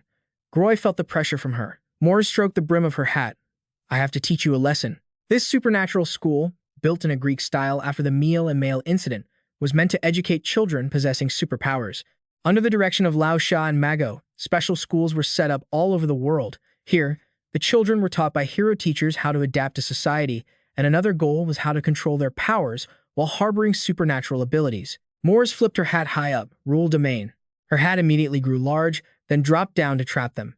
The children screamed in fear. Groy was surprised. Whoa, what is that? Moores tapped her umbrella, she said. Silence. After she spoke, a Groy-hibited sign appeared on the children's mouths, turning into a mask that covered their faces. They tried to pull it off, but couldn't. Mori's laughed coldly. Humph. Finally quiet. Mori's special class ability is also called Rule. It activates when the opponent is judged by her to be inferior, causing the opponent to be restricted or even causing injury. If I see any more hesitant behavior, I'll send you all on your way. Groy looked at her vigilantly. She summoned strange things with multiple eyes. Mors grumbled, a typical ability of someone who bullies the weak. Mors said, "The 3 kids who received the special invitation, step out in front of me." The 3 kids stepped out cautiously under the terrifying gazes. Mors pulled out a piece of paper. "Let's see. All special class. Huh? Special class abilities have many diverse uses. From now on, you will join together to build the Queen's world." Saying that, she looked at the kids with their mouths covered and said, "Answer me." The prohibited sign was removed. A boy asked anxiously, "Is the Queen the woman who appeared on TV?" Mors smiled brightly and replied, "Exactly." She continued, "A beautiful woman with perfect ideals." The boy immediately said, "Then I don't want to." All eyes were fixed on the boy. Mors tapped her foot. "Huh?" The boy continued, "Didn't that person say she would eliminate everyone who doesn't possess supernatural powers?" The boy continued, "Around me, there are many friends who don't have powers. I will never harm my friends." The cat-faced girl next to him also said, "Me too. My parents don't have any powers at all. They didn't do anything wrong." The little devil girl chimed in, stuttering, I agree too." The children kept questioning Mors. "Besides, you taught us that discriminating against and hating others is wrong. You also said that anyone who tries to force their way using special powers instead of words is a villain. You're a villain. Let us go." Mors was silent for a moment, then asked, "Don't you like it?" The children replied, "No, we don't like it." She immediately used her ability to create a forbidden sign under the 3 children's feet, then just go die. An orange bow appeared around the children's necks. Suddenly, Mors's eyes widened. Behind them, Groy suddenly coughed up blood. A green light erupted from his body, and his neck sprayed blood instead of the children's. Groy gasped for air. So that's your ability?" His power is to absorb every impact directed at a target, a special type, also known as a bodyguard. Mors chuckled. "Ho ho. Now I see why Sin K sent you an invitation. An ability far too perfect for a bodyguard. For Sin K to operate freely, a bodyguard is absolutely essential. Killing you would be such a waste of talent." Groy fought through the pain and said, "Mors, we know all about you. When you were young, before he could finish," she raised her hand to stop him. "Stop right there." She frowned. "Did you hear that from a shrimp? It's incredibly rude to spread a lady's past around." Groy glared at her. Mors continued, "I didn't come here to talk about my past," she said. "I came here on the Queen's orders to select those worthy of joining the Alpha world." Mors widened her eyes. "Give up on the kids, and I'll spare your life." Groy answered immediately, "No, I can't do that." Hearing his reply, she was confused. "Why? Is one of them your own child?" Groy replied, "No." Mors tilted her head, waiting for an answer. With a determined face, he said, "Because I am a teacher." Groy belongs to the Hero Association and is also a teacher at the Ability Academy. His defensive power is strong enough to withstand attacks from inmates on the 3rd and 4th floors. But back when Authority was the head of the Hero Association, he was always just a rank 5 hero. The reason? One day, Authority called Groy to his office and asked, "How long do you plan on doing this?" He glared at him. "We don't need a punching bag." The reason was that he lacked the ability to kill. He didn't have what it took to destroy villains. But when Lao Sha became the head of the Hero Association, she called him in. "Why don't you be a teacher at the Ability Academy?" He looked surprised. "Did I fail? Is my ability just not suited to be a hero?" Lao Sha shook her head. No, what are you talking about? I mean, do both be a teacher and a hero." She said there was nothing more important than educating the children, so I want to entrust them to the best hero. Groy said self-deprecatingly. "But I'm not good enough." Lao Sha looked at him and smiled. "What are you saying? Who could do it better than you?" Groy was stunned. "Ha." Lao Sha looked at him affectionately. "You are the hero of heroes, the one who sacrificed himself to protect his comrades. Isn't that wonderful?" At that moment, Groy was speechless. Back in the present, Mors said, "I've got a good idea. Why don't you go convince the children?" She boasted. "They'll listen to you, since you're their teacher, right?" Groy spoke up. "Mors," he said, "the world is changing. Recalling the ruined cities, the emergence of super abilities, and the great wars that caused society to collapse, the backs of the heroes appeared in his mind." Groy continued, "And to stabilize the society, we had to sacrifice so much." Mors wondered, "What does that have to do with my question?" Groy said, "What I mean is," he looked Mors straight in the eyes, "if that woman's crazy delusions become reality, this society will fall back into a spiral of chaos." Hearing this, Mors flew into a rage. "Don't you dare insult the queen," she said. "You're really dragging this out by refusing the queen's invitation. I don't care if this society is in chaos or not," Groy refuted. "No, you should care." Seeing Mors look blank, Groy continued, "Because when society is chaotic and broken." He looked at her with pity. "There will be even more children who have to endure the same pain you did." Mors went insane. She gritted her teeth. "You," she fumed, "what do you know to be talking like that?" Groy tried to explain, "We know your history very well." Mors ignored him. She pointed her umbrella at him. "How ridiculous." Immediately after, a series of iron spikes pierced through them. She muttered, "You've been spouting nonsense this whole time." Groy tried to use his ability to take the hits for the children. They cried, "Teacher." Mors looked at them with contempt as they tried to resist. How filthy. She was as angry as a trapped animal. Suddenly, a boot stomped down, driving Mors's head into the ground. Under everyone's stunned gaze, Seo Kang Yu, inmate of the Special Containment Ward, Floor 3, Mors. Seo Kang Yu stepped on her face, using his power to pin her down so she couldn't lift her head. He said angrily, "Call that bitch out here." Mors couldn't struggle against Seo Kang Yu's strength. She asked, "You crazy bastard, are you talking about our queen?" Seo Kang Yu looked at her with disdain. "Including you, too." Mors screamed, "You little rat, you bastard. You're done for." She raised her hand to use her ability on Seo Kang Yu. Chains instantly appeared, binding his hands, feet, and neck. A guillotine appeared above Seo Kang Yu's head. Mors said triumphantly, "Your day of judgment has arrived." Seo Kang Yu used only 1 second to shatter her guillotine. The chains on his hands and neck shattered simultaneously. He followed up with another blow to Mors's face. Her face caved in. Her hat also gradually shrank back to its original size. Groy watched Seo Kang Yu as he took care of it. Seo Kang Yu said, "Groy." He replied, "Yes, take the kids out of here." Groy was still being pressed down by the iron spikes. "The power sealing us hasn't been neutralized yet." Hearing that, Seo Kang Yu clenched his fist. He punched Mors in the stomach again. After doing that several more times, a moment later, Mors was motionless. The things Mors had summoned also began to fade away. Seo Kang Yu warned, "Run as far as you can." Groy immediately said, "All right, kids, let's go."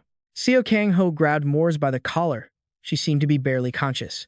Seo Kang Yu said, "I'll say this one more time. Are you threatening me? Bring that bitch here." Mors gritted her teeth at the threat. Mors started, "Ladies' presence." 2 concentric circles immediately appeared under their feet. She let out a breath. Phew. Under Seo Kang Yu's gaze, Mors transformed into someone else. "It's been a long time since I've worn this look." Seo Kang Yu couldn't react in time and was grabbed by 2 men.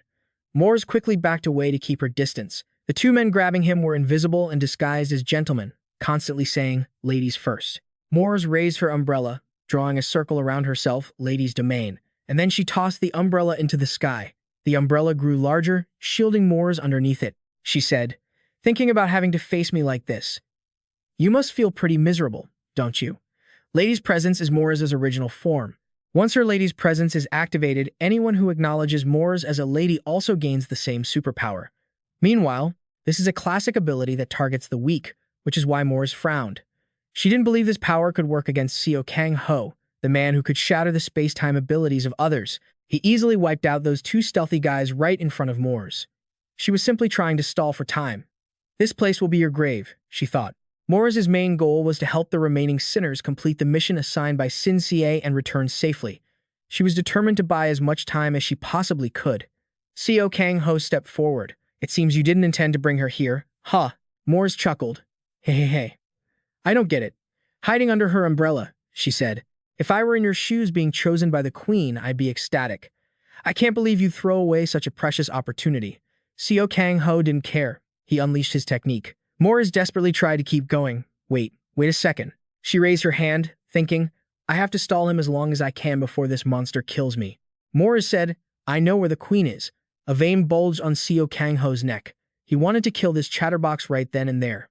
"Well, I don't care about that." Seo Kang Yu kept walking toward her. "I'll just bring your corpse to a psychic and have them check your memories. I'll find out soon enough." Mors broke into a cold sweat.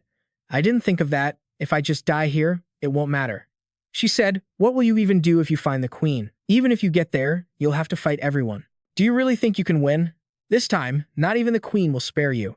Seo Kang Yu ignored her and raised his hand, red energy converging. Mors grew wary. "I know." She looked at him fearfully. "I have to finish myself off." Seo Kang Ho reached out and pierced through her protective barrier while she was still lost in thought, trying to die without leaving a trace. Red light burst out everywhere, and Seo Kang Ho was suddenly startled. Before his eyes, Sin Kei emerged from a portal. She blocked his attack and giggled. "Do you want to see me that much? I guess your heart has changed its mind, hasn't it?" Mors was stunned. "Queen," she shouted, "it's dangerous here." Suddenly, Mors glanced at Seo Kang Ho, a violent aura radiating from him. Seo Kang Ho had shifted into a different form. Sin Ce kept talking cheerfully. "Wow, showing your full power the moment we meet? I guess your mind hasn't wavered yet. But are you okay?" Ignoring her rambling, Seo Kang Ho threw a punch, shattering Sin Ce's defensive barrier. Seo Kang Ho glared at her with pure hatred. "I will kill you with every ounce of strength I have, even the smallest bit." Sin Ka cupped her cheeks. "Oh, that's so scary. But why don't I feel upset at all? Seeing your mind always obsessed with me makes me so happy. Is this what love is?" Seo Kang Ho shattered the barrier protecting both of them. He slowly stepped towards Sin Ka and said, "Mors, I'll leave everything here to you. You go handle those who refuse our invitation, all right?" Mors replied, "As you command, my queen." Before she could finish her sentence, red threads lashed out. Seo Kang Ho rushed to kill her, but Sin Ka was one step faster, opening a portal for her. Sin Ka seemed surprised as a voice echoed behind the kids. "I'm a little late." Mors stumbled in, clutching her blood-soaked stomach. Cough, cough. The kids shrieked in terror. Groy shouted, "Kids, run away." Mors spat out blood. "No, wait." The cat-faced kid stopped and said, "Look," the girl pointed at Mors. "That person. She's the one who appears in the textbooks from over there." Sin Kei was surprised. Looking at the sky filled with blood-red threads, Sin Ka said, "We've only just begun. Aren't you being a bit too over the top?" Seo Kang Ho appeared and said, "This place will be your grave." Sin Kei stepped forward slowly, acting nonchalant. "To use this technique, you must have transformed into your zero form, right?" She mocked him. "I think you shouldn't push yourself so hard." Right after that, Seo Kang Ho commanded the blood threads to strike at her. His gaze was cold as he looked down. Those threads had been deflected back at him through a blue circle. Sin Kei raised her hand. "Hey, just as I thought. This power still isn't worthy of you." Seo Kang Ho looked at her coldly, letting the threads wrap around him. Sin Kei turned back and spoke into the portal, Canis and Gato. The two jumped out immediately, but they noticed the surrounding environment felt very strange. Canis asked, "Lady Sin Ka, what is going on here?" Gato added, "We shouldn't have shown ourselves." Sin Ce covered her mouth and laughed. "Quite a difficult situation, isn't it?" Gato shook his head. "Instead of killing him, we should have just been stalling. He used a finisher move right from the start. How are we supposed to hold him off? It's impossible." Sin Kei thought about this. Then, she happily waved her hand. "Then let's run." Suddenly, her arm went numb. Sin Kei panicked. "Why is this happening?" She couldn't open the portal. Seo Kang Ho spoke up. "I told you, didn't I?" He used the Black Heaven prison technique to reabsorb the threads. "This place will become your grave."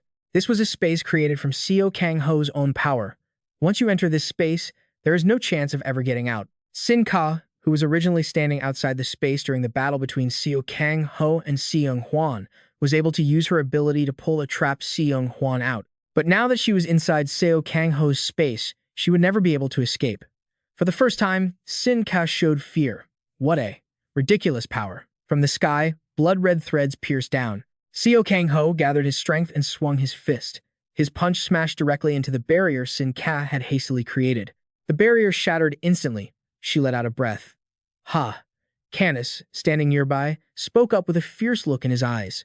"Lady Sin Ka, I think it's time you took off our collars." Sin Ka laughed sheepishly. "I already promised Seung Hwan that he would be the one to finish Seo Kang Ho once he grew up." Canis said, "I don't think we'll make it out of here alive if we don't kill him." Watching Seo Kang Ho prepare his next move, Sin Ka replied, "That's true, but I believe Seung Hwan will understand." She said, "All right, the collar." Just at that moment, a pressure made Canis and Gato go on high alert. Seeing their unusual reaction, Sin Ce looked up. "What's wrong?" Her eyes widened as she saw the blood-red threads converging. Seo Kang Ho watched in silence as a voice rang out, peerless under the heavens. The voice had shifted to a different direction. Everyone's eyes turned toward it.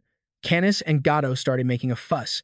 The person continued, "No one in this world can stand against me." Sin Ka looked around in confusion. "Even if there are tens, hundreds, or thousands of enemies, they cannot stand against me." Seo Kang Ho looked surprised, but the man kept talking. Once someone makes me their enemy, the whole world becomes their enemy. Who would be foolish enough to cross me? A man appeared, laughing. Now, that's what I call unparalleled under the heavens. He asked Seo Kang Ho. What do you think? In front of him sat an old man wrapped in bandages. Kingston asked, don't you want to be unparalleled too? Seo Kang Ho didn't answer. He just stood there like a statue. The old man continued, you're strong, but you're not there yet. You aren't unparalleled. He gestured toward him. But I could turn you into something like that. Sin Sie shouted, what kind of nonsense are you spouting? Have you lost your mind, old man? Before she could finish, his fist was already flying toward her face. Sin Sie vanished through a portal in a flash and reappeared up above. People are talking here, she snapped. Kingston just calmly replied, when men are talking, women should know better than to interrupt. Under the bewildered stares of her two pets, Sinka hissed, an old geezer, like you should have kicked the bucket already. Blood dripped down from her nose. Sin Sie immediately covered her nose, her eyes wide. Her two pets scurried over in a panic as blood kept streaming down. Sin Sie cursed. Damn it. She glared at Kingston with pure rage. You ancient, decrepit old man. Kingston just chuckled. Decrepit, and yet, here I am, standing just fine. But for a piece of trash like you, that's impossible. Sinka, furious, raised her hands. Go to hell. She immediately summoned countless portals. The light radiating from the portals shone as bright as stars. Sinke screamed in anger. You're just a dying old man. Suddenly, Kingston appeared behind her and called out, you certainly possess a powerful ability. He praised her. At that level, you're not even second to that white-haired brat. Sinke spun around. You! She raised her hand to create another portal, but Kingston leaned down and dodged it effortlessly. He continued, but both you and that kid have one major problem. Sinka's eyes widened. Kingston delivered a strike that sent her flying, shattering all her portals into pieces. Debris scattered through the air. Sinke vomited blood. She hadn't been able to dodge that blow. Kingston raised his fist again and said, you rely too much on your abilities. He went on, to the point where you haven't bothered to train your actual body at all. Kingston walked toward her slowly. Your body is just. He looked at Sinka, who was glaring back, and said calmly, I'll show you what true power looks like, the kind that comes from putting your soul into your body. Portals flashed above his head. Something was moving at incredible speed. Kingston realized it was aimed at his left side. He blocked Candace's strike with one hand and let out a sigh. Oh, just like that, he vanished right before their eyes. Where had Kingston gone? He said. Even so. Watching Sinke's two pets lunging at him, Kingston continued, your subordinates have actually trained their bodies. Candace and Gatto charged madly, not caring if they lived or died. Kingston held his ground while Sinke desperately opened more portals. Seo Kang Ho had been observing them from afar. He was slightly surprised by the appearance of such an unexpected player. His gaze was sharp, but after assessing the situation, he quickly decided on his next move. He would cooperate with Kingston to take that woman down. With that, Seo Kang Ho began to walk forward. Elsewhere, B asked, disbelieving, Kingston has appeared? The secretary replied, yes. We just received word from Officer Seo Kang Ho. B said, Kingston has always been an eccentric one. Gara added, it seems he's found someone new that he finds interesting. Bez asked nervously, doesn't that mean Officer Seo is in danger? Gara puffed on his cigar and said, it's fine, even though we don't know exactly how strong Kingston is. He paused for a second before adding, we know what he's capable of. Crom sighed in frustration. Seriously. B agreed, I agree. He won't make an enemy out of Officer Seo. B finished speaking and glanced at the person opposite him. And you always act in the most unexpected ways. Next to Lyta, there was an empty chair. Authority was absent today. Back at the hideout with Professor Groy and the children, Moores asked, a record book. She burst into laughter. Ha, ha, ha. Why on earth would a textbook have information about me? How ridiculous. Moores calmed down and frowned. That actually really pisses me off. Groy spoke up. It's not just you. Every criminal in Ruculus Prison is documented in here. Moores was stunned. What? She said with contempt. What? To mock us losers? Groy replied calmly. No, not at all. To truly understand all of you. After hearing that La and Mago had established an ability academy, a prison officer had come to find them. Nice to meet you. A dignified officer stepped forward, tipping his hat. I am an officer from Ruculus Prison. My name is Seo Kang Yu. After listening to him, Mago said, you want to add criminology as a mandatory subject? Seo Kang Yu replied, that's exactly why we need to understand them. Moores couldn't believe it. How absurd. She looked at him and asked, so, what do you think? How did you feel after reading about my past? He hesitated. Moors. Suddenly, a voice rang out. Why are you bothering to talk to a beast? Groy turned around, surprised. The man continued, Groy, you haven't changed a bit. Authority stepped forward, grumbling, I should have fired you ages ago. Groy was speechless. Authority looked at the group. Listen here, you lot. Everything you've been taught is a lie. He looked down at the children. I'm going to teach you the truth, so you'd better take this chance to remember it well. Then Authority looked over at the blood-soaked Moors. Criminals don't become criminals because of their circumstances. With that, he loosened his tie. Authority continued his lecture. Those buried in sentimentality will tell you that they became criminals because of their upbringing or society. They're just trying to manipulate your pity. He glared at them. The truth is, they're criminals simply because they were born that way. Moors stared at him with burning hatred. They're just variations of society, like cancer cells. Authority rolled up his sleeves, revealing the veins and muscles in his arms. He was locked and loaded. He continued, they need to be completely excised. I'll give you all a demonstration. Old man Authority stood, shielding the children behind him, his eyes burning with fury as he stared ahead. Moore's voice suddenly cut through. I'm a cancer to society. Moors, her body covered in wounds, clutched her bleeding stomach. She glared at him with resentment and cried out, the thing that's truly wrong is this world. Before Moors could finish, he cut her off. Shut your mouth. Authority spoke with cold, harsh venom. Your excuses are disgusting and pathetic. Let me say this one more time. Authority rolled up his sleeves even higher, his hand clenched into a muscular, iron-tight fist. With a look of pure disdain, he said, it doesn't matter what era or society you were born into. You will always be nothing but scum. The tension in the air thickened, and he continued, his tone dripping with utter contempt as he spat at Moors. Your very existence has been a mistake from the start. Hearing those words, she seethed with rage, screaming, shut your mouth. In the heavy, suffocating silence, a voice broke through. Moors. The old man, Authority, shoved his hands into his pockets and spoke. Even though the pain you've endured can't compare to what countless victims and their families have suffered. He grabbed a watch. Authority quickly strapped the watch onto his wrist, his voice turning cold and serious. I will inflict upon you the greatest agony I am capable of. He challenged Moors, who was grinding her teeth so hard they began to bleed. The old man said, come on, let's see what I can do. He raised the watch on his wrist. He glanced at it and muttered, 10 minutes should be enough. Authority, a special class entity. At that moment, Moors readied herself for the fight. She stared him down, shouting, bring it on. Whoosh. Moving with the speed of a lightning bolt, Authority closed in on Moors and landed a brutal, crushing blow straight into her gut. Number 22 was caught off guard by what was happening. She coughed up a spray of blood, her stomach wounded and leaking steadily. The old man unleashed a barrage of savage strikes on Moors, leaving her no chance to counter, forcing her to take every single hit. He hammered her chest, and she clenched her teeth. Floating in the air nearby, Moors grabbed her weapon, shouting in a voice filled with fury, you old bastard. Suddenly, Authority surged forward, driving another massive punch into Moore's stomach. The shockwave from the impact shattered the red orbs floating behind her. Pressing her hands against her wounds, he said with an icy, detached tone, acceleration. Whoosh, thud, boom. Countless invisible strikes pummeled Moore's joints and limbs. She was beaten until her face was unrecognizable. Moors spat out another mouthful of blood as invisible hands materialized out of thin air. Authority tightly gripped her head, and a blinding blue light erupted from his hand. From below, a scream of agony pierced the sky. Arg! Her face was drenched in blood, several of her teeth knocked out. Authority didn't stop, raising his knee and driving it straight into Moore's face. It was a crushing blow, blood spraying everywhere. Seeing her battered state, he taunted, is it that painful? I'm sure Tom was much gentler with you. Boom! He delivered a brutal kick to her face. Moore's, face covered in blood, struggled to speak. You. She roared in frustration. Ha, ha, ha. A red circle glowed on the ground beneath them. Moors still clutched her weapon. Groans of pain echoed through the air, and countless spirits in tattered clothes appeared behind the old man. One of them spoke up, Lady F. The others reached their hands out in unison, chanting, Lady first, Lady first, Lady.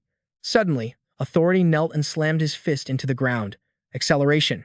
Brilliant blue light beams pierced through the ghosts, their spectral garments shredded to pieces by the overwhelming energy.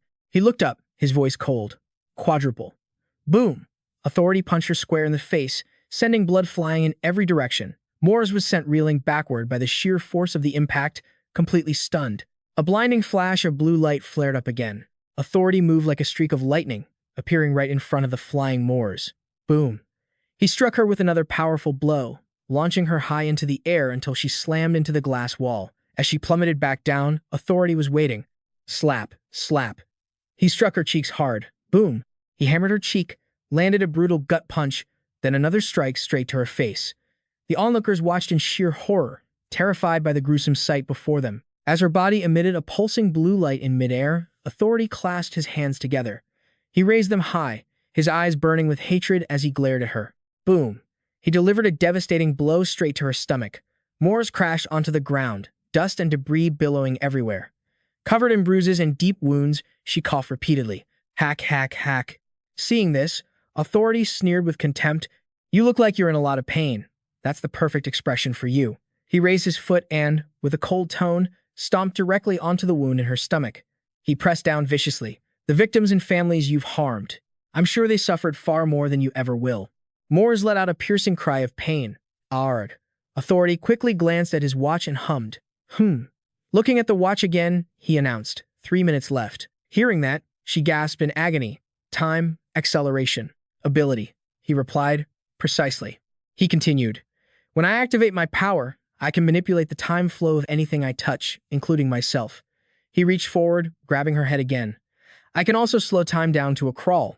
His face turned terrifying, his eyes locking onto Mora's as he whispered, just slowly savor the pain and rot away, you social cancer. Groy and the children standing nearby were paralyzed with fear and shock, watching the scene unfold. Their mouths hung open, eyes wide with terror. The children hid behind Groy, thinking, it was only a split second, but for Moors, it must have felt like a lifetime. The hand pressing against her head finally lifted. Authority tucked one hand into his pocket, checked his watch with the other, and said, what a shame. If the situation weren't so urgent, I would have loved to take more time. Hearing his words, Moors let out his scornful laugh. Heh. Then she began to laugh harder. Ha ha ha. Heh heh. Authority noticed and asked, why are you still laughing? Moors parted her lips, her eyes staring into the void, offering no answer to Authority. Seeing this, he sat down, grabbed her collar, and hoisted her up. Is it because you're terrified of dying? Moors coughed up a fresh puddle of blood. She wheezed. I won't lie and say I'm not afraid to die, but that's not why I'm laughing. I never expected to complete the mission like this. But I suppose it's fine. Her words left the old man even more confused. He demanded, what are you talking about? His gaze shifted toward Groy and the terrified children. She then declared, the moment I die, every single soul of the Moors lineage. She looked directly at Authority and added, will be ensnared by my power. Moors triumphantly spat out.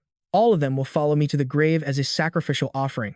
Groy was utterly stunned, gasping in shock. What? Authority immediately whipped his head around. Fixing a menacing glare on Groy, his body turned a deathly shade of purple, looking absolutely savage.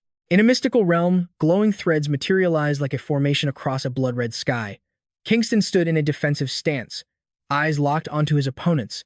A dark, ominous aura swirled around him. Kingston was taking on both Canis and Tom all by himself. They lunged forward, unleashing every ounce of their power. A black mist snaked through the air, enveloping Canis and Tom before striking their limbs with brutal force. They screamed in agony as their bodies contorted. Tom's eyes burned with hatred and hostility toward the man standing before her. Like a bolt of lightning, she charged at Kingston with blinding speed, her sharp, deadly hands thrusting forward. She let out a desperate cry, but Kingston was faster. He landed a crushing blow directly onto the top of her head. Crack. She was slammed hard into the ground. Cracks spiderweb across the earth around them. Seeing this, Canis clutched the collar around his neck, voice trembling with anxiety. Gatto, take the collar off. Quick. Boom. Kingston delivered a direct punch to the face. Both Canis and Tom were sent crashing to their knees. Kingston scoffed with arrogance. You insolent fools. He sneered. Who do you think you are, wandering around with your powers sealed like that? With a look of utter contempt, Kingston glared at them and spat. You're far too full of yourselves. A powerful gust of wind erupted around him. Kingston shifted into a combat stance, locking eyes with them. I'll make sure you. He launched an attack, moving with the speed of a flash of light. In a heartbeat, he sliced Canis and Tom's bodies into pieces. Blood splattered everywhere. Kingston glided backward, coolly remarking, never even stood a chance. Canis and Tom stared in horror at their own bodies, watching the gashes open up and blood pour out. They were too stunned to even speak. A piercing, agonizing scream tore through the air. Ah! Kingston, with a mocking expression, turned his head and sneered, your arms? Just get a healer to stitch them back on for you. That guy is actually pretty useful. Meanwhile, over on Sinka's side, she witnessed everything and, trembling with rage, pointed a finger at Kingston. You damn old freak. Sinka gritted her teeth, snarling, you wretched old bastard, bam. Out of nowhere, a figure appeared and drove a fist straight into Sinka's stomach. The brutal impact sent her flying, crashing into the glass partition nearby and shattering it into jagged shards. She coughed up a mouthful of blood as her body was tossed several meters through the air. Sinka clutched her stomach in pain, letting out a frustrated humph. Her eyes blazed with fury at the one who had just attacked her. Seo Kang Yu charged at her like a gale-force wind. Seeing this, Sin Cie was shocked and instinctively threw her hands up in fear. Wait, no.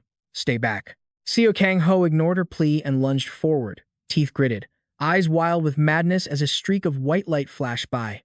Seo Kang Yu delivered a devastating kick to Sinka's stomach. She took the hit and immediately spewed blood. Seo Kang Yu stared down with crimson eyes at the figure lying broken on the ground. Sinka gasped, reaching out, Seo Kang Yu. Don't do this again, please, just think about it. Before she could even finish, Seo Kang Yu slammed a fist into her gut. She couldn't react in time to his savage attack. The force of the punch sent her flying, slamming her into the surroundings and sending debris scattering everywhere. Sinka coughed up a large pool of blood. Seo Kang Yu's eyes were bloodshot, filled with pure rage as he stared at her. Watching her get brutalized, Kenneth screamed in fury, Sinka. Seo Kang Yu's hands clenched tight, sparks of black lightning crackling in the air. He stood over Sinka's motionless form, fists balled, preparing for the finishing blow. A fearful voice whimpered, no, no. She squeezed her eyes shut and shrieked, I cannot die here. Suddenly, Seo Kang Yu's eyes widened as a hand touched his arm. Kingston had appeared right beside him. Seeing this, Seo Kang Yu looked at him in surprise. Kingston spoke, that's enough? He gave the boy an icy stare and continued, you can't even kill him on your own, can you?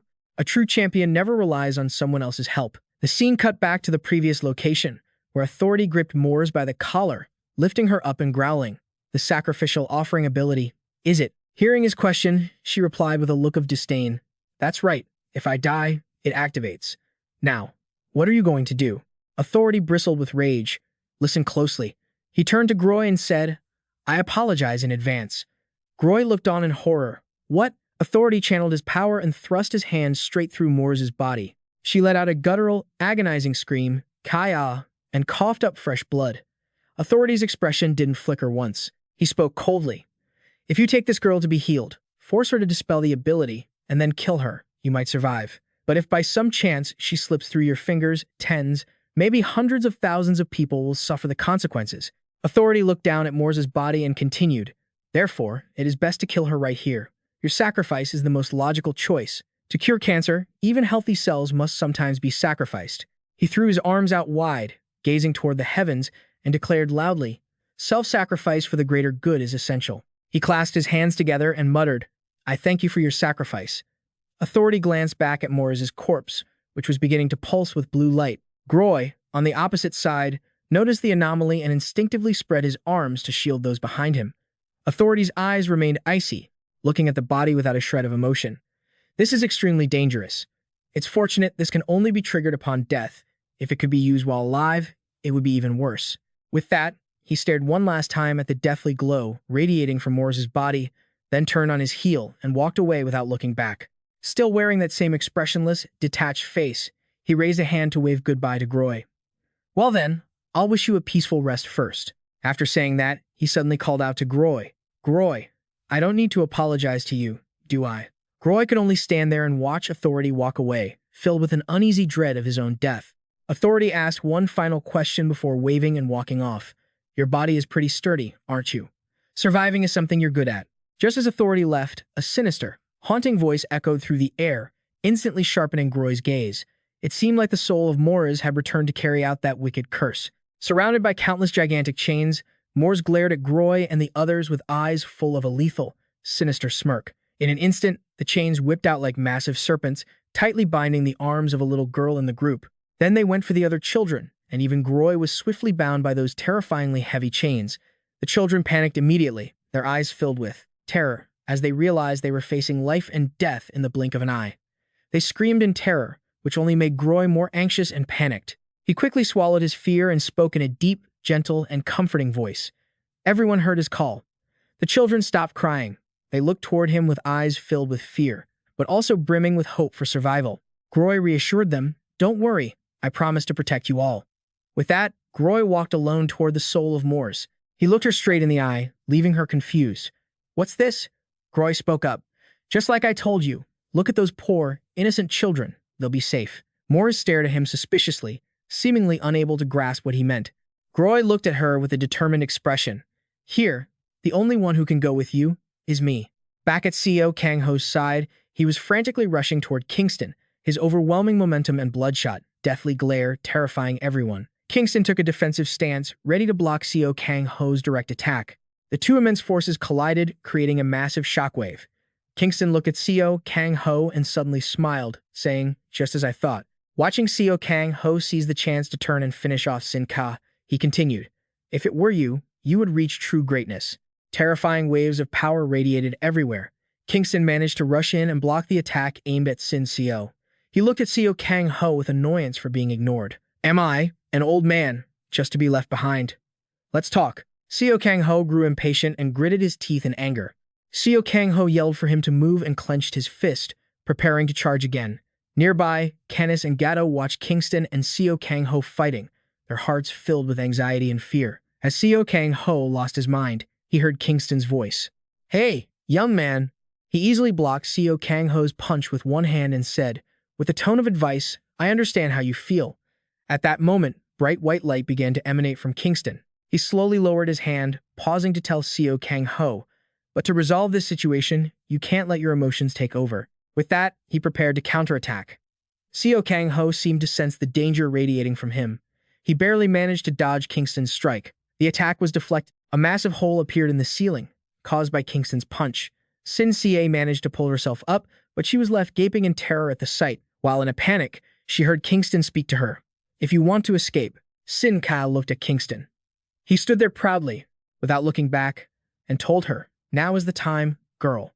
She gritted her teeth and stared at Kingston, wondering if he was telling the truth. In the end, she quickly cast a spell and teleported away. Seeing their master safe, Kenneth and Gatto didn't linger any longer. Seo Kang Ho stood there frozen like a statue, neither speaking nor moving. Kingston looked straight at Seo Kang Ho. The two just stood there in silence for a while. Finally, Kingston broke the eerie atmosphere. "Let's sit down and talk." As soon as he finished speaking, Seo Kang Ho went wild and charged at him. Kingston didn't seem surprised at all.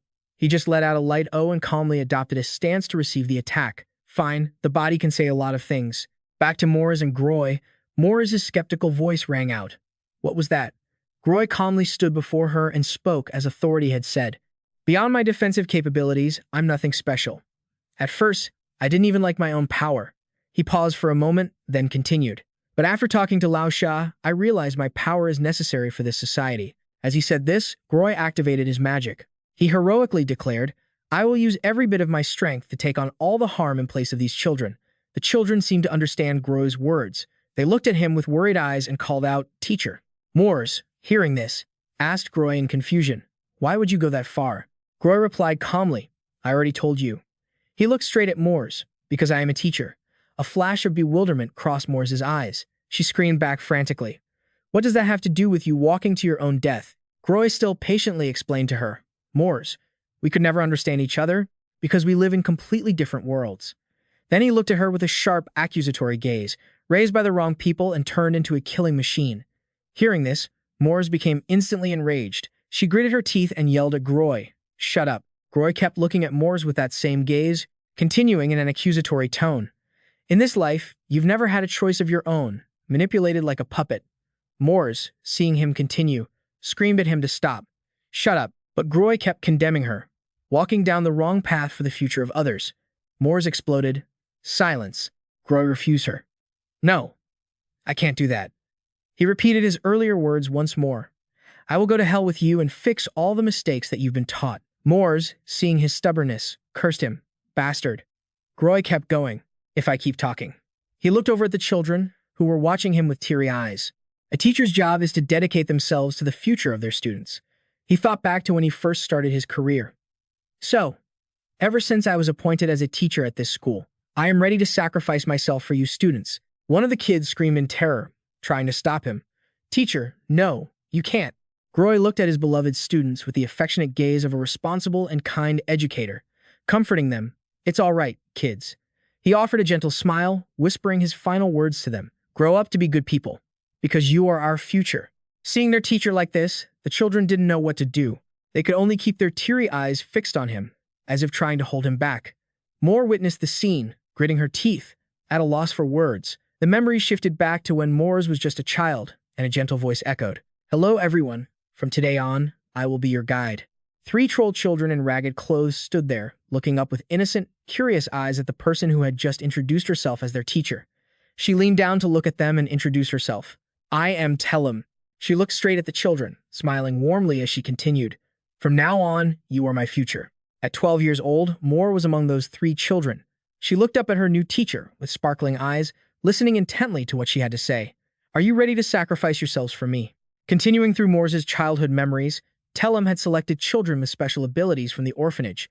After doing so, Tellum continued with her plan, having them study at a school she had created. Tellum stood on the podium to greet the children she had chosen. "Hello, everyone. You may call me Teacher Tellum." She looked at the children with a somewhat eerie gaze. Then, the words that followed revealed her greed and dark ambition. "I will become the queen of this world in the future, and you will receive your lessons." Young Moore looked at her with a timid, fearful gaze, as if she had sensed something abnormal. Tellum continued speaking about becoming loyal warriors within this school. At this, she added words of encouragement. "So, try your best to keep up with the lessons." Deep inside, Moore felt a growing sense of unease at Tellum's words. What followed was a demonic period where Tellum forged her instruments of murder. Moores and the other children spent many years learning under Tellum's guidance. She relentlessly taught the children wicked things, how to use their special abilities to kill easily, and then taught them etiquette under the guise of brainwashing. Not only that, she used brutal, demonic methods to test their loyalty, among other things. After such grueling training, Moores caught Tellum's eye due to her superior potential, and Moores developed her abilities faster than any other child. Thanks to this, she gained Tellum's favor and became the class president. This favor came with certain authorities that Tellum bestowed upon her. The class president's authority was to punish other students on Tellum's behalf. The girl also began to change for the worse, as she frequently had to exercise her power to torment her classmates. The innocent, questioning gaze from before was gone, replaced by a soul cleansed of its humanity after the inhumane lessons. Moores followed Tellum's lectures more seriously than anyone else. She stood by and watched her friends endure painful punishments at her own hands. After such moments, she always felt that something wasn't right. And it was exactly at those times that Tellum would appear late one night. As Moore stood dazed in the hall, Tellum appeared from behind and asked, "How was it, Moore?" She asked gently, "How was your day as class president?" Moore hesitated as she replied, "Teacher." She recalled the moment she saw her classmates screaming in pain while being punished. Then, she honestly answered Tellum, "I don't know why, but when I punish my incompetent classmates." She looked at Tellum with a confused expression. "I feel nauseous, and I can't control it." Tellum heard this and simply smiled, responding lightly, But in that look, there was a sense of undisguised satisfaction. Moores asked skeptically, "Why is that, teacher?" Tellum affectionately called her name. Then, she suddenly asked a very strange question. "Do you like insects?" Moores quickly and honestly replied, "No, I find them disgusting." This answer pleased Tellum greatly.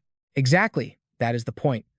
It is human nature to feel disgust when looking at creatures inferior to oneself. At this, she patted Moores on the shoulder. "That is a perfectly natural emotion." Then she leaned down, looking straight at Moore. "But as time passes and your friends learn to do their jobs well, that feeling will fade." Saying this, Tellum offered words of encouragement that seemed sincere, designed to make Moore trust and fully submit to her. "So keep trying, Moore.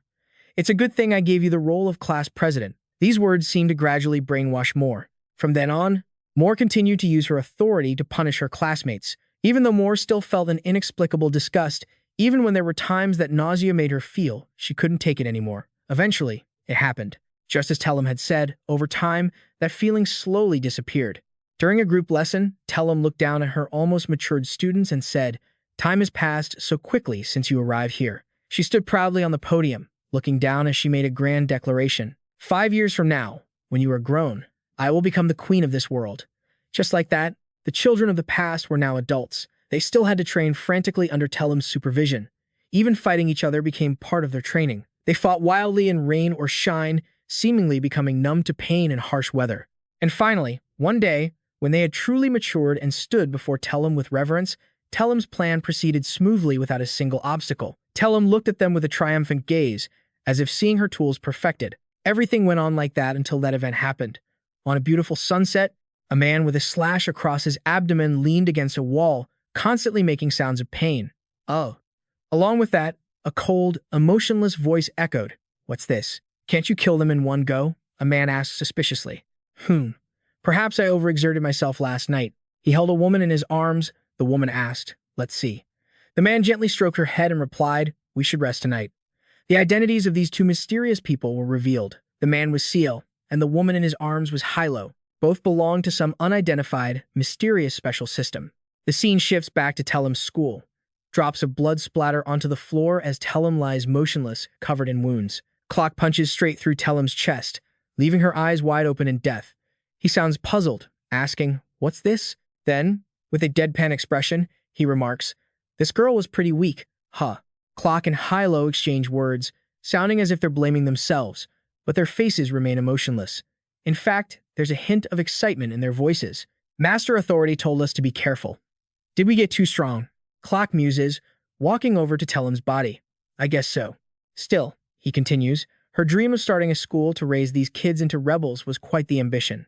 Hilo listens and asks, should we head to the school? Then, Clock plays along. Too much effort. Hilo puts her hands on her hips and retorts, but if we don't go, Master Authority will nag us to death. Hearing that, Clock looks a bit nervous. Fine, let's go. We'll get it over with quickly. The two move rapidly toward the large classroom where Tellum's students are gathered. Led by Morris, the students stare at the scene on the platform, listening in silence as Clock speaks. He tosses Tellum's body in front of the students and declares that the school is officially closed. Screams of terror erupt immediately. Seeing her teacher turn into a lifeless corpse and handled so brutally by Clock, Morris screams, Teacher! Her voice breaks, but Clock remains indifferent. The students go berserk, rushing toward them and unleashing a barrage of attacks. Hilo stands perfectly still, gently raising her hand and snapping her fingers. Instantly, the students are blasted away. Morris gapes in shock, seeing her comrades defeated with just one snap. Clock and Hilo look down at the bodies scattered across the floor in silence.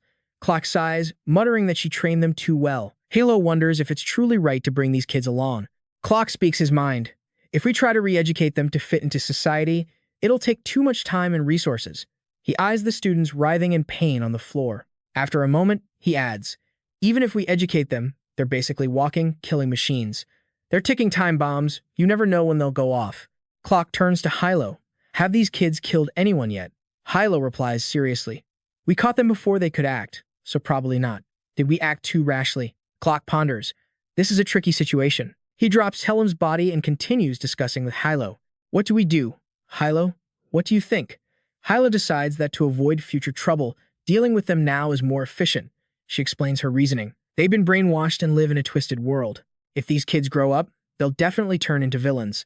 Clock agrees immediately. Right, I agree. Morris, unable to stand after the attack, can only lie helplessly on the floor, listening as they decide the fate of her and the others. Clock mumbles to himself, echoing Hilo's point. It's better to put in a little effort now than to deal with the fallout later. Hilo reminds him, it's fine. We can just make up an excuse. The surviving students look at them in sheer terror, too afraid to make a sound, staring in confusion and dread. The two move closer to the group, ready to finish off the killing machines Tellum had trained. Hilo gently reminds him, save some energy for tonight. Clock grunts in response, then reaches out his hand without hesitation. Inferno! Screams fill the air. Fresh blood covers the floor. Blood pours from the students' eyes, noses, and mouths. Their faces are filled with agony and terror as they shriek. Morris sits on the floor, looking up at the scarred man standing nearby, asking, why? Shaking with fear, she continues, why do you want to kill us? We only study here. The tall man named Clock cuts her off. Pretty dangerous, isn't it? He recalls the image of the thin, dirty children from back then, recounting the lives of the students here, born abandoned by their parents, raised in orphanages. That villain taught you the vital points of the human body so you could win as quickly as possible. Clock reaches toward Morris while speaking. Taught you how to kill to grow up. Sounds pretty dangerous, doesn't it? Morris listens, terrified, and on the verge of tears. She backs away as Clock closes in. I'm sorry, but you shouldn't have been born in the first place. A splash of fresh blood hits Clock's face, followed by his parting words. In your next life, be born into a decent family. More and more blood sprays across the floor. Hilo stands by, happily watching Clock deal with the students, cheering with every punch Clock lands. Blood paints the walls. She keeps calling out. Morris is so scared she can only whimper. Clock's face remains cold, his eyes unblinking, as a cruel slap echoes through the room. Hilo walks over, grabs Clock's arm, and says, "Clock, I can't stand this anymore." He turns to her. "Wait a second, Hilo, let me finish this one." Before he can finish, she interrupts. "No, leave that one." Hilo looks around the blood-soaked classroom, then at the bodies on the floor, and continues, the kids who are about to die. Finally, she looks at Morris, who is paralyzed with fear, the only survivor. Hilo feels a surge of excitement. Isn't this situation just thrilling? Seeing Clock still standing there, she urges him. "Well, hurry up." He looks at her with a mix of helplessness and indulgence. "You really are hopeless. Fine, we'll just tell Master Authority some vague excuse." As soon as Clock finishes, he and Hilo pull each other into a passionate embrace. Morris takes this chance to slip away unnoticed. And just like that, thanks to Clock's sudden change of heart, Morris survived. The sky turned red, and she ran quite a long way. Morris could only cry, letting out incoherent sobs. Exhausted and in agonizing pain, her body finally gave out, and she collapsed. She wandered aimlessly for a long time. Then, one day, as Morris was dragging her tired body down the road, a man approached her and asked, "Are you Telem's disciple?" The tall man wore a jagged, menacing iron mask, and he continued, "Follow me." Then he revealed why he had sought her out. "Come with me and fight for the revolution." Moore finally succumbed to Caracas's demands. Joining Caracas's ranks, Moores unleashed endless destruction upon the world. Eventually, Caracas was beaten to a pulp, left battered and bloodied. After Caracas passed away, Moores was captured by Tom, who used magic to conjure indestructible chains, hoisting her into the air. Tom eventually threw her into the Ruculus Prison. As the memory faded, Moores spoke with a heavy heart. "A lifetime. I've spent my whole life learning that way. I truly thought that acting like that, living that way, was just the natural order of things." Looking at the man, she suddenly shouted in a fit of rage, "And now, you're telling me I was wrong. How could I ever accept that?" She remembered back then a voice calling her from behind. It was S. S smiled and told her she wasn't wrong. "The world is what's wrong.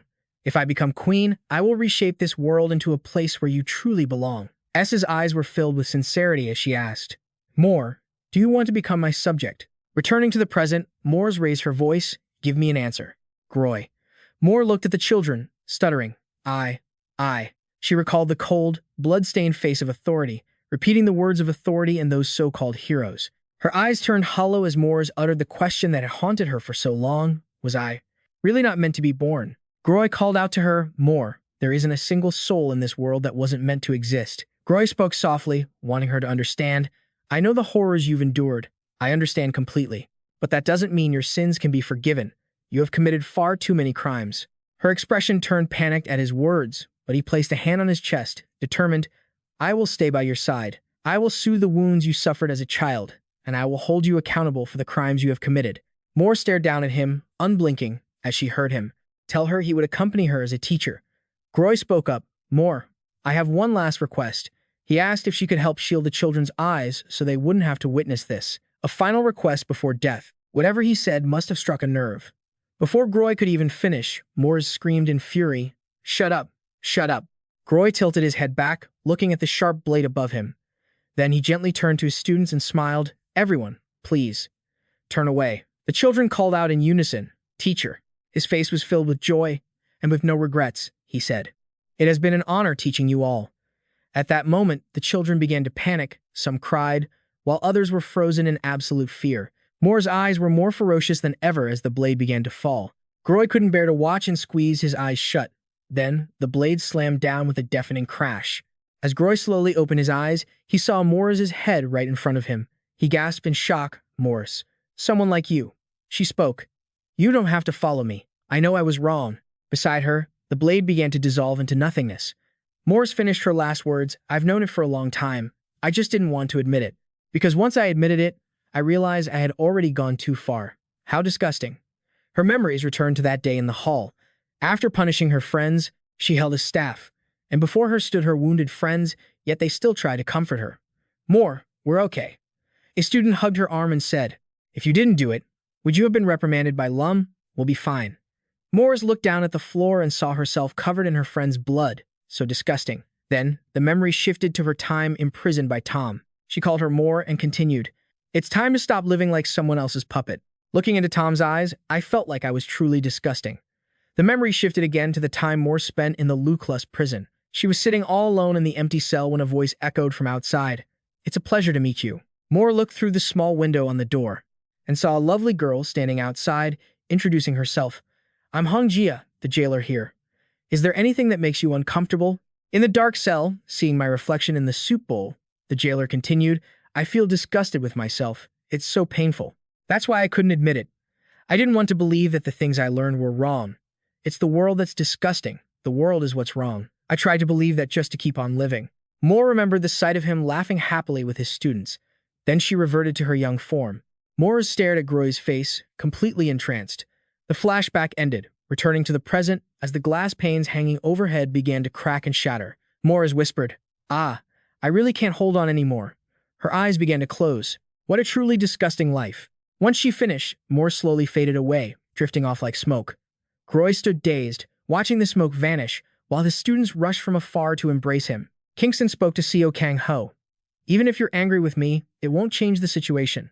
He calmly offered his sincere advice to Seo Kang Yu. "If you don't get stronger from now on, you won't be able to kill that brat or that girl either." Kingston paused for a moment before continuing. "It all comes down to you." Hearing this, Seo Kang Yu didn't stop but continued to lunge at him. Kingston, seeing he had no intention of listening, kept on. He used their recent clash as an example to lecture Seo Kang Yu. "Just now, for instance, if you had been stronger, you could have ignored me and killed the girl." Kingston kept lecturing him. Anger is just a stage of denial. Seo Kang Yu still showed no sign of calming down as he listened to his lectures. "You're just angry because you can't accept your own shortcomings, aren't you? Angry at yourself, right?" Seo Kang Yu charged straight at Kingston again. He seemed to have lost all patience for his advice, while the older man calmly watched his actions. "You don't want to admit it, do you? But I understand. Admitting your own shortcomings isn't easy." Kingston had no intention of dodging Seo Kang Yu's attacks, but he insisted the boy must accept it. He gently blocked the powerful blows from Seo Kang Yu. Despite being relentlessly attacked, he stubbornly continued, "Shortcomings are a part of who you are. Only when you accept and acknowledge them can you move forward, and only then will you be able to achieve your goal." At this, his expression suddenly turned stern. "Let me ask you once more." Kingston asked Seo Kang Yu, "What exactly is making you so angry?" This question seemed to touch a raw nerve. Fragments of painful, broken memories slowly flooded back into Seo Kang Yu's mind. Dark, deathly images of separation were dusted off and dragged back into his present reality, haunting his consciousness. He gritted his teeth, refusing to be pulled back into that sea of sorrow. Seo Kang Yu couldn't take it anymore and exploded in rage. He screamed at Kingston to shut his mouth. Those haunting, traumatic memories from his past were unfolding right before his eyes. Those images flowed like a dark, black current into Kingston's hand. He spoke up again. What was the reason behind all of this? As he asked, he clenched the streams of memories flowing into his palm. Then, in a blink of an eye, he punched Seo Kang Yu straight in the chest, sending him flying back in agony. The memory fragments shattered with that blow. As he fell, Seo Kang Yu felt something strange. Every painful, damaging memory from his past kept rushing back times he was severely wounded in battle or moments he watched loved ones face the finality of death. All those memories, like an old film trapped in his mind, were suddenly stirred up by someone, leaving him no time to react. Outside, the sky was bright and blue, a stark contrast to the gloomy atmosphere inside the building. Seo Kang Yu lay motionless on the ground, staring blankly at the sky. Kingston walked slowly toward him. He asked gently, "Well, have you calmed down a bit yet?" Seo Kang Yu remained silent, staring blankly for a long time. Then, he suddenly brought his hands to his face and asked hesitantly, "Then, what should I do?" Kingston had finally gotten the response he was waiting for.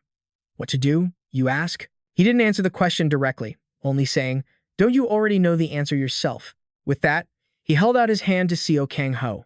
Before long, Seo Kang Yu finally reached up and took that hand as his response. Elsewhere, in front of something resembling a cosmic gateway, someone suddenly spoke up. Ha-Oh groaned, clutching her head in frustration while talking to Hyung-Ju Yang. "Seriously, it's been so long since I saw a familiar face I actually like, and you're telling me to go back already?" Hyung-Ju Yang replied with a smirk. "Orders are orders, aren't they?" At this, his eyes flickered forward, and he added, "Besides, it looks like someone is standing where he's looking." He glanced at her and said, "This doesn't seem like it will end anytime soon. That girl is Miel, from the Esper Division."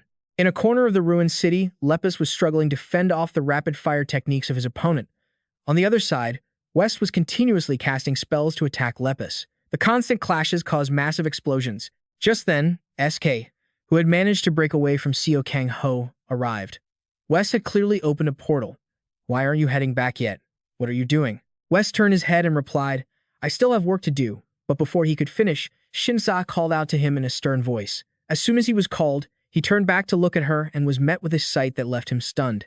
Before him stood Shinka, covered in wounds, her face flushed with fury as she shouted, "Get back here now, or I'll kill you." After that, things slowly settled down. The incident regarding SK's invitation had been resolved, but the event left the city in ruins, looking like a graveyard of war. After the battle, Kingston returned with Seo Kang Yu and demanded a meeting with the world government. The meeting took place at the government headquarters. The conference room was buzzing with murmurs. So that's how it is. Kingston stood there leisurely, smiling and chatting with the others. "I was wondering why we could meet without any restrictions."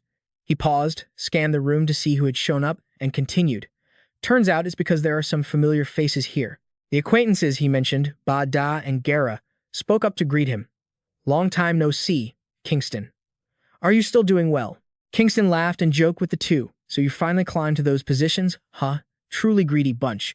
Gara replied calmly, "I think that's less ambitious than your own goals." Agreeing with Gara, the room erupted in, "Ha ha ha." Indeed. Seeing the three stop talking, the man sitting at the head of the table immediately spoke up to grab their attention. Now, Kingston. That person was none other than Bez. He hesitated before asking Kingston the reason for requesting the meeting. When asked, Kingston didn't answer immediately. He just looked at Bez and asked, "Are you the president?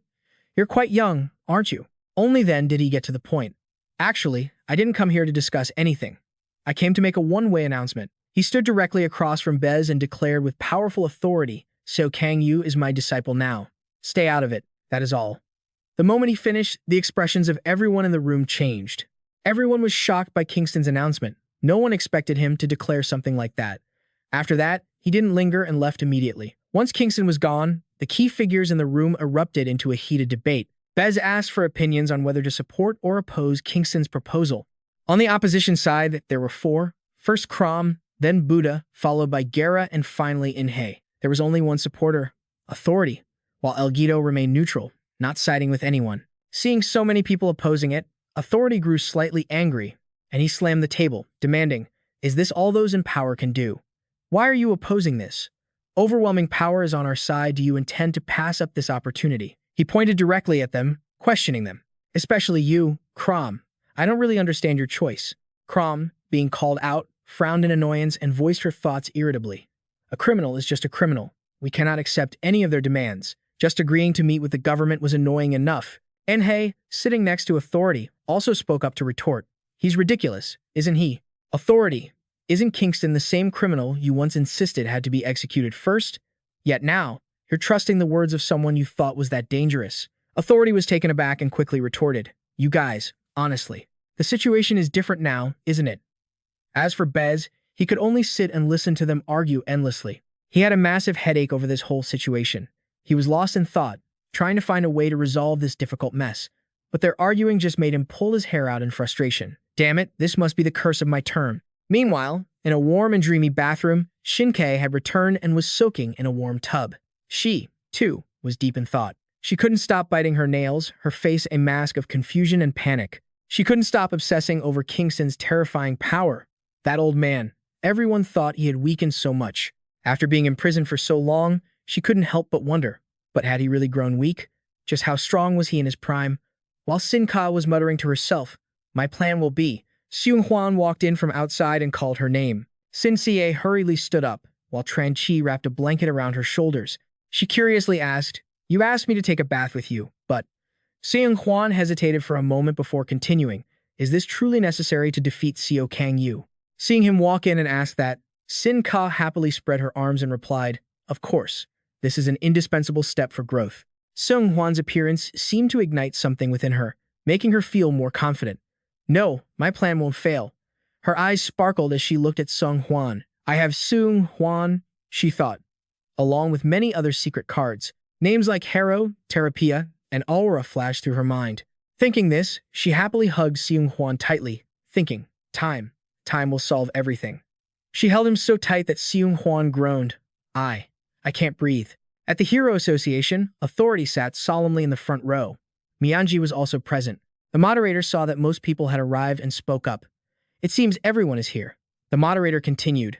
So, regarding the selection of the third generation of equality, the person standing on the podium was the interim chairperson, Lepus. She looked down at the room, surveying everyone in the meeting hall. One more time before officially declaring, I will now begin the meeting. Lepus stood at the podium and clearly explained the process. The process for selecting equality is as follows. She looked at the candidates of various builds and continued. The association president proposes 5 candidates, provided that the heroes agree. Lepus briefly thought of the massive government building standing tall against the sky, her voice growing more firm. Each individual will be vetted by the government. The bronze honorary badge, shining in the firelight, was a symbol of everyone's pride. She added, if no grounds for disqualification are found, they will be selected as equality. Lepus seemed a bit rushed, quickly raising her hand to get everyone's attention, and hesitatingly said, the equality candidates I wish to propose are. Suddenly, a voice rang out, cutting Lepus off and leaving her feeling awkward and silent. The person arrogantly questioned, who gave you permission to decide the candidates on your own? It was authority. He folded his arms solemnly and growled at Lepus. You are only the interim chairperson. After a moment, Lepus regained her composure and fearlessly fired back. Authority, why are you even here? You've already been stripped of your hero status. Authority coldly replied, I am here to attend the meeting as a representative leader. Lepus sternly reminded him to understand his position.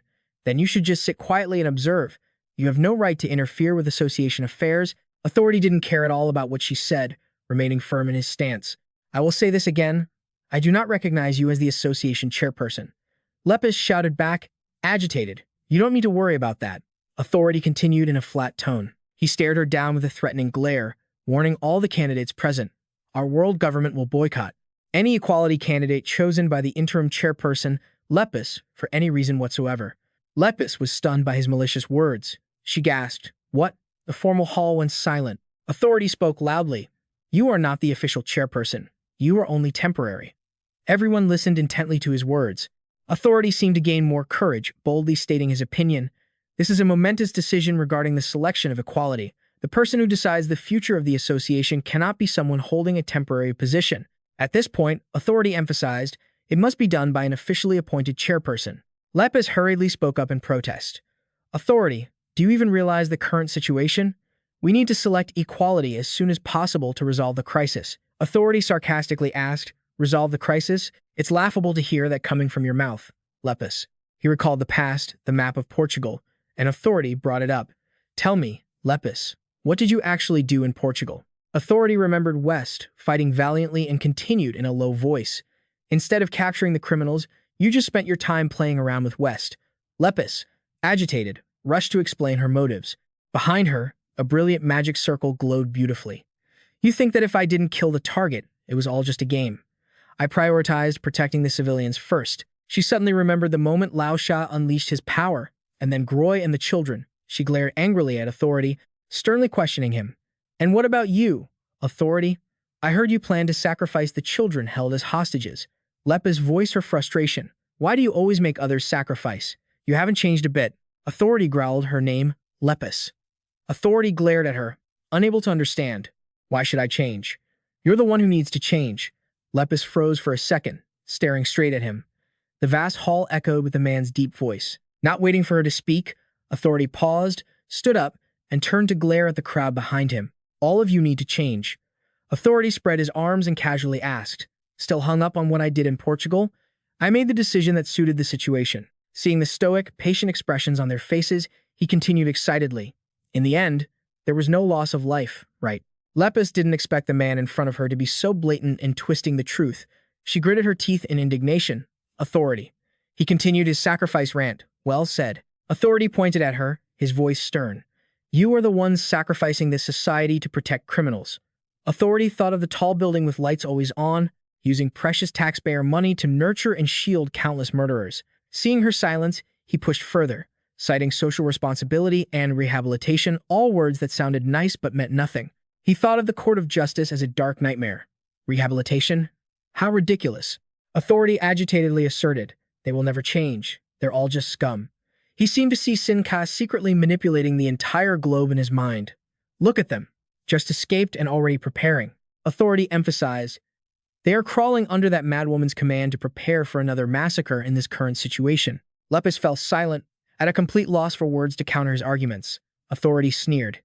As someone who was once Mago's protege, could she really choose equality on her own and lead the Hero Association? Authority continued, I don't even need to look to know how this ends. It'll just be more of the same nonsense about heroes not being allowed to kill, putting on a righteous act, just trying to comfort yourself with a sense of nobility, aren't you? Authority stared at Lepus for a long time, then stated firmly, Lepus, no one here actually wants you to be the association president. You're not even the real president, despite how you've been acting like one. Lepus just gritted her teeth in fury. Soft sunlight streamed into the hall through the skylights. Lepus compromised. Fine, Authority. She stood her ground and said clearly, so, if I become the official president, that means I can proceed according to the proper procedures, right? Authority stood up and replied firmly, yes, that's right. Lepus looked at the attendees who had been silent until now and said, then Lepus shouted, let's put it to a vote. Authority seemed to be searching for an angle that would benefit him. You mean a general election? Fine. Lepus immediately cut him off. No, her voice echoed throughout the solemn hall.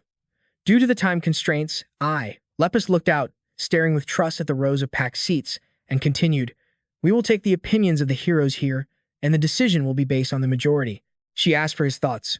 Authority hesitated, looking around. A majority vote. Huh. Aren't all of them heroes carefully hand-picked by Lao Xia? He stared intently at them and said harshly, this is way too biased. Lepus recalled that bronze badge filled with pride, and based her rule on that. Then, just like the procedure for choosing equality, it will require a 2/3 majority to pass. Authority hesitated, deep in thought, glancing at the heroes sitting around him. Time ticked away quietly. Finally, the results were announced. The voting content appeared on the green screen. The question, do you accept the result of Lepus choosing equality? The verification was complete. The approval rating was 52%, while 48% opposed it. The result was declared insufficient, so the motion failed. Lepus stared, stunned, at the numbers on the display. The 48% of opposition meant the 2/3 threshold was not met. The failure haunted her like a persistent nightmare. Lepus hesitated, reeling from the result. In contrast to her, Authority looked absolutely delighted. Well, he laughed, truly savage and smugly triumphant. Failed to reach the majority you wanted, didn't you? Authority smirked mockingly. Looks like we'll have to re-elect the association president, won't we? Just as Authority said, the heroes here had all been selected and served since the days of President Lao Xia. Lepus hadn't been able to foresee this outcome. She looked blankly at the crowd. The result hadn't met the 2/3 threshold. The failure was plain for all to see. The cause of this was Authority. The scene was in turmoil. Images of him appeared vividly. Right when the incident at Ruculus Prison happened, a brutal disaster that made the prison seem even darker and more savage, he had quickly reached out to all the heroes. Authority had feigned desperation to convince them, presenting his views with great care. At first, most had opposed the second-generation president. The heroes' faces all showed clear annoyance, but in this situation, with Authority persistently hounding them, many were gradually convinced by him. A savage chain of events was unfolding. The crucial point was that even if they didn't agree with Authority's ideology, with the powerful seat of the president clearly in view, quite a few heroes agreed that a re-election was necessary. From his perspective, the president's position felt increasingly relevant, explained by the way Lao Xia's image shone brilliantly. To drive her policies, Lao Xia had overwhelming strength and a track record to prove her ideals. Lepus, however, appeared in a way that was entirely the opposite, as she lacked both of those things compared to Lao Xia. That bronze badge of Authority acted as a testament, reaffirming that the legitimacy to inherit Lao Xia's ideals seemed more suited to Seo Kang Yu, a former member of ITY. Yet, Seo Kang Yu's image was now almost synonymous with savagery and bloodshed in the public eye, especially since Seo Kang Yu had changed his stance and killed the prisoners. The scene returned to the hall in the present. The ranks of the heroes were beginning to divide. Authority taunted Lepus. It seems your comrades are doubting your ability to lead as association president, too. What will you do now? Lepus stammered, stunned. A vote. Authority cut her off. A general election? Lepus repeated, trembling. But time doesn't allow for it, so we can select candidates and let the heroes decide. Authority interjected, no, that's not it. He thought briefly of La's majestic figure and used it as an excuse. You know it well, don't you? Your respected third president, Lao Xia, clearly stated that the office of the president must be elected through a general vote, and in cases of emergency or natural disaster, the government can shorten the election time. Lepus was stunned, unable to say another word. The hall was left only with Authority's mocking question. "Ah, you knew this, didn't you?" Authority continued confidently. "Anyone, even if not a member of the association, can run for president. That is also a rule established by the respected Lao Sha." All the heroes were silent, as if in agreement with his words. Authority looked at her with a sneer. "Hey, temporary president, what are you still standing there for?" Authority ordered triumphantly. "Hurry and notify the government that we are holding a re-election so they can set the schedule. You have to fulfill your duties as president."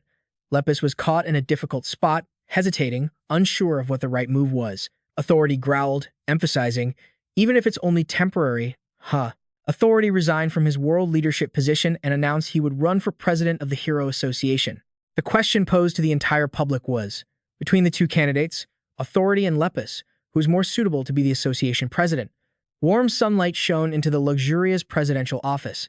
Bez was closing his eyes, catching a moment of rest on his recliner. Suddenly, his eyebrows furrowed, showing clear frustration and anxiety. Bez lost himself in memories of a distant day in the past. It was a beautiful sunny day, with the sky stretching high and vast over the dense green forest. Bez, in hiking gear with a large backpack, stopped for a moment because of a sudden sound. "You've got guts." Before him stood Kingston, in martial arts attire, sitting leisurely on a high rocky cliff. He asked, "Did you request a private meeting? Is it okay for the president to do such a thing?" Bez stepped closer to the base of the cliff. He looked up and answered honestly, "I've heard so much about you from Ba Da and Gara that I didn't think you'd ever harm me." Kingston muttered softly, "These old folks really have no shame." Kingston quickly steered the conversation back. He offered a sincere compliment. "I heard you don't even have an ability, yet you climbed all the way to the top spot. That's truly impressive." Bez didn't pay much attention to his words, cutting straight to the point. "Mr. Kingston, now that it's just the two of us, I'm going to ask you directly." Bez stared intently into Kingston's eyes as if to verify something and asked in a grave tone, "What is your goal?" Kingston didn't answer directly, just looking at him with a profound gaze, then asked softly, "Tell me, Chairman, do you truly understand how abilities evolve?" Bez pondered as he replied, images of a glowing light bulb with a burning filament flashing through his mind. He spoke slowly. "If we're talking about ability evolution, the summoning type becomes clearer, the more vivid the visualization, and the greater the power." Bez thought of those with bulging muscles, while for the specialty and physical types, after passing puberty, they would reach their peak during their physical prime. Amidst the majestic mountains, a gentle breeze blew, carrying fallen green leaves in Kingston's indifferent voice. "Half right, half wrong." Bez looked surprised. "What was that?" Faced with Bez's skeptical look, Kingston explained slowly. "Both the physical and ability types do indeed grow stronger as they mature. However," he moved his hand slightly, a mist of black dust dispersing from it. Kingston's cold voice echoed. "But the physical type can break through predefined limits through grueling training." Bez was startled to hear that. Another gust of wind swept through the forest. Kingston continued, "Aren't you curious?" Kingston thought of the red figure, who was ferocious with massive strength, capable of summoning storms. What would happen if a human reached the highest level of the ability type while simultaneously upgrading their physical type to the absolute limit? Seeing this, Bez contemplated. He put a hand to his mouth, stunned. If that happens, the nation would find it hard to keep them under control. Kingston, standing on the high rock ledge, called out, "Hey, Chairman." He raised an eyebrow, filled with a sinister air. "You should have asked Seo Kang Yu about this, shouldn't you?" "I'm not the one who will answer that question. I simply want to see where the ultimate limit of humanity lies." Bez was quite surprised by this. Kingston lowered his voice. "That's all there is to it." As the flow of memory shifted once again, Bez remembered the time he sat in his chair at his desk, turning slightly to speak to the person opposite him, exercising his authority. "You want to add someone to equality?" He sat across from Lao Sha, speaking honestly. "I really didn't expect that such an important procedure wouldn't need to be formally approved." Lao Sha firmly insisted that he was worth it. Bez pressed further. "If you say so, then his strength must be excellent. But as a teammate, is he reliable?" Lao Sha replied with complete confidence. "As reliable as his strength is." She added, "I consider him a trustworthy teammate." Those words mirrored another moment in the past. It was when he spoke to Kingston, and under Kingston's gaze, Bez had said, "I trust him." For at that moment, Bez believed fiercely in his own intuition. He didn't shy away but said straight out, "I believe in Seo Kang Yu." Kingston suddenly said something that caught Bez off guard, leaving him deeply confused. Kingston said, "Then the answer is already clear, isn't it?" He gave a forced smile. After all, objecting wouldn't change anything anyway. The scene shifted. A sigh of relief echoed in the chairman's office. Finally, Bez stood up, bracing his hands on the desk with a sense of relief. A major decision had been made, so he could finally breathe a little easier. Suddenly, a strange sound rang out. The secretary at the door timidly poked her head into the office, calling out nervously to the chairman. After being granted permission, she entered and solemnly announced, "I heard the Hero Association is electing a new chairman." Bez seemed interested in this, signaling the secretary to continue. The secretary nervously continued, She hesitated before reporting an urgent matter. Authority has just announced his candidacy for chairman of the Hero Association. It seemed Bez didn't want this to happen at all. His face clearly showed disappointment, boredom, and confusion. Kingston's satisfied face appeared. Bez had accepted Kingston's condition. This issue was only known to the officials who participated in the World Government Conference. The conference took place in a formal room with very few people present. This matter was kept top secret. Just then, at the towering skyscraper, the election for the chairman of the Hero Association was also set to proceed within the framework laid out by the government. The bustling city became even more agitated.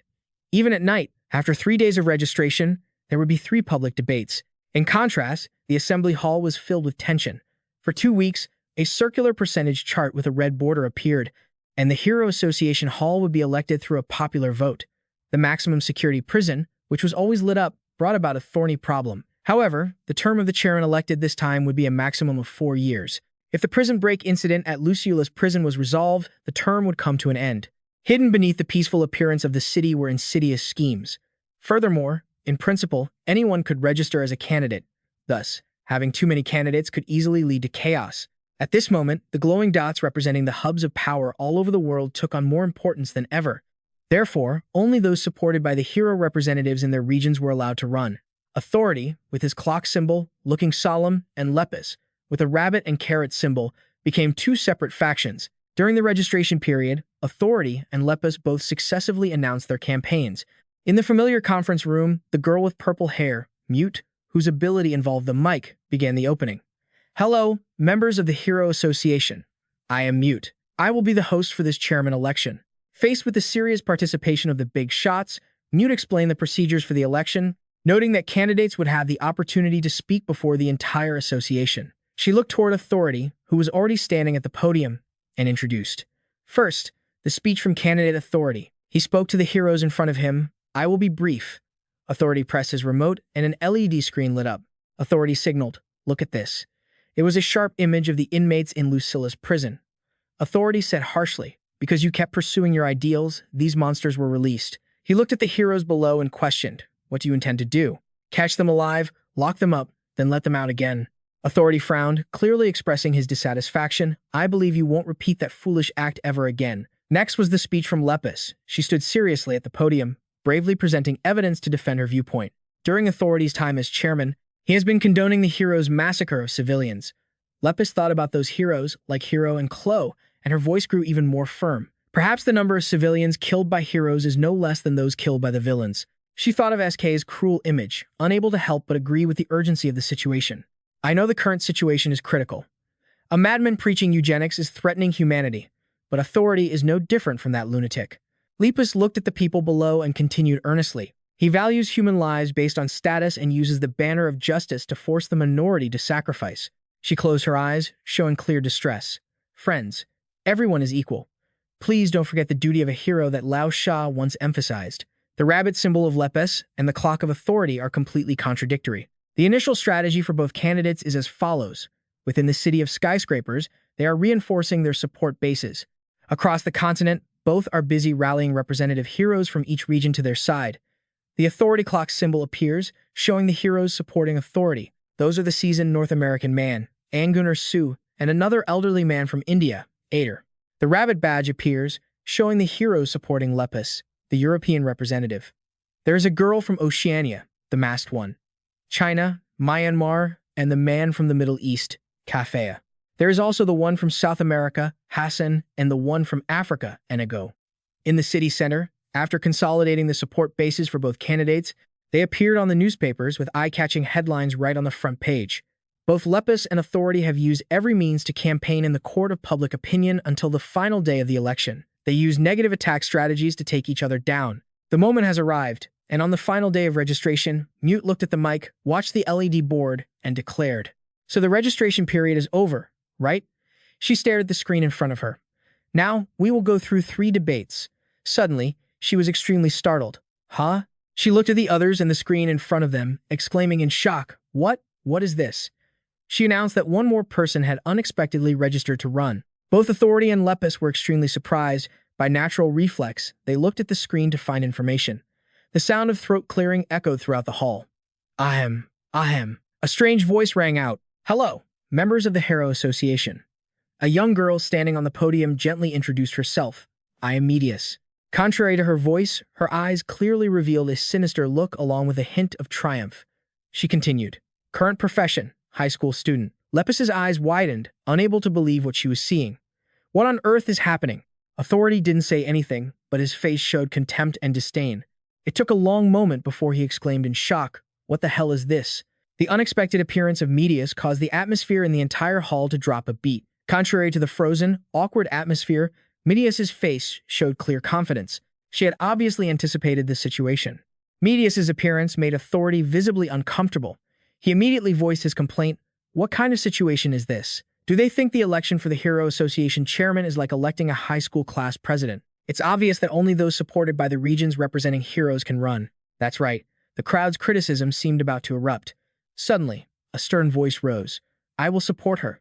It was the voice of Kafea, the hero representing the Middle East. Kafea's words left the entire hall astonished. Authority and Lepus could not believe their ears, their eyes widening in shock. What? Especially Lepus, who looked at a representative who used to support her flip her side, leaving her stunned. "Mr. Kafea, you used to support me." Kafea didn't hesitate, calmly replying, "I've changed my mind." It seemed nothing could change Kafea's decision.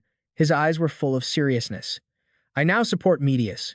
That girl. Medius smiled lightly as if she had known this result in advance, her deep eyes looking through the mundane world. In an instant, the tide turned. Medius appeared as a new factor, overturning the entire game.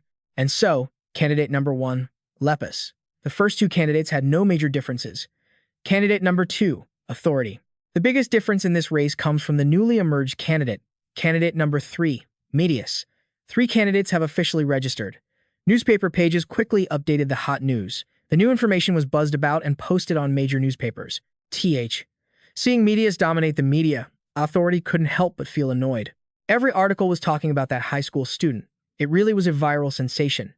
News about Medius spread, drawing many mixed opinions. It seemed the press would be very busy now. But there were also many opinions criticizing Kafea and that girl, saying that the election is not a joke. So, had that girl been investigated? Authority quickly made a move. First, he had to get more information about Medius, but the data on her was still full of unknowns. She was just an ordinary high school student, nothing special at all. Authority started making guesses and 1,000 hypotheses about Medius's identity. Is she a superpowered individual? The vague data made his secretary quickly fall into confusion. That's not clear yet. Perhaps some kind of hypothetical ability. Confusion blanketed the whole room. Medius's mystery made even Authority fall into silence. On this side, Lepus was visibly unhappy. She questioned Kafea. "Kafea, explain yourself." Kafea maintained his calm demeanor, not showing any confusion before Lepus's questioning. "Ask me anything." Lepus thought Kafea was being too emotional about this. Perhaps it was just a fleeting decision made without thinking it through. "Have you known that girl from before?" "Even so, you can't let personal feelings affect something this important, can you?" "No, I had never met her before." "What?" Kafea started recalling every event that led him to make that decision. A few days before he walked into the office to work, he had encountered Medius beforehand. In his own office, he saw her sitting in his chair. At that time, Kafea showed clear rejection of Medius. He frowned visibly. "At first, I thought she was an intruder sent by the villains and intended to suppress her." Kafea's hostile attitude didn't last long. It began to fade before Medius's words. But after chatting a few times, Kafea's memories seemed to get jumbled. He no longer remembered the details of what happened, clearly dozens of times, hundreds of times, no, countless times. Whatever magic Medius's words had, Kafea seemed swept along, starting to agree and support her. "I feel as if I have talked to her many times. And then, I don't know from when, I became sure that I had to support her." Kafea's hazy recollections left Lepus totally confused. She made a face that said, "I don't get this at all." Not wanting Kafea to keep drowning in her own memories, Lepus spoke up. "With your permission, ma'am, go ahead, be my guest." Lepus quickly reached out, using her ability on Kafea. Lepus's power manifested two large rabbits with medical symbols on their heads, gently appearing behind Kafea. Sure enough, Lepus didn't find anything unusual. This left her completely stunned. There wasn't a single sign of hypnosis or mind control. But what was going on here? Unable to find any sketchy evidence, Lepus could only try her best to reason with Kafea. Still, making a decision on such an important matter based solely on a feeling, Kafea cut her off immediately. This isn't just a feeling, Lepus. How many times do I have to tell you? Kafea's eyes lit up like a devout believer gazing at God. It was the look of pure loyalty and absolute faith, a rock-solid conviction. I believe she absolutely must become the association president. With Kafea being this adamant, what else could Lepus say? Any advice now would just be redundant. The appearance of Midias remained a massive question mark in this election.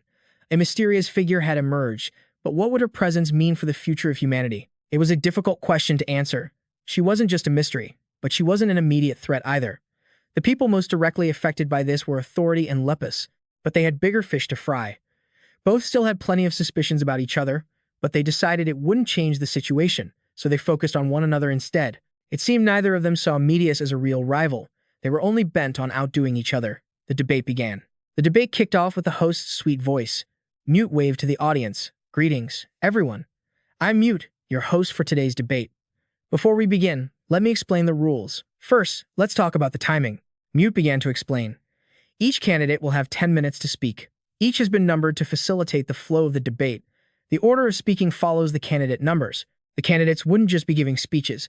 They also had to be prepared to fire off tough questions. Within those 10 minutes, they could present their platforms or grill their opponents. Time management played a crucial role in this Q&A section. The time spent answering would be deducted from the questioner's own pool of time. Because of that, they could cut each other off if they didn't feel like listening to the rest. A pretty interesting mechanic was the rebuttal section. Also, during an opponent's speech, each candidate gets 2 opportunities to interject with a rebuttal. Smiling brightly, she rattled off the rules from start to finish, noting that each rebuttal would grant the speaker control for 1 minute. Now, let's begin the debate. The candidates quickly introduced themselves to the public. Candidate number 1, Lepus. Hello, I am Lepus, a student of Mago and a member of Equality. Next was Authority. Candidate number 2, Authority. It's a pleasure to meet you all. I am Authority, the former Second-Generation Hero Association president. Finally, the new variable in the race, candidate number 3, Midias. Nice to meet you all for the first time. I'm Midias. The debate began right after the introductions, starting with candidate number 1, Lepus. As expected of the interim president, Lepus really knew how to lead a speech. We have endured so many wars. The speech started with the deep-rooted origins of the current situation. Ever since superpowers emerged centuries ago, wars between nations have broken out. Then, she detailed the escalation of conflicts through each era. After the world government unified, we faced countless civil wars. Those conflicts took many forms, but they never truly disappeared. And after the Hero Association was established, society split between heroes and villains. War became an inevitable part of every era. Lepus seemed to emphasize how deeply we've been drowning in that terrifying inevitability. We have spent most of our time in such a collapsing society. From the bitterness that conflict brought, Lepus once again highlighted the role of many senior heroes. But thanks to the efforts of Mago and many others, a new social foundation was rebuilt. Not bad for Mago's student. The speech was very firm, and now society was finally starting to function the right way. Lepus hinted that Authority was basically tearing down everything the heroes of the past had built. Think back to Authority's era. Back then, heroes were like outlaws with no consistent beliefs or methods. They slaughtered villains and civilians alike. It seemed this speech was aimed entirely at Authority, intended to bring him down. If Authority becomes the association president, those things will happen again, and the society we struggled so hard to build will collapse. As Lepus was arguing passionately, Authority interrupted her. Society is already collapsing. The Authority camp wasn't going to sit there and take it, he started signaling. Authority requested a 1-minute rebuttal. Can't you see the current situation? This old man had lived for quite a long time. His debating experience was legendary. I truly can't understand why the sacrifices I endured, even through tears, were labeled as a massacre. Yet, you people sacrificing society for the sake of criminals is seen as moral? Authority began his argument. His words were no less persuasive. We must understand that this world cannot achieve any lofty goals without sacrifice. If sacrifice is unavoidable, even though it was Lepus's turn, the points Authority made in his rebuttal won him quite a bit of sympathy. Then we must ensure those sacrifices are not in vain. Every seed of evil must be completely eradicated. Authority went on a long rant as if this were his own playground. Look at this. It's precisely because people left seeds of evil behind that we are in this situation. Lepus realized something was wrong. It felt like this old man was cheating. Wait, authority. The 1-minute timer isn't up yet. It turned out he was intentionally keeping his hand on the clock, using his power to extend his rebuttal past the time limit. Take your hand off the clock. Can a minute really be this long? No wonder authority had been talking for ages. He smirked, wearing a smug expression. What are you talking about?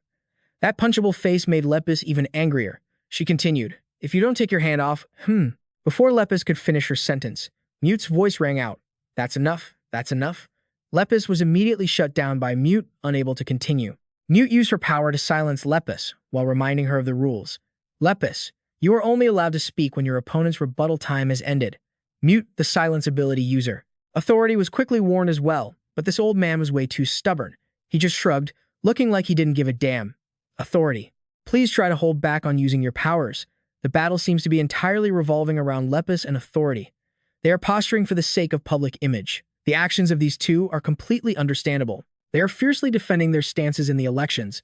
Public image is incredibly important. We are currently in a state of semi-war. Authority and Lepus are both trying to build a strong image before the public. The two sides are arguing back and forth non-stop. Lepus looks very tense, constantly raising her voice and attacking the other. Authority is no better, his face is also furious. During their time, instead of emphasizing their platforms, Authority and Lepus only focus on attacking their opponent. The debate proceeds in extreme tension, but of course, Authority, in his pursuit of a strong image, starts to cast doubt. He openly looks down on Lepus, but honestly, this is highly suspicious. If a girl can't even handle a villain, how is she supposed to solve this situation? Or is she trying to say she's stronger than Lao Sha? Compared to Authority, Lepus lacks both experience and cunning. Lepus is absolutely no match for Authority. The mentor's shadow is too large for Authority to live up to. Her running for office is actually a stroke of luck, because in the public eye, she is only remembered as a student of Mago, so she is still seen as someone who needs to learn more. Her appearance has also become a disadvantage for Lepus, making it difficult for her to win over the public. Most importantly, her rabbit-like appearance makes people label her as weak. Authority's deep, calculating gaze quietly assesses the situation. So, the next person he targets is Medius.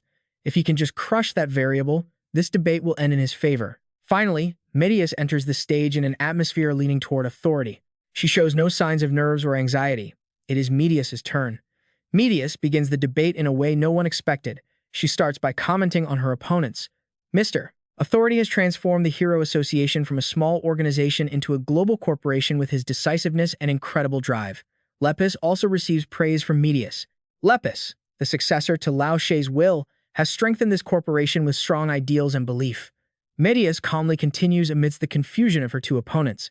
Then, she drops a bombshell. Therefore, I want to combine the strengths of both sides to resolve the current situation. Medius tries to continue, but Authority cuts her off. My platform, kid? He uses that mocking tone again to ridicule Medius. This isn't a student council election. Go home and do your homework. This debate is not the place to discuss policy. This guy is old yet so obnoxious. He continues to ridicule Medius heavily. Or did you not study enough, so you ran here? Instead, this is a place to impose prejudices on opponents. He keeps rambling on until Medius has to speak up to stop him. Mr. Authority, your time is up. It's fine, I'm willing to use my own time to talk. Before Medius's generosity, Authority takes a mile. Then speak, kid. What do you want to talk about? Medius wears an expression that says she couldn't care less and continues. I am a person who possesses special abilities. She begins to reveal her information. The training academy that Mr. Lao Sha built when he was chairman is where I grew up, so you couldn't possibly know what abilities I possess. Is that so? So, what special ability does this kid have? Medius has no reason to satisfy all of Authority's demands. I have no obligation to reveal that, but Authority keeps biting down hard, refusing to let go. No, you must speak. If you want to become the leader of the association, you need to have the appropriate power. Authority starts using logic to force Medius to comply. No hero in the association will follow a leader who is not capable enough. Then, Medius directly issues a challenge, her eyes shining with confidence and filled with arrogance. Pick a location, Mr. Authority. We will fight each other as soon as possible. Authority is speechless at Medius's suggestion. He is stunned. What? The debate is being broadcast live on every platform, and of course, Medius's challenge is immediately transmitted. Office workers taking their lunch break to watch live are so shocked they forget to eat. Medius's image is currently being watched by everyone everywhere. People are huddled together, holding their phones to watch live. The debate is even being broadcast on billboards hanging on skyscrapers, a direct challenge. What about it? Authority. The person receiving the challenge hasn't recovered yet. His jaw drops in astonishment. Not waiting for authority to process the situation, Medius goes straight to the main point. Discussing the match rules with authority. What if the rules of the game are a mixed martial arts fight using abilities? Authority still doesn't respond. Life experience tells him he is falling into a dilemma. Authority falls into deep thought. Faced with Medius's challenge, authority freezes on the spot. An unexpected direct challenge. All the tactics authority used were almost instantly neutralized. No matter how much of a strong image he always builds. Hearing such an unexpected response leaves authority feeling flustered. Authority has been calling Medius kid over and over, only to end up shooting himself in the foot. Furthermore, his strategy of labeling his opponent is now becoming a trap that holds him back. Currently, authority is faced with two choices. If he accepts the condition, this choice would affect his image to some extent. Having treated his opponent as a kid from the beginning will make the image of him fighting a kid look bizarre. Looking at it from every angle, authority is still at a disadvantage. Furthermore, with his current overwhelming political status, if he were to actually face her on the arena floor, authority would be lowered to the same level as his opponent, damaging his credibility. With this choice, two situations could occur. Even if he wins, it would be a meaningless victory. In any scenario, authority's reputation is affected, but if he loses, it could even end his political career. With the 10 out of 10 winning expression on Medius's face, everyone knows she just made a dangerous move to corner her opponent. So, what if he refuses the condition? This choice brings even more risks. He would be labeled as someone afraid to fight a kid and be considered a coward. This decision would certainly make authority receive a lot of backlash, a coward. The image he worked so hard to build would certainly be tarnished quite a bit. This would seriously damage his strong image. Under the pressure of being backed into a corner, authority weighs 100 different options. In a short amount of time, authority accelerates his thinking, coming up with a series of countermeasures.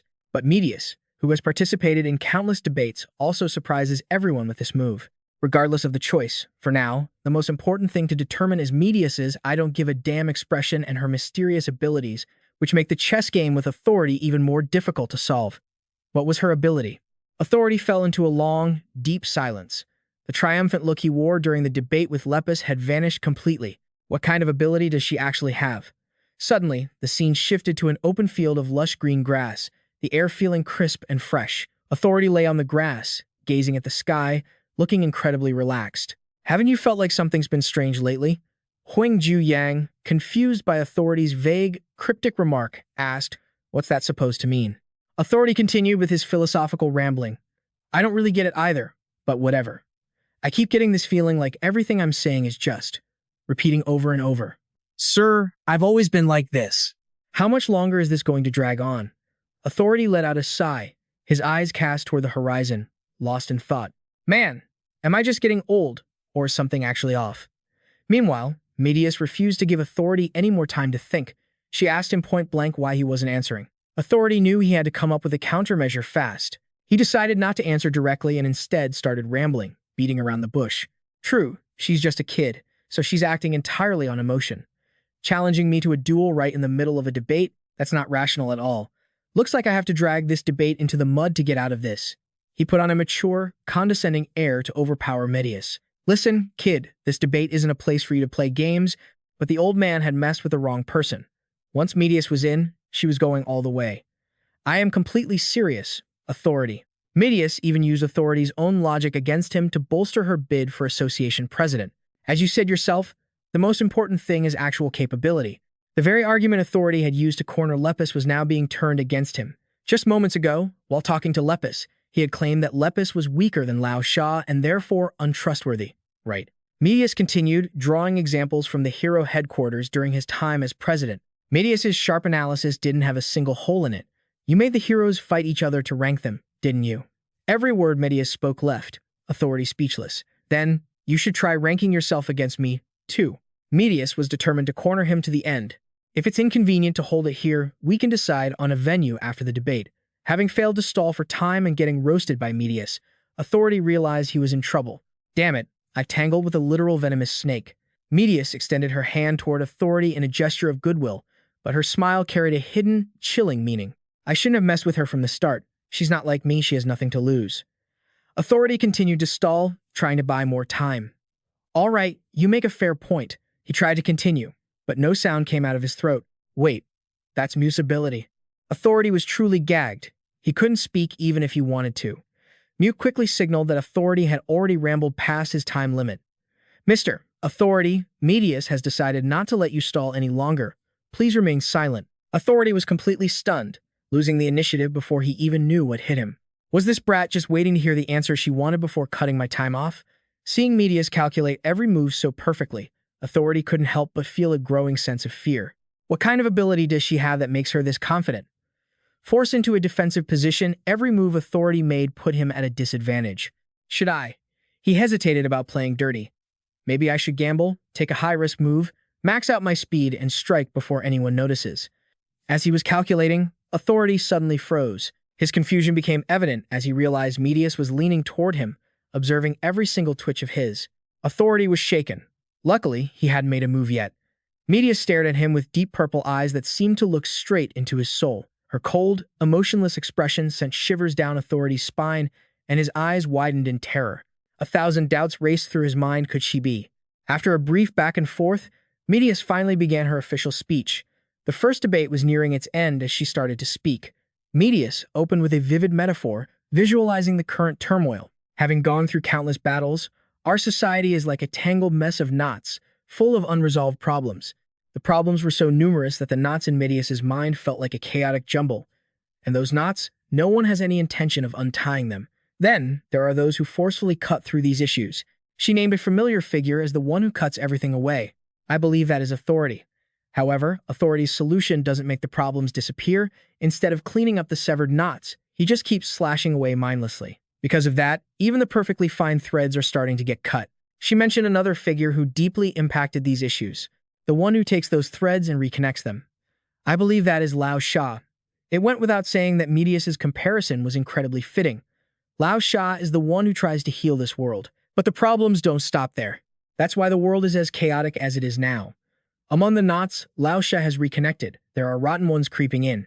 This was the root of the current problem. Medius seemed to be looking at the issue by building upon the previous generation's efforts.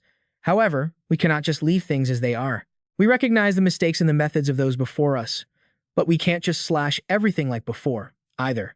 Medius spoke from the heart, hoping her words would reach all the citizens.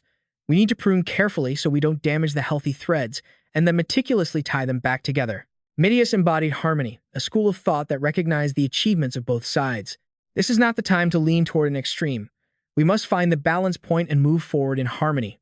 Her sincere declaration was heard by the entire public. If I, Medius, become the association president, I will propose to the government that heroes be granted the authority to execute criminals on the spot. Medius's unexpected measure left the entire crowd wide-eyed. Heroes granted this authority will be selected through an even more rigorous screening process. Their undivided attention and shock reflected the extent of Medius's influence. In determining the list of villains to be executed on site, I promised to make every decision with the utmost caution. Furthermore, Medius didn't forget to address the handling of Alpha's death row inmates. She declared it with a firm tone and eyes that glowed with resolve. As for Alpha's death row inmates, they will all be subject to on-site execution. That is all. The time has come, and the final seconds have ticked away. The first debate is over, and regardless of how the candidates performed, they can only turn and head home. Finally, the burning question that has haunted this debate is about to be answered. Who is the right person to lead the Hero Association? Chapter 41. The debate is drawing to a close. Medius keeps a confident smile on her face. Authority seems quite tense, and Lepus has completely lost the confidence she once had. After the first round of the debate ended, Lepus and her symbol received quite low results. Lepus's approval rating sits at 8%. Authority, appearing with his familiar clock symbol, is slightly ahead. Authority is at 35%. And finally, with an overwhelming 57%, Medius wins the poll. The map of the continent lights up with a few scattered dots. Furthermore, some heroes who previously supported Lepus have announced they are switching their support to Medius.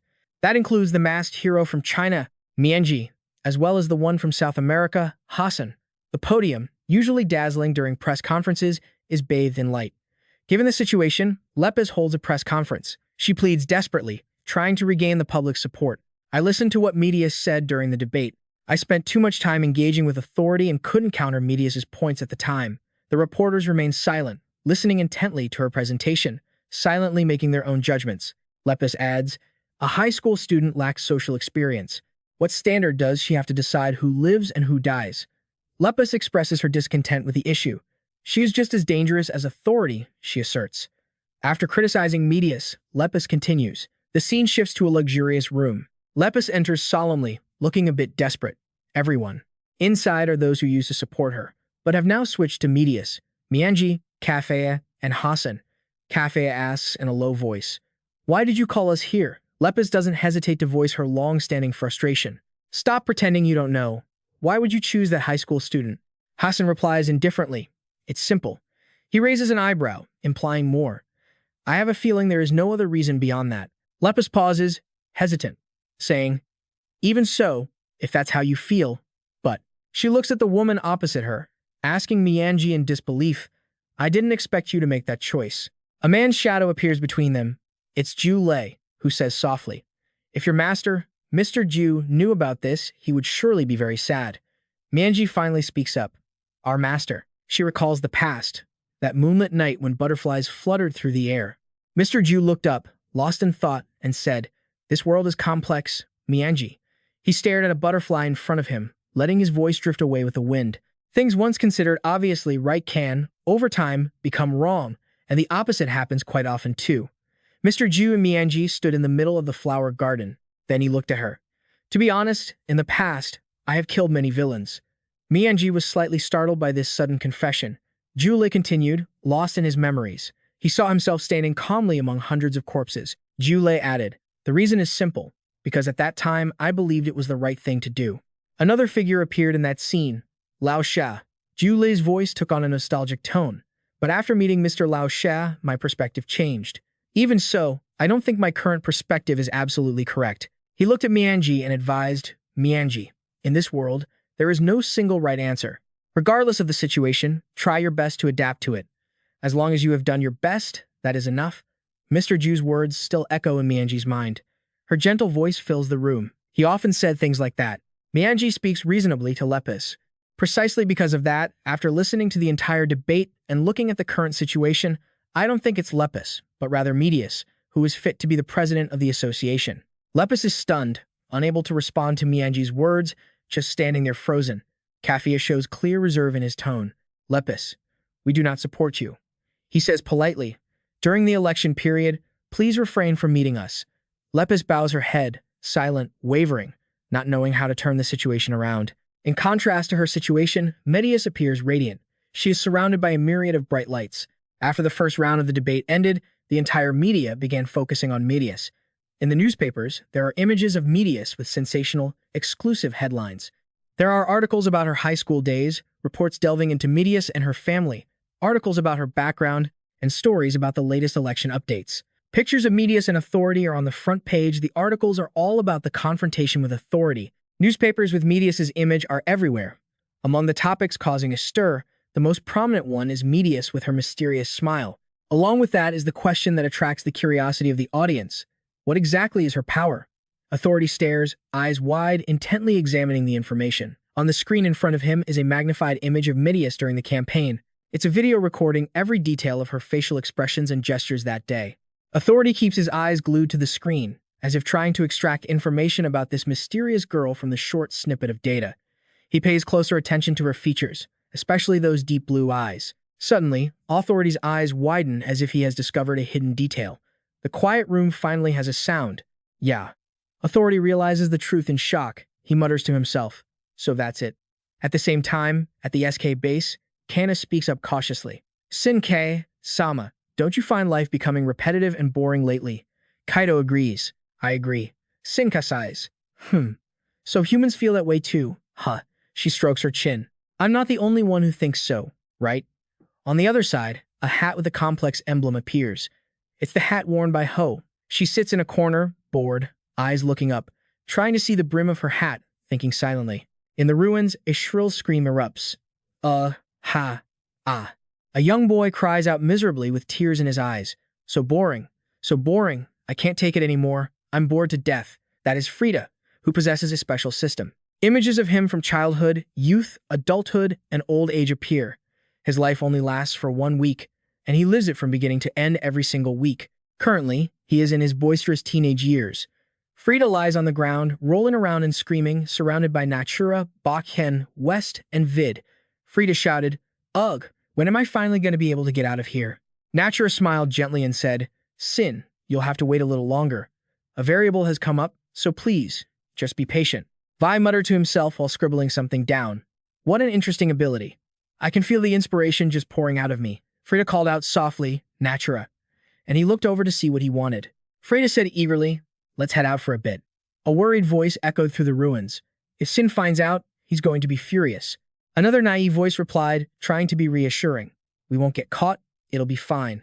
Frida waved his arms around, trying to convince Natura. "We'll just go to the nearby village for a second. What's the big deal?" Natura looked at Frida's eager, expectant face, thought about it for a moment, and finally, he gave in. "Fine. It's been so long since I've felt the touch of nature." Frida cheered happily. "Amazing. This is amazing. Natura, you are the best." Natura turned to the others and asked, "What about you guys?" B. Nu E timidly refused. "Oh, no way. I'm terrified of going outside. I'm not going." Vi closed his eyes, drew a few circles in the air with his pen, and said, "I don't want to either." In comics, the characters who wander off on their own usually die first. Frida looked annoyed. "Ugh, what a killjoy." Natura raised his hand, offering an invite. "What about you, West?" West hesitated for a second. "Ah." He suddenly remembered the terrifyingly angry look on San's face. Thinking of that, he suddenly went quiet, with no energy left to continue this conversation. West cleverly refused. "You guys go ahead. I'm not feeling so great." Natura just smiled. "Is that so?" Frida looked a bit disappointed and muttered, "What a weakling." Just then, clouds covered the sky, making the lush green forest look gloomier than usual. Green foliage and long stretches of plants spread in every direction, and vibrations began to emerge from the ground. Natura and Frida were standing on a towering tree branch, comfortably observing the space below. The two of them jumped from the branch to the ground, the relief and joy evident on their faces. "Ah, it's been so long since I've smelled nature." "Heh, this ability is seriously convenient." Frida quickly suggested, "Let's head to that village nearby." As the two were chatting happily, they suddenly noticed something approaching heroes representing various regions, each radiating a crazed, murderous intent. Mianji wasn't wearing his usual mask, revealing the patterns printed on his face. Hassan and Kafea were both armed, as if they were about to enter a life-or-death battle, and behind them stood Medius. Her purple eyes accentuated her coldness. Frida and Natura were frozen in place for a moment by that overwhelming bloodlust. "Huh? What is all this?" Elsewhere, Authority was moving in a rush, with his secretary following close behind him. She asked, "Han, are we holding a press conference?" "That's right." Authority finally made a decision that left the secretary feeling deeply unsettled. "I'm going to accept the challenge Midias proposed." "What?" The secretary broke out in a cold sweat as she confirmed it again. "Are you joking?" "Sir, I'm not joking. This is the only way I can win." Authority's words suddenly trailed off. He seemed to have realized something. No wonder she. Looking at Authority's tense face, Medius was definitely no pushover. It didn't look like her first time dealing with an argument like this. Turns out she possesses a cheating ability like that. "How are we supposed to win?" "What do you mean by that, sir?" Authority seemed to have figured out the hidden ability Medius was using. Meanwhile, the battle between the Natura brothers and the hero representatives was getting brutal. Frida was seriously injured in many places, with blood splattered all over his body. Natura was doing a bit better, but he was still in terrible shape. Medius just stood in the back observing, but her murderous intent was the strongest of them all. Back at the office, Authority revealed Medius' shocking ability. She could rewind time. Looking at Medius' cold expression, it was hard to tell she held such a terrifying power. Somewhere else, a fierce battle was raging. An image of Medius flashed, her eyes looking sad but eerie and frightening. The secretary asked in astonishment, "She can rewind time?" Authority turned his head and confirmed it. He said with certainty, "Yes." No wonder whenever we debated, everything went off course.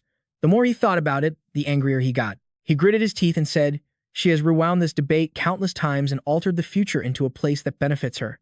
Hearing this, the secretary asked, "Then how can we possibly defeat her?" Authority answered slowly, "Luckily, she has a weakness." He glanced over and told his secretary to look at what he had just sent her. She immediately looked at the iPad screen to observe. Authority calmly asked if she noticed anything changing. On the screen appeared an image of Medius. The first scene looked perfectly normal at first glance. But in the second segment, a small, unexpected change appeared. The ends of her hair began to look different. A dark purple color emerged, and along with it, her hair seemed to grow longer in an instant. After looking for a moment, the secretary seemed to realize the issue and replied, "Did her hair grow a bit longer? That's what I'm seeing, right?" Authority's gaze remained calm but meaningful, as if he had seen through the entire secret. He emphasized it once again. "Yes." He calmly continued to ask, "Why do you think that is?" The secretary hesitated for a moment and offered a guess. "Because she has too many dark thoughts?" Faced with this answer, he paused for a second and then reacted with dissatisfaction. "Are you messing with me?" Authority had discovered one more secret. Even though this woman can rewind the time of everything around her, she cannot do that to herself, he said with certainty. He then linked it to the image of Medius being injured to provide an example for the naive secretary, meaning that if she got injured, she couldn't rewind that wound. Authority asserted his understanding, believing she would return to the past, still carrying that injury. Saying this, he thought triumphantly, "So, as soon as I accepted her challenge, I knew for sure that I would win." The secretary asked nervously, "But someone who possesses the ability to control the flow of time must also be physically strong." He quickly reminded her, "Did you forget?" Authority showed a vicious expression, saying, "I also possess the ability to control time." The secretary's eyes went wide with shock. She couldn't utter a word. Authority's voice remained steady as he let her know, "To put it bluntly, I've been controlling time much longer than she has." He smirked, his tone full of confidence. "I will win." His aged face became wrinkled, his sharp eyes looking straight ahead as he continued. "Perhaps this is the fate of those who possess the ability to control time. We use our power by trading away our lives." An image of Medius flashed in his mind. In another development, the group of superhumans was fighting intensely against the monster's tentacles. Natura, covered in wounds, was breathing heavily and looked up with a sigh. Phew. At that moment, the plant's tentacles were growing non-stop, attacking everyone. Cafea swung his blade with cold precision, shattering the vines into countless fragments. He glared with annoyance, grumbling, "Controlling plants. That's hardly a power fit for killing." The plant tentacles began to writhe and regenerate. They lunged forward instantly, followed by a voice filled with grim determination. "But I love it. I get to admire the beautiful curves of the plants. Let me show you." No sooner had he spoken than a glowing yellow blade surged through the air. Seeing this, Natura's eyes widened in sheer terror as he realized the danger. Cafea parried each strike with agile swordplay, but Natura wasn't as fortunate. He was shredded by thousands of cuts and sent flying, crashing against the wall in agony. Blood poured from his wounds. He gritted his teeth, desperate to endure the pain. Cafea turned, fixing his opponent with a menacing, hateful glare. "My sword has curves too, you know." Just then, a massive hammer descended from above. A cool, composed young man appeared, silhouetted against the full moon. He plummeted from the heights, slamming his hammer into the ground with an earth-shattering impact. Dust and debris exploded everywhere. The atmosphere turned suffocatingly tense. Everyone stared at the newcomer, baffled. It was none other than Hassan from the Esper group. He arrogantly used his hammer to bludgeon the defenseless, drawling, "You know, you can seal someone's abilities for 24 hours just by smashing their skull." Hassan pointed his hammer threateningly at Cafea, the man known as the Hunter of Mienji Cafea. Suddenly, his eyes flicked toward Frida. With total confidence, he commanded, "Take the hood off that guy behind you. I can't see his face." Nearby, Mianji of the Esper group stood wearing a mysterious mask. She stared at her own hands and muttered something. Then, the mask shifting Mianji, her face twisted with a demonic look, spoke up. "Depending on the color of my mask, my abilities shift accordingly." With a swift wave of her hand, everything before her was encased in ice. Even Natura was caught off guard. His legs were frozen solid, pinning him to the spot. Mianji looked up and ordered, "We take him down first. The color is blue, time for that ability." Natura glanced back in panic, yelling, "Frida, how much longer? Have you not matured yet?" Natura clutched his chest, gasping in pain. "It's going to take a while longer." He coughed up blood, his eyes steely. "I'll return to my prime soon." Natura grit his teeth and kept fighting off the plant tentacles. The full moon was about to be swallowed by dark clouds. The ethereal light dimmed, leaving only faint rays piercing through the gloom. Frida muttered with expectant eyes, "Just a little more." The world seemed to sink into darkness, bringing a chilling, oppressive silence. A cold breeze swept through, thickening the air with an eerie tension. Natura gritted his teeth, taking hit after hit. Frida still held on to hope, but his eyes had grown dull and vacant. He mumbled as the moonlight mixed with shadows, no longer looking pure. Frida's lips twitched, and he let out a shout. "Ugh!" Suddenly, Frida appeared with a new look. His body was muscular and full of vigor, his face completely free of wrinkles. He beamed, "Done. This is it. Being young again is the best." This was Frida's true form, 23 years old, at the absolute peak of his physical power. He stepped forward, clenching his fists, and declared with total confidence, "Time is on my side now." Hearing that, Midias appeared out of nowhere, grinning and giggling. Natura's group stared at her, stunned. Frida snapped, "What are you laughing at?" Midias retorted casually, "Listening to you ramble is just hilarious." He growled, "What's so funny about it?" Everyone stood frozen, waiting for her answer. Hassan watched from behind, smirking as if he knew something they didn't. Midias's eyes turned cold and eerie. "It means time isn't on your side." Suddenly, a flash of scenes played in her mind, speeding through the past. Midias's eyes widened in horror as the two before her were savagely attacked, their faces swollen, their bodies covered in wounds. Natura was beaten until blood sprayed from his mouth. Frida, standing beside him, fared no better, pummeled to a pulp. Cafe's face was sharp and cold as he swung his sword, delivering a final blow to end Mianji of the mask. Hassan's massive hammer rose once more.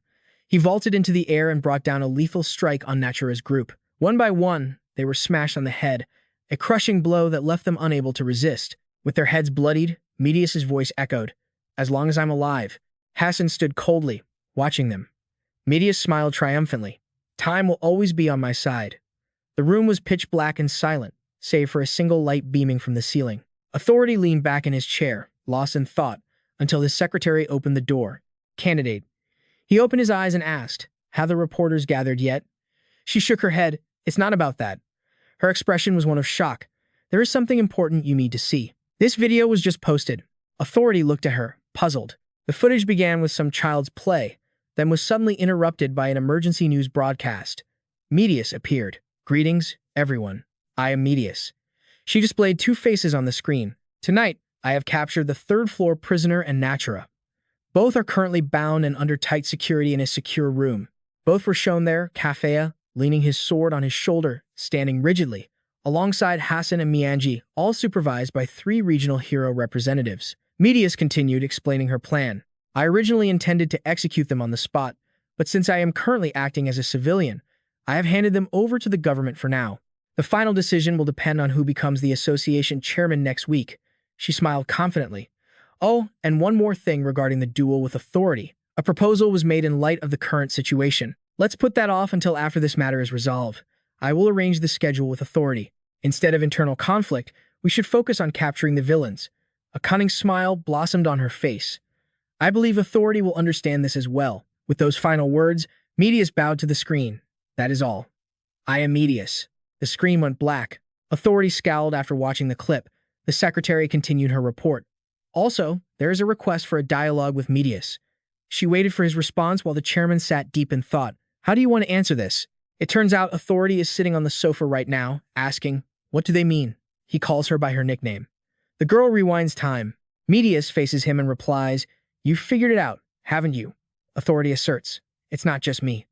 Others with time manipulation abilities have noticed, too." Midias remains incredibly calm.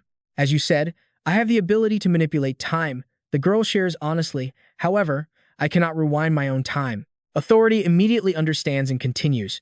"And there's a limit to how far back you can rewind, right?" He speculates. 1 week, maybe 10 days at most. If you could rewind infinitely, you would have already undone the prison break." The girl nods in agreement. "That's true." Outside, the sun is setting. To avoid social chaos, the world government kept the truth hidden even after Sin's broadcast ended, so I couldn't get accurate information at the time. Midias radiates a mysterious aura. "As you guessed, I can rewind time by 1 week, which means I have a 1-week head start on information compared to everyone else." Authority rubs his chin. "A week later, and there are still no election results, huh?" She agrees. "That's right." His calm expression vanishes as he glares at her and asks, "Tell me, what is your goal? Is this process necessary for you to win?" She doesn't hesitate to share. "During our debate, I realized that clumsily probing you or dodging questions would be seen as a bad move, so I chose to be straightforward. The lights inside are dim and weak. Furthermore, Midias gets straight to the point. We're both time manipulators, aren't we?" She acts friendly. "As a senior with the same ability, I'd like to share my story openly." Authority brushes that intention aside, saying, "Trying to talk like that, it seems like you want to build a connection with me, but I have no intention of doing that." She smiles sadly. "Is that so? That's a shame." Their conversation concludes, and the young woman stands up, arranging to meet at the next debate. But authority holds her back. "I'm curious about one thing." He wonders why her symbol is a capybara. "At first, I thought your ability was related to physical strength."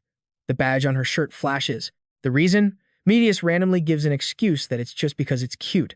Everything afterwards proceeds as planned. Thanks to Medius's achievements, Ader looks ahead, lost in thought. He is the regional representative hero for Authority's side, hailing from India. Next is Anigo from Africa, a regional representative hero for the Lepus side. They all turn toward the Capybara badge, which is switched to Medius's side. The debate hall is also marked in red. Furthermore, the second debate is cancelled with the consent of all three candidates. At this moment, people are watching the footage Medius broadcasted. Sin Cie doesn't feel angry at the unexpected behavior of the prisoners. She scowls, annoyed that someone with such a troublesome ability has appeared. As his irritation toward Medius's existence continues to grow, Kingston is still focused on channeling his internal energy. Meanwhile, despite Medius's appearance, he smiles with satisfaction as he feels the progress. People are silently pursuing their own agendas. Seo Kang Yu exhales a hot breath, his eyes shining brightly. The government side is also very tense, trying to build a world they deem right, and they remain busy taking action. The polling station is deserted day by day, time passes, and it's finally time for the third debate. Mute picks up the mic and opens the event. Hello, everyone. I'm Mute, the moderator for today's debate. This is the final debate, right? The clock is set to 60 minutes because it's the finale. Each candidate will have enough time to speak. The guilds are arranged, and the speaking order this time is in reverse order of the candidates' numbers. The clock is reset. Each speech is a maximum of 10 minutes. They also have various limits, 3 rebuttals, and when the clock hits 0, they still have to follow the old rules. If all 3 candidates run out of time, the debate will end. Mute spreads his arms. Now, I invite the candidates to enter. Lepus is in the first position. Lepus wears her signature rabbit ears as she steps out. The girl's gaze is determined for this debate. Lepus number 2 has a simple clock symbol. Authority walks out casually with his hands in his pockets. His face doesn't betray a single emotion. Authority and the final candidate, number 3, wear the Capybara badge. They all show surprise when Medius walks out. Mute freezes in astonishment for a moment. The spectators outside are also gasping. A strange, flowing black hair flashes by. Medius appears with a completely different look, but her eyes remain the same. Medius begins the final debate. The candidates enter their stations but don't start right away. Before we begin, I need to confirm something. Mute points at the girl and asks hesitantly, you're Medius, right? She replies immediately. That's right. Medius asks the moderator, can I begin? Mute responds, oh, sure. Let's start the debate. The young woman speaks confidently. Hello, citizens. I am Medius. Today, during this debate, I want to reveal my ability. This move of hers is incredibly unexpected. I am a person who possesses time manipulation abilities. Citizens outside look up at the screens. Although you might have realized it, I cannot rewind my own time, but I can reverse the time of the world. She doesn't shy away from revealing that before this third debate, she had rewound time many times to gather information. Medius provides her useful intel. And currently, I know the location of the Alpha base and all the information about the enemy. Authority just watches her silently, saying nothing. Medius continues firmly. If I am elected as the leader, I will use this information. Lurs widens his eyes in shock at the scene of the city engulfed in flames that she paints, to attack the Alpha World base and launch an all-out war. I commit to choosing the future with the least loss for civilians. She touches her chest and vows, and even if I have to trade all of my own time, I will try to end this matter as safely as possible. I'm finished. All attention shifts to the next candidate after Medius's speech. It's Authority's turn, and only a few seconds pass before he declares, I've made my decision. He is serious when he utters those words. I support Medius, and am withdrawing from the race. Lepus gasps. What did you say? As for Medius, she remains incredibly calm. Returning to that earlier moment, she is having a secret meeting with Authority. Why did you call me? Authority. He gets straight to the point, acting as if he doesn't know. Haven't you already seen this future? Don't you already know what I'm going to say? He is feeling very irritated. Lately, you've looped time countless times, haven't you? Because of that, I feel like instead of 1 cup of coffee, I've had 10,000. So, what have you been doing all that time? Authority smiled and replied, I'll make that clear during the debate. He pondered for a moment before continuing. Medius, after giving it some thought, I've realized it's time for Authority to express his stance. You are the most suitable person to resolve this incident. He had already given a hint about what he was going to say, so I've decided to support you in the election and withdraw. If I back you, you'll easily win, since that rabbit's approval rating is currently hitting rock bottom. Medius didn't celebrate too early. Of course, you have conditions, right? Authority acknowledged. That's right. He delved deeper into the matter. As you know, the term for this association president will end once the current incident is resolved. An agreement was made between them. So, my condition is that you must not run in the next election. Medius agreed. Fine, Authority, I accept that proposal. Authority tilted his head suspiciously. It seems like you're still hiding something, aren't you? I don't believe you'd accept that easily. She still appeared friendly. You're trying to help me. Why would I refuse? But Authority wasn't finished yet. Finally, as a senior in the field of time-related abilities, I have some advice for you. He uttered a cryptic remark. Don't mistake the ability to control time for time being on your side. He was sincerely warning her that time is always fair and strangely terrifying. Medius heard that, and the smile vanished from her lips. I will keep that in mind. At this moment, Lepus shouted in anger, Hey, Authority. She wouldn't stop scolding him. If that was your plan, why did you even join the debate? You should have withdrawn right before it started. He coldly replied, That's my business. Authority didn't even spare her a glance. And it's still my turn, right? Lepus retorted. You said you were going to withdraw, so what meaning does time have for you anymore? But he cut her off. I haven't officially withdrawn yet. Authority suggested, Hey, host, could you please mute that rabbit? It's my turn, and she's being so noisy I can't speak. The girl holding the mic looked bewildered. Lepus was puzzled. Noisy? She angrily retorted, I have the right to file 3 objections, and I'm using my time to have a legitimate conversation with him. He frowned and raised his hand to make a point. Fine. Keep talking nonsense. I'll give you all of my time. Host, give all my time to her and mute my mic. Please, shut out the surrounding noise too. I don't want to waste any more words on her. Lepus gestured toward the door. You greedy old man. Are you messing with me? If that's the case, get lost. Authority raised his hand to explain. If I were greedy, I wouldn't have withdrawn and I wouldn't be giving you my time, you silly rabbit. Suddenly, Medius raised her hand. Well, I've said everything I needed to. Can I go now? I'd rather use this time to find more information about the enemy, Lepus snapped. Where do you think you're going? My time isn't up yet. The girl holding the mic watched the argument in confusion. Is this what you call a debate? Sunlight streamed through the window. Time just kept slipping away, the clock struck, and the debate finally ended. The whole city fell silent. Medius had an expressionless face.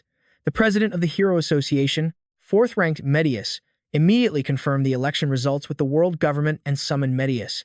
She entered the meeting room, with delegates staring intensely. Facing her was BZ. Here, Medius shared all the information she had gathered along with her predictions for the future. He had a stern face. The world government pledged to support Medius fully, sparing no resources. At the same time, they updated her on the current situation of Seo Kang Yu. Medius's face clouded with sadness, thinking of how he had been treated, and she murmured, Is that so? After exchanging information, the room was dark with only a faint glimmer of light. As she was walking away, she heard someone call out and turned her head. The 4th-ranked association president, El Jido, approached and said empathetically, The ability to reverse time. Listening to that phrase over and over must be tiring, right? You've experienced that countless times, haven't you? He looked melancholic. Even though this is the first time I'm saying this, you've probably heard it many times before. Medius, this world has no room for repetition. She remained silent. El Jido earnestly added, Please, remember my words. After the meeting with the world government, Medius met with the heroes, calling on them to cooperate with her policies. Most heroes agreed to follow Medius, but the biggest problem was Lepus. She rubbed her forehead, sighing tiredly. When she met Lepus to talk, How many times have we had this conversation now? Lepus coldly replied, Really? I feel like this is the first time we've talked. The sound of their conversation echoed in the room. That answer is something I've refuted countless times too. A strong person like you surely can't help but feel a bit uneasy. So, how do you intend to persuade me this time? Persuasion isn't necessary anymore, Medius said frankly. I respect your opinion, Lepus. Even so, you remain a very important element.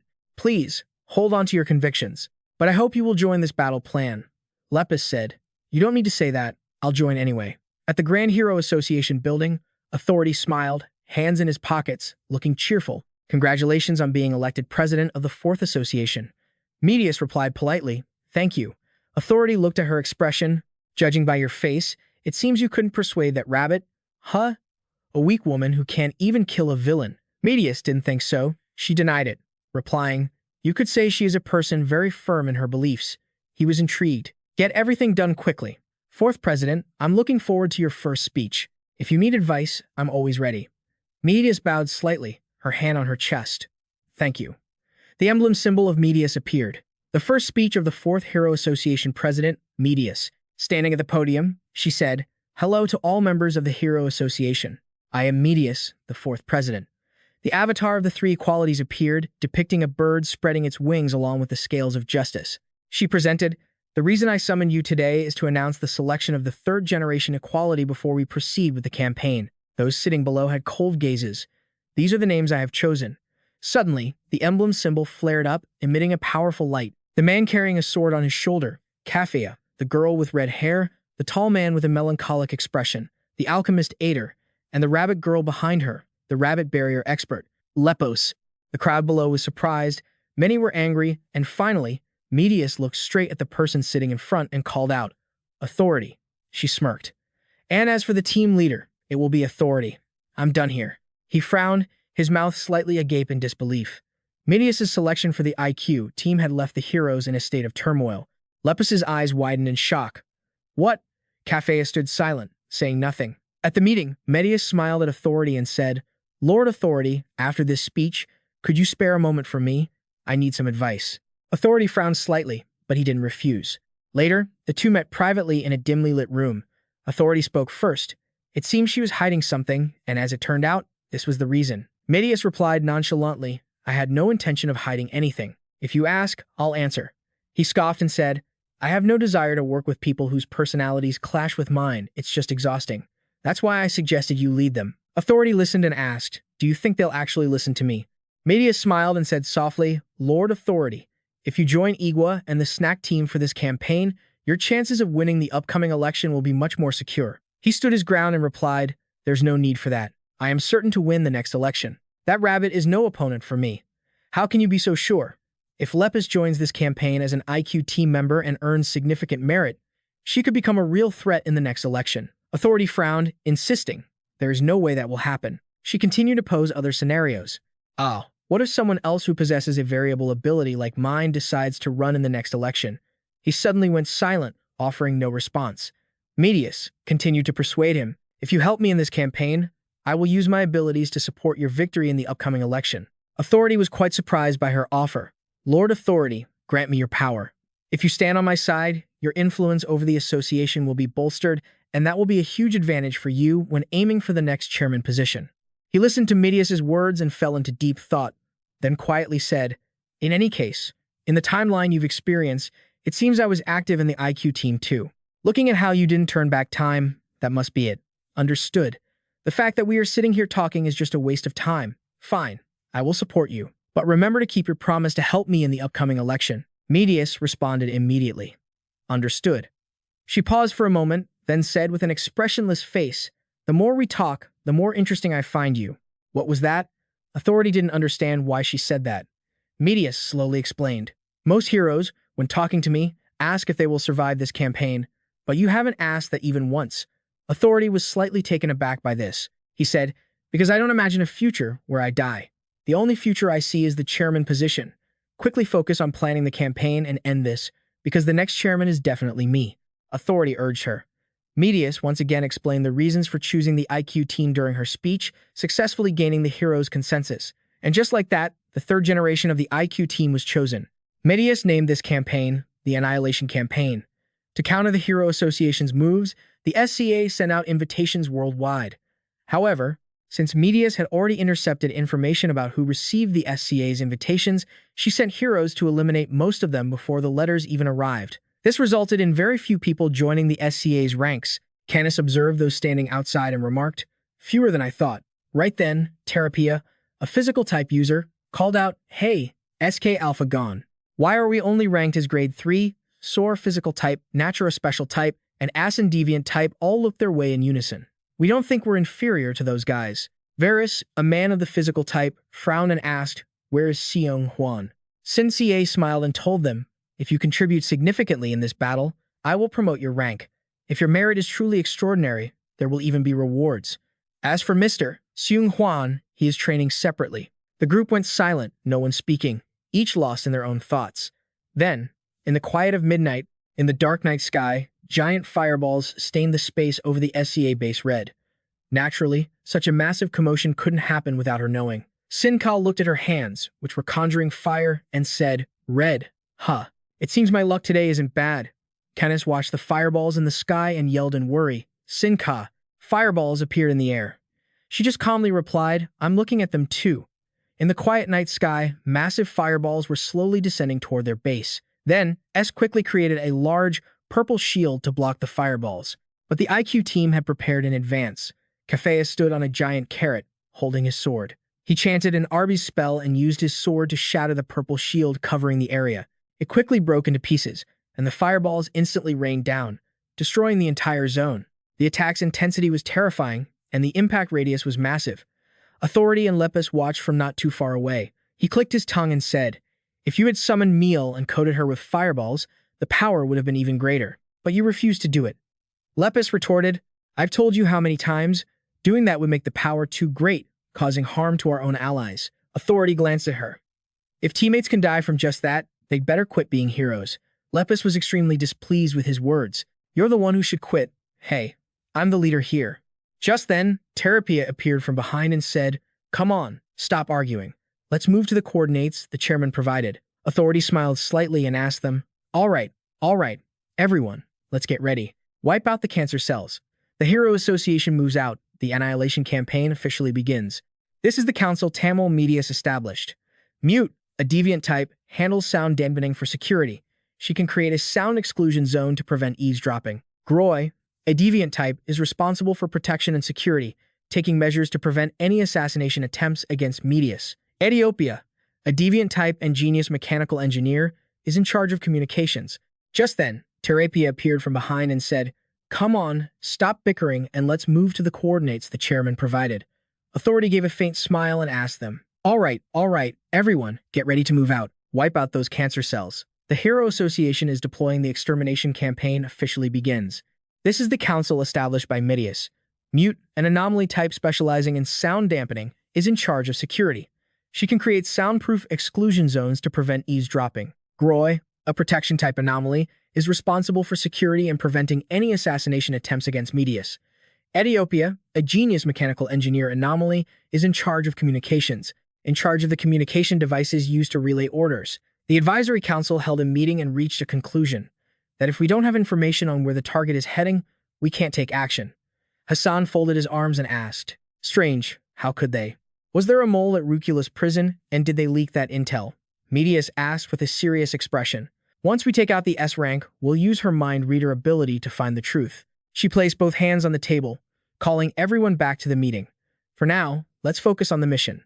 Indeed, Medius, the association president, had spent 2 years of her life preparing for this. She had spent all that time thinking things through by herself. Medius slumped over on her chair, burying her face into a pillow to catch some rest. She slowly chewed on some cotton candy, snacking away. Medius held a stack of papers and muttered, "We have to try and prevent even a single hero's death." That was the driving force behind this entire plan.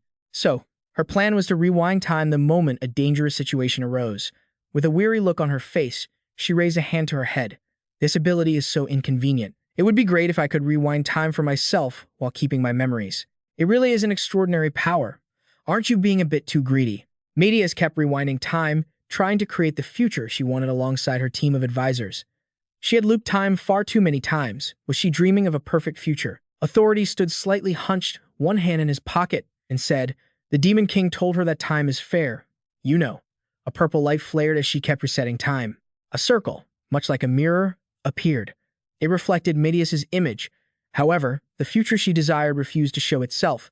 Medius had sent out powerful heroes to counter the enemies. A sound echoed, "Hero representatives of each sector, please handle the grade 2 villains that have been paired with any villains ranked grade 3 or higher." "What?" Lepus stared ahead with a bewildered look, her face twisting as she asked, "You're the villain I'm assigned to?" The girl looked dissatisfied. "The Equality members will deal with them." "Oh, how rude." That girl's name was Censora, an Esper with the censorship ability. She believed the world needed a healthy ideology. Anything she deemed indecent, she would snap a photo of and trap it inside the pictures.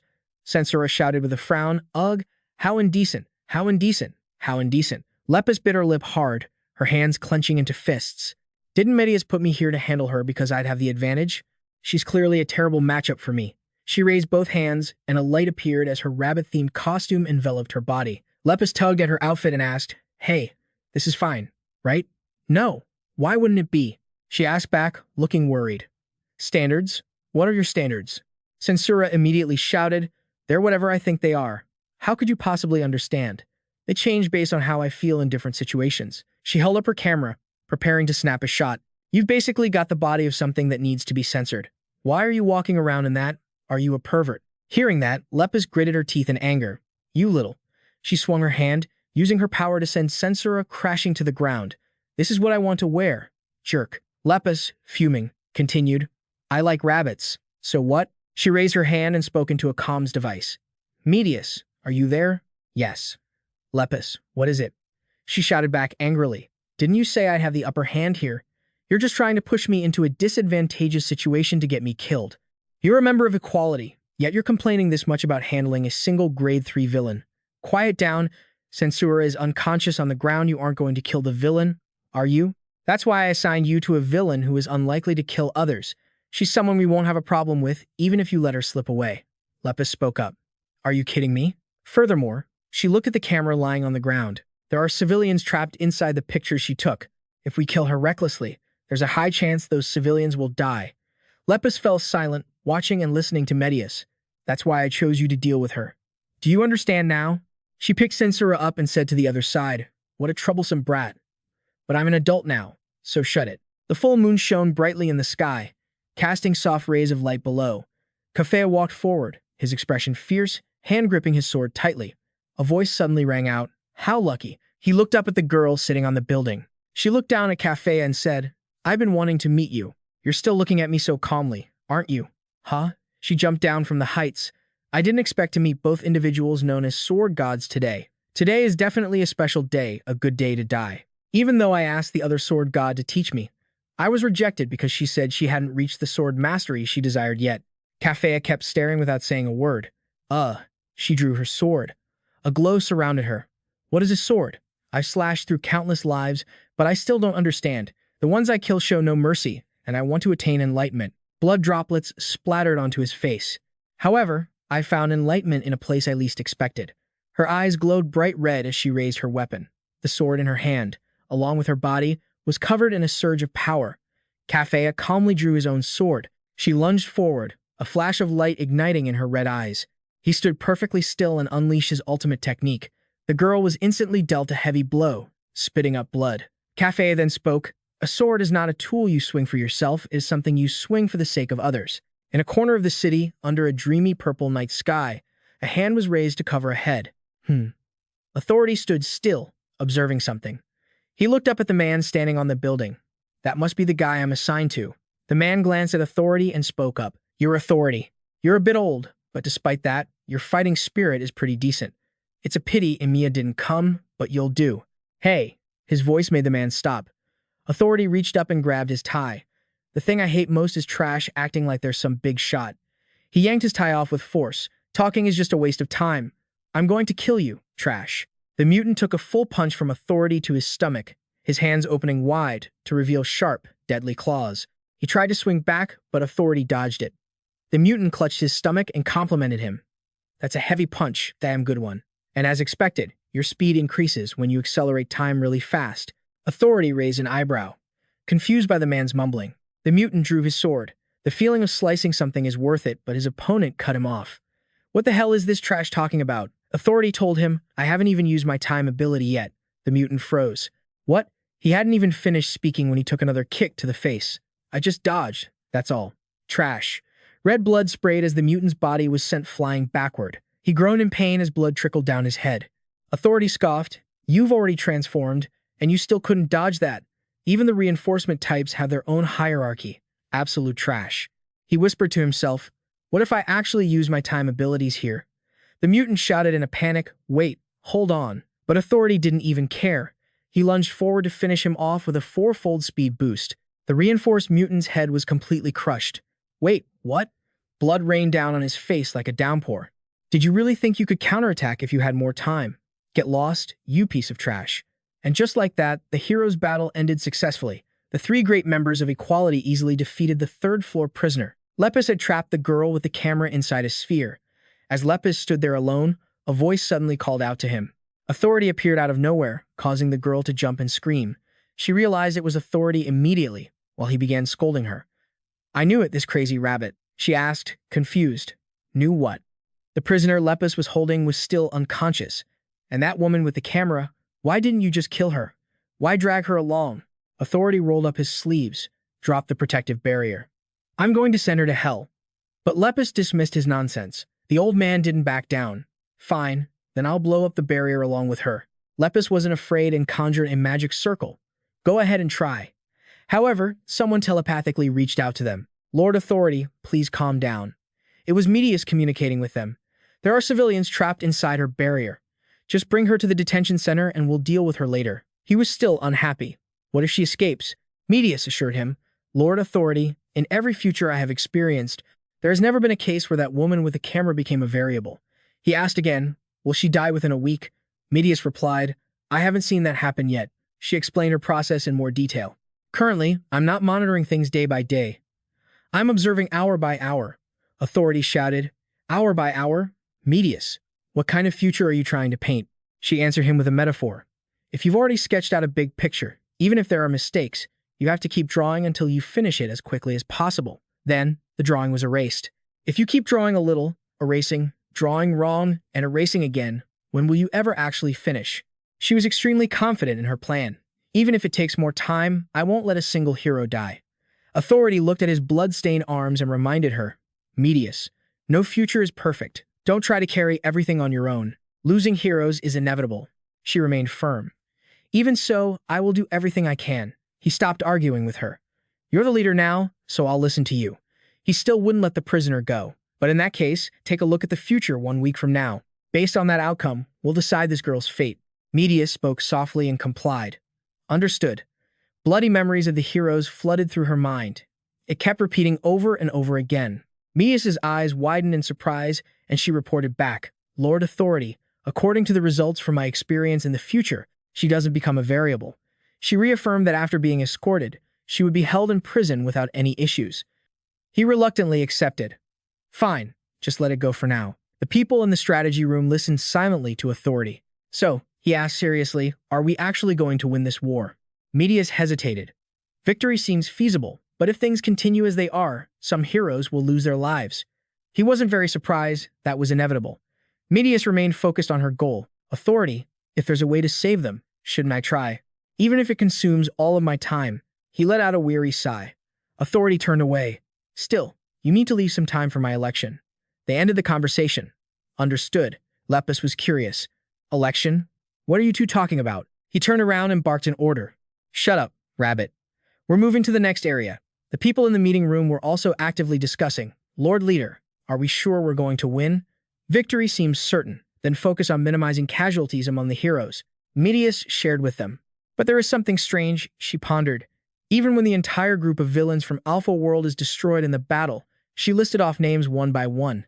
Steve, then a black man named Terapia. Also in the villain group was a calm-looking person, Aora, and a girl filled with madness, sin, Ka, and finally, someone they couldn't underestimate. Seung Hwan. She dropped a bombshell that shocked everyone there. They aren't showing up. What are they talking about? If that's the case, nearly half of their core force hasn't even entered the battle. Did they run away? It was indeed suspicious. Luckily, they had followed Authority's advice, and they grew even more urgent. We should speed up the process and take another look far into the future. The situation for their faction was progressing very well. The heroes followed Medius's instructions one by one, sweeping away the villains. In a dark, multi-story building with little traffic, Sin-Ka appeared through a mirror. Is everyone ready? The mutants turned toward her. Yes, my lady. She was very serious, the characters in her eyes glowing brightly. Surely you can all feel it too, right? The flow of time is abnormal. They listened in silence as she spoke. Medius. He is under the illusion that time is on his side. Her dimensional portal emitted countless mysterious auras. Ladies and gentlemen, Sin-Ka turned her back and instructed them, but time is truly our ally. Let's move forward and teach them a lesson. Xiao Bezju nodded at her. Yes, my lady. The middle-aged man spoke while chewing on a cigarette. Seo Kang Yu, the one who defeated Seung Hwan. Maladit cracked his shoulders. When is he getting here? Sujin raised an eyebrow. It's been a long time since we've had a decent fight. Sin Ca slowly vanished behind the portal. Has Amir arrived yet? They began to head into battle with a common goal, for the glory of Alpha. The fourth floor special operations team set out. Hazan let out a sigh. All right. He wore a smug expression. Controlled. Baki stuttered, it's going too smoothly, isn't it? She wondered. Hassan, Do I really not need to do anything? He replied with a look of annoyance. Yeah, it's better if you don't use your powers. It's hard to hold back. Hearing that, she felt a bit frustrated. You're too much, Hassan said confidently. By the way, these guys on the second floor are really easy to handle. Baki probed. I guess the people from Equality will handle the third and fourth floors. He replied. That's right. He seemed a bit bored. And as for us, we'll probably just stop at the second floor. From a distance, a man dressed like a cowboy walked toward the two of them. Puffing on a cigar with a look of disdain, Varys offered a greeting. A pleasure, heroes. The two of them were stunned, thinking, oh, crap. He is Varys, a physical enhancement type. Varys is one of the members of the Tragedy Villain website, specializing in hunting down heroes for bounty, a hero bounty hunter. She couldn't keep her cool, trembling so much she couldn't control her words. Level 4? Are you sure? Hassan reminded her. Stay calm. Pocket. He showed clear contempt for his enemy. We still got medias here. This was definitely planned ahead of time. Whether it's floor 4 or floor 5, it'll only take one hit from my hammer. Varys just watched without saying a word. Hassan quickly came up with a plan on the spot. Let's work together, you and I. Somehow, we have to knock that hat off his head. Just need to put everything into one solid hit right on the top of his head. Varys sounded skeptical. The top of the head? It seemed like Varys had figured something out. Oh, so you're one of those types who aims for the crown to seal off abilities? Huh, he replied. That's right. Varys wondered, I wonder what the bounty is for a regional hero? I recall it being a pretty decent sum. He proposed, I've always wanted to ask you something. Hassan was confused. Varys took off his hat and pointed the crown of his head toward him. What about in this case? I've got 2 hair whorls. Hassan was surprised. 2 whorls? You have 2. He nodded. That's right. He was skeptical. So what does that have to do with my powers? Doesn't having 2 hair whorls mean you have 2 crowns? Meaning you have to hit me in 2 spots. Pocket stood to the side, witnessing the two of them facing off. He retorted, what is that? People only have 1 crown. Varys argued, is that so? Don't bald people just not have a crown at all?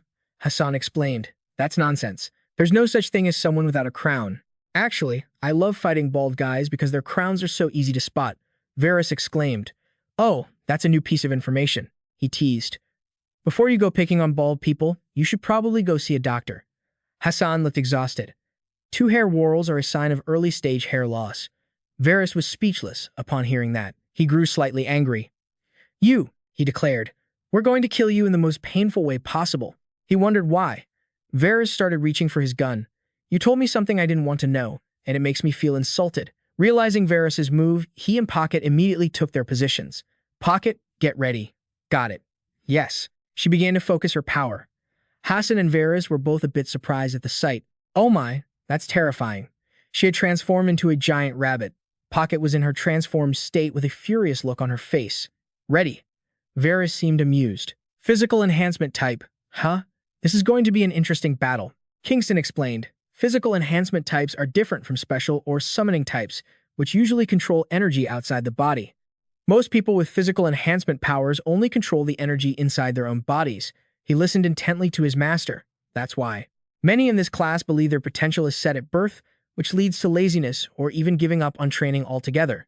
That power was described by Kingston as a container, but in reality, it's just that their container is too small. Energy is like a flow of water. When the container is small, the energy spills out, and once the energy exceeds control, it becomes useless. Kingston sternly instructed, but if you know how, you can sharpen and expand this container through training. You will sharpen your own container with me. Hassan's eyes declared his master's words, while also learning to control his energy. Oh, and one more thing. When you reach a certain level of energy control, Varys quickly drew his gun. The two of them were already prepared. The bullet was fired at extreme speed. Hassan and Pocket coordinated, managing to dodge the attack. Following that, the powerful bullet pierced through several large buildings behind them. Seeing that kind of power, he and she were a bit shocked. Varys stayed quiet, seeing that the two of them were unharmed. Kingston's lesson was that one could infuse energy into objects as well. Next to the gun, a string appeared. He grabbed the string and threw it toward him and Pocket. The string hit the two, binding them tightly together, and they both fell to the ground. Having gained control, he looked smug. Now you can't move anymore, because I've infused energy into the binding string. It's harder than steel. And now, Varys had a sinister look on his face. I'm going to skin your head. A loud sound of impact rang out. Then, a masked man appeared and flew in, punching Varys straight in the stomach. Caught by surprise, he couldn't react in time and was hit, coughing up blood. Hassan and Pocket were stunned. It turned out to be Seo Kang Yu. He punched him, sending him flying across the room. Kingston spoke up. "Not bad. Your growth rate is pretty fast." He laughed happily. "Just keep feeling the energy inside your body and move according to that flow." He raised a hand to his forehead to look into the distance. "Let me see," he observed. The surroundings covered by a powerful surge of strength. "Oh, this guy is the perfect opponent to warm up with. Not too bad, either." Kingston instructed. "Now, try mixing your special ability into the attack, just like the way we practiced," he advised. "If you kill him in one hit, that's a failure, but at the very least, use 3 moves or more." Seo Kang Yu understood. Varus stood up and adjusted his hat. "Ha, treating me like a punching bag, huh?" True to form, Kingston sat down, leaning his hands on the ground. "All right, I'll be right here watching." Sitting behind the two who were tied up, he ordered, "Go on, my disciple." The Tragedy Hero Bounty Hunter site. When the Hero Association operates a ranking system, naturally, from grade 5 to grade 1, bounties are priced based on the level of danger. The highest income for Varus, the leader of this industry, came from Sun Wu, a candidate for the equality title. After completing that mission, Varus enjoyed a leisurely retirement, only watching the bounty board without participating anymore. He lay on a chair, comfortably sunbathing. A lot of new faces appearing. But then, one day, a name on the website caught the attention of AVNA. That was Seo Kang Yu.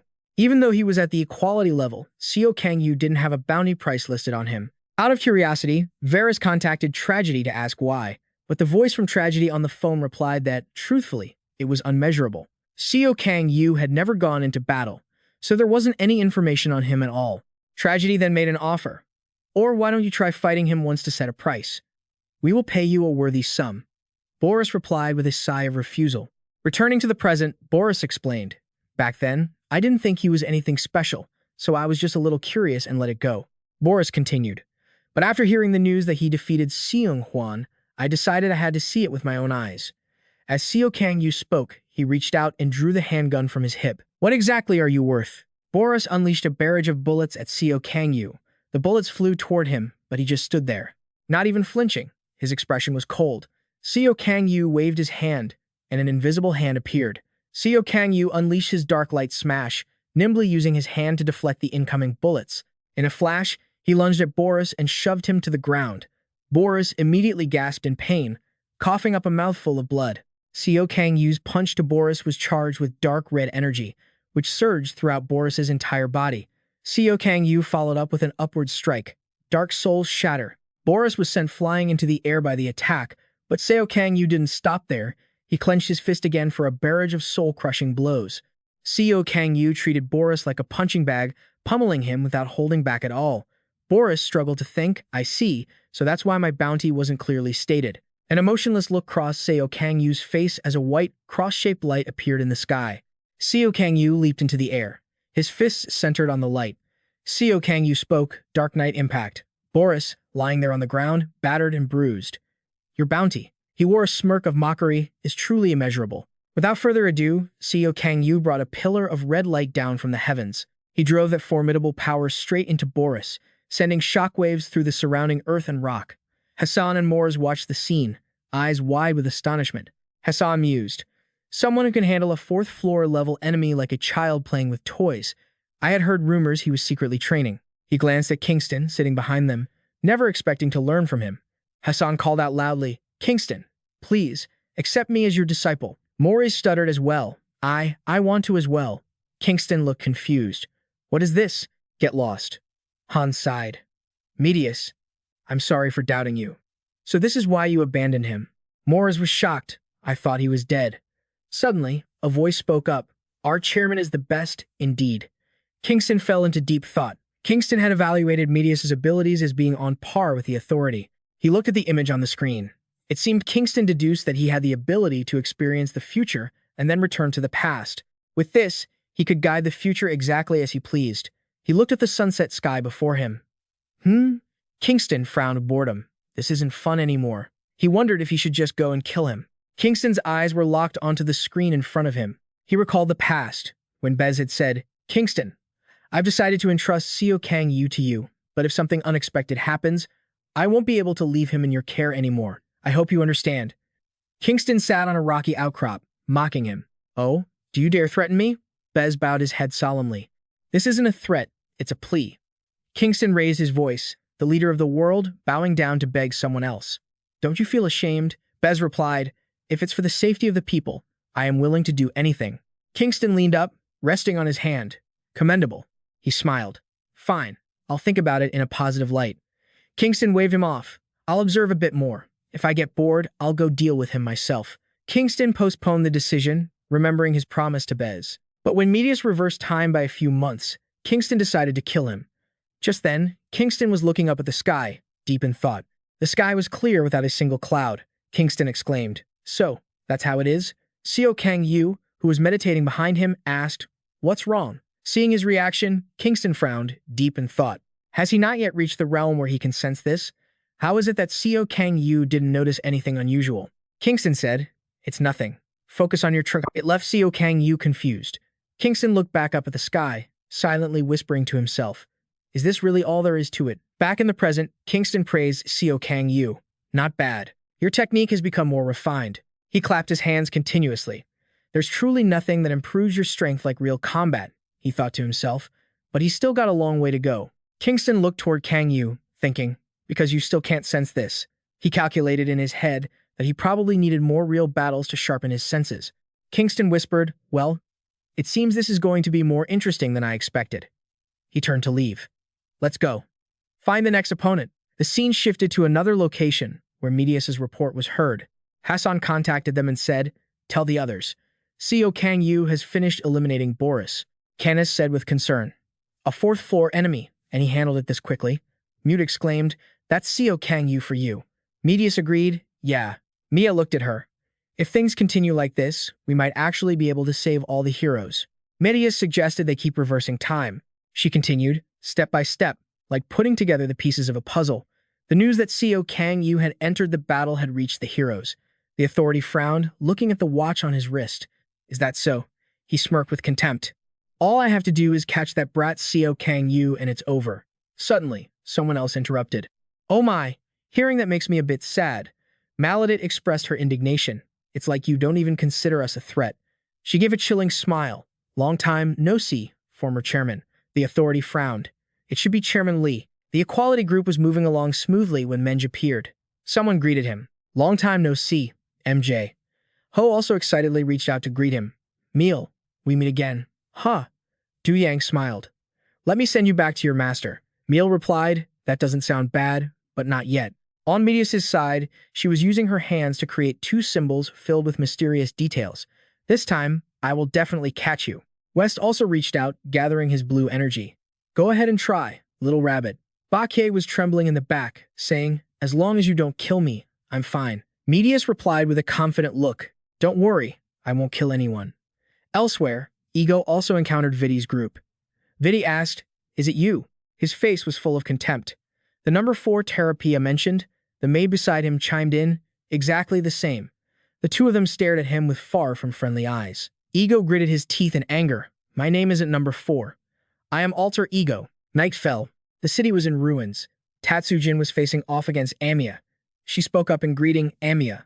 I've been wanting to meet you for a long time. Amiya responded coldly. Given our relationship, I don't think we need any greetings, do we? Neither of them said another word and immediately lunged at each other. Powerful rivals now stood face to face. The Kingston group and Seo Kang Yu have also encountered their opponents. Kingston marvels. Oh, not bad. He stares at Canis and the cat-eared girl in front of him. Have you two already removed your collars? Kingston waves them off. Hold on, I need a word with Seo Kang Yu. The cat-eared girl protests immediately. Who gave you permission? Suddenly, both of them widen their eyes as Kingston's voice rings out, cold and sharp. Hey. His expression is menacing. Wait. The two freeze in terror. Kingston turns to Seo Kang Yu. Come on, let those two fight for a while. It's the perfect practice session. Seo Kang Yu replies, As you wish. He asks impassively. But how long must I hold back my power? Can't I just finish this quickly? Kingston smirks. Absolutely not. You can feel it too, can't you? You've become much stronger than before. He continues. But it's still not enough. These words make the cat-eared girl and Canis apprehensive. Kingston continues to lecture Seo Kang Yu. Listen closely. In this place, except for me, no one here can be your match. His voice carries a hidden meaning. Only in this place, that is. Seo Kang Yu is confused. What are you talking about? Kingston gives him a hint. Look, can't you sense it yet? You need to get used to using your energy better. Seo Kang Yu observes the air around him. Sense what?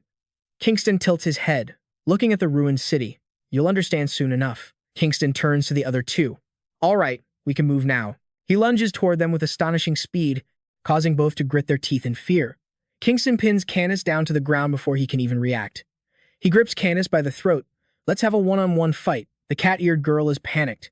Canis struggles to move. Cough, he can't move at all. Kingston sneers. Don't worry, I don't intend to harm you. But if you came here just to save this guy without fighting Seo Kang Yu, I will kill him right now. He sets a condition for the cat-eared girl. If you defeat Seo Kang Yu, I'll let him go. The cat-eared girl is baffled. What exactly do you want? Just then, streams of dark light are summoned to a single point. Kingston answers her, I just want to see it before I die. He looks towards Seo Kang Yu, who has taken a fighting stance. A battle between those who have reached the pinnacle, a final amusement for an old man. Finally, Kingston stands up and gives the order. All right, fight. He turns to advise Seo Kang Yu. Seo Kang Yu, use as many skills as you can, but don't kill them immediately. Seo Kang Yu replies, understood. Kingston frowns, thinking to himself. Only like that. He looks up at the shifting world, thinking. That's the only way you can win. Elsewhere, Sin Ka is staring down at the scene. Seung Hwan Hong asks, Sin Ka, has Seo Kang Yu arrived? Sin Ka replies, it seems so. Seung Hwan Hoang lets out a twisted smile. It's been a long time, he speculates. The others must be the same. At this moment, Aura appears, with the corpses of others floating above her head. Aora eyes Seung Hwan Hoang. Seung Hwan Hoang smiles confidently, facing her head-on. Below, Seo Kang Yu is ready. Sin Ka and Medius speak simultaneously.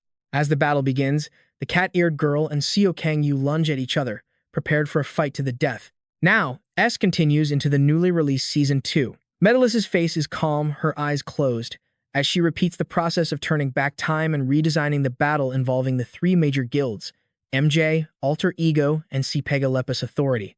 Medalis suddenly eyes widen in shock, as if she just discovered something. She then looks up and says, I have adjusted everything to lead to a timeline where we win. The girl in the maid outfit listens and remarks, well done. She then reveals, Seo Kang Yu is currently fighting Canis and Gato. His master is still nowhere to be seen. The boy in the hat glances over curiously. Could it be a tactic to wait until they are exhausted before appearing? Medalis puts a hand to her chin, appearing to ponder, before making a decision. We will have to redesign another timeline, where the hero's stamina consumption is at its lowest. I will reverse time once more. The man beside her asks, is Seo Kang Yu's battle still going well? She hesitates. Should we really be worried about that? The scene of Seo Kang Yu launching an attack at his opponent appears. Gato takes a hit and coughs up blood, followed by a cry of pain.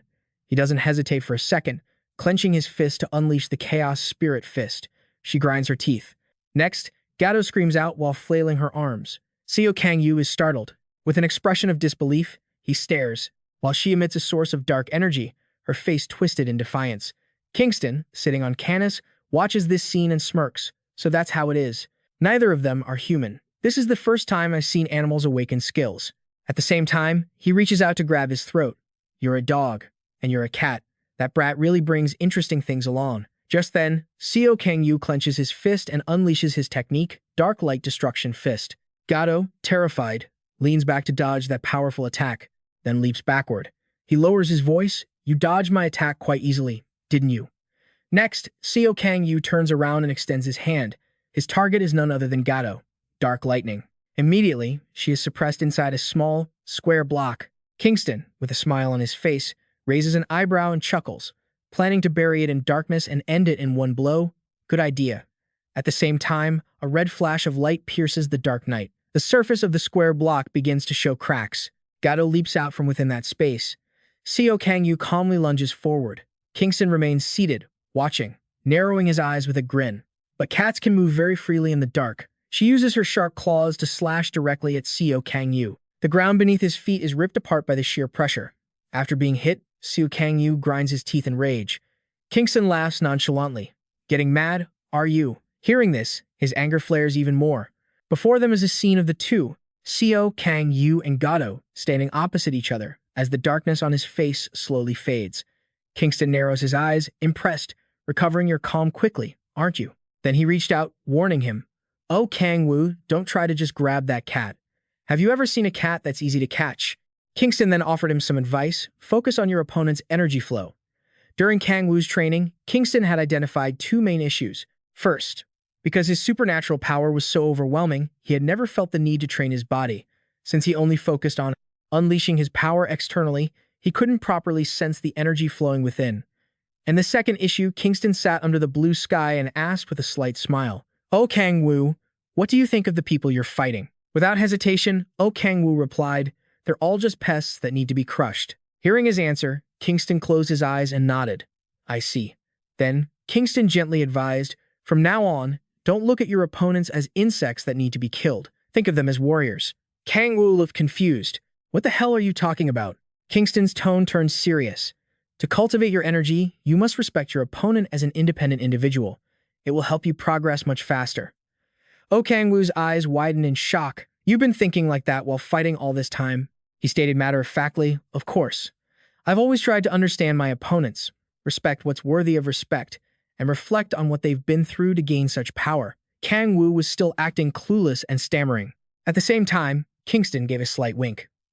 Of course, you don't have to understand them completely, but at least make an effort to understand them. Back in the present, the fight between Oh Kang Wu and Gato was still raging. As he lunged forward, he thought with a frown. Understand? Understand them? Meanwhile, she kept dodging his attacks. Beneath the pitch-black sky, the moon shone brightly. Oh Kang Wu's internal monologue flared up. How the hell am I supposed to understand trash like this? With a look of disgust, he gritted his teeth, thinking that no matter how he looked at it, they were just people who deserved to die. Just then, the dark energy on Oh Kang Wu's face began to spread. Before his eyes, an image appeared of two girls hugging each other, looking terrified. Kang Wu stared at the scene, stunned. The scene shifted to two men standing face to face, and he saw the blonde man in front of him holding something. Oh Kang Wu glanced over, and on the monitor, the news anchor reported that the villain Tomoki had received the maximum sentence from the death penalty court. Canis, sweating and nervous, spoke up. Take it. The blue-haired girl beside him said sadly, When we were little, Lily would always run toward me, worried as if she were the one hurt whenever I tripped. How did things end up like this? He looked over with an expressionless face, seeing a vast but incredibly quiet place before him. In the center, a girl was giving a passionate speech while others listened intently. Her face radiated a confidence that was hard to hide. Oh Kang Wu watched the scene in shock. Back in the present, red lightning crackled around his body as he stood perfectly still. Meanwhile, Gato, in a frenzied state, gathered her strength and charged. Suddenly, her body turned pale, and purple circles appeared in some spots. Oh Kang Wu widened his eyes in surprise. Gato looked forward with an expression of disbelief.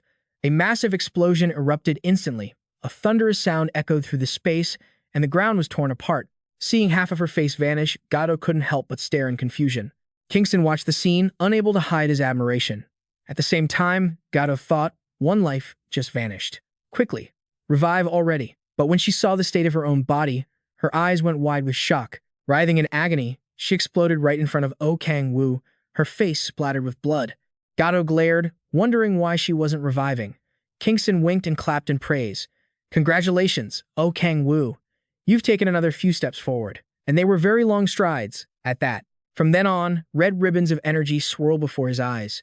Kingston looked at the current Oh Kang Wu with satisfaction. I have nothing left to teach you. Oh Kang Wu looked at Gato with a cold expression as she screamed in pain. She wore a confused expression, wondering why she couldn't revive and kept dying over and over again. Gato, realizing she couldn't fight back, prepared to rush in for a suicide attack. Suddenly, a blinding blue light appeared. Oh Kang Wu stood still while she slammed her hands onto the ground, launching attacks repeatedly. After unleashing her techniques, Gato panted with exhaustion. At the same time, she gritted her teeth, thinking, with just that attack, he took 3 of my lives. Now I only have 5 left. Oh Kang Wu stood there like an immovable fortress. Gato felt the sense of fear from Oh Kang Wu, exactly like the feeling of standing before Kingston. She gritted her teeth in anger, wondering, what the hell is this? What kind of black magic is he pulling? Suddenly, his low voice echoed. Kingston, let Canis go. That's enough. Kingston heard him and immediately jumped off Canis's back. I understand. Then, he ordered sternly, Good, you heard him get out of my sight. He shakily sat up, though his gaze was still filled with hatred as he stared at his opponent. Just then, Oh Kang Wu spoke. Before I kill you all, I have a question. Why are you risking your lives for that crazy woman to this extent? Gato shrieked in anger. Crazy woman? Canis, beside her, sweat dropped and tried to calm her down. Gato, calm down. Then he cautiously asked, why do you care about that? He replied coldly, let's just say it's to change my perspective on you guys. Canis frowned and gritted his teeth. They were born with powers, but in the form of beast men. Because of this appearance, they were shunned by their own kind, picked up by humans, and forced to endure countless biological experiments and barbaric torture. And the one who saved them was Sinka. Seeing the frantic state of the two of them, she said softly, so that's how it is. So there are other test subjects here besides me. She looked them over and smiled, assessing them. You have very lively eyes. Realizing their wariness, Sinka gently reassured them, don't be afraid. I'm not like those humans. She then spread her arms confidently and declared, you are the fruits of the evolutionary process. You aren't creatures born to be lab rats for that lowly species. And then, she cheerfully offered, come with me, and let's change this unjust world together. Canis and Gato couldn't help but break into a cold sweat upon hearing those words. Back in the present, he frowned and spoke up. That day, thanks to Sin, we were reborn. After understanding the whole story, Seo Kang Yu muttered as much, when suddenly Canis spoke up, we have a question for you, too. He then asked, confused, why someone with that much power wouldn't join them. If it were the Seo Kang Yu of the past, he surely would have flown into a rage at Canis's words. But the current Seo Kang Yu calmly answered the question. In a steady, composed tone, he explained, first off, the appearance of abilities isn't hereditary. Even if you only let those with powers survive, it doesn't mean all the children born will have them. There will still be children born without powers. What will you do in that case? Will you call them mutants and wipe them out? Just like how you were once discriminated against for being considered mutants. If you stigmatize others just because they lack power, then that's no different from the pain you yourselves had to endure. If you try to justify that discrimination, you're just making excuses for the very people who tormented you. It's truly contradictory. And finally, because of what you've done, someone incredibly important to me lost their life. Canis frowned slightly after those words. That was unavoidable. That was a necessary sacrifice to build a better world. But Seo Kang Yu cut him off immediately. If you think that way, then like I said, what you had to suffer could also be considered a sacrifice for the benefit of someone else. The two of them fell silent, saying nothing. Kingston, watching from afar, thought to himself, the kid keeps his cool well now. That's right, it should be like that. Seo Kang Yu, remember this well.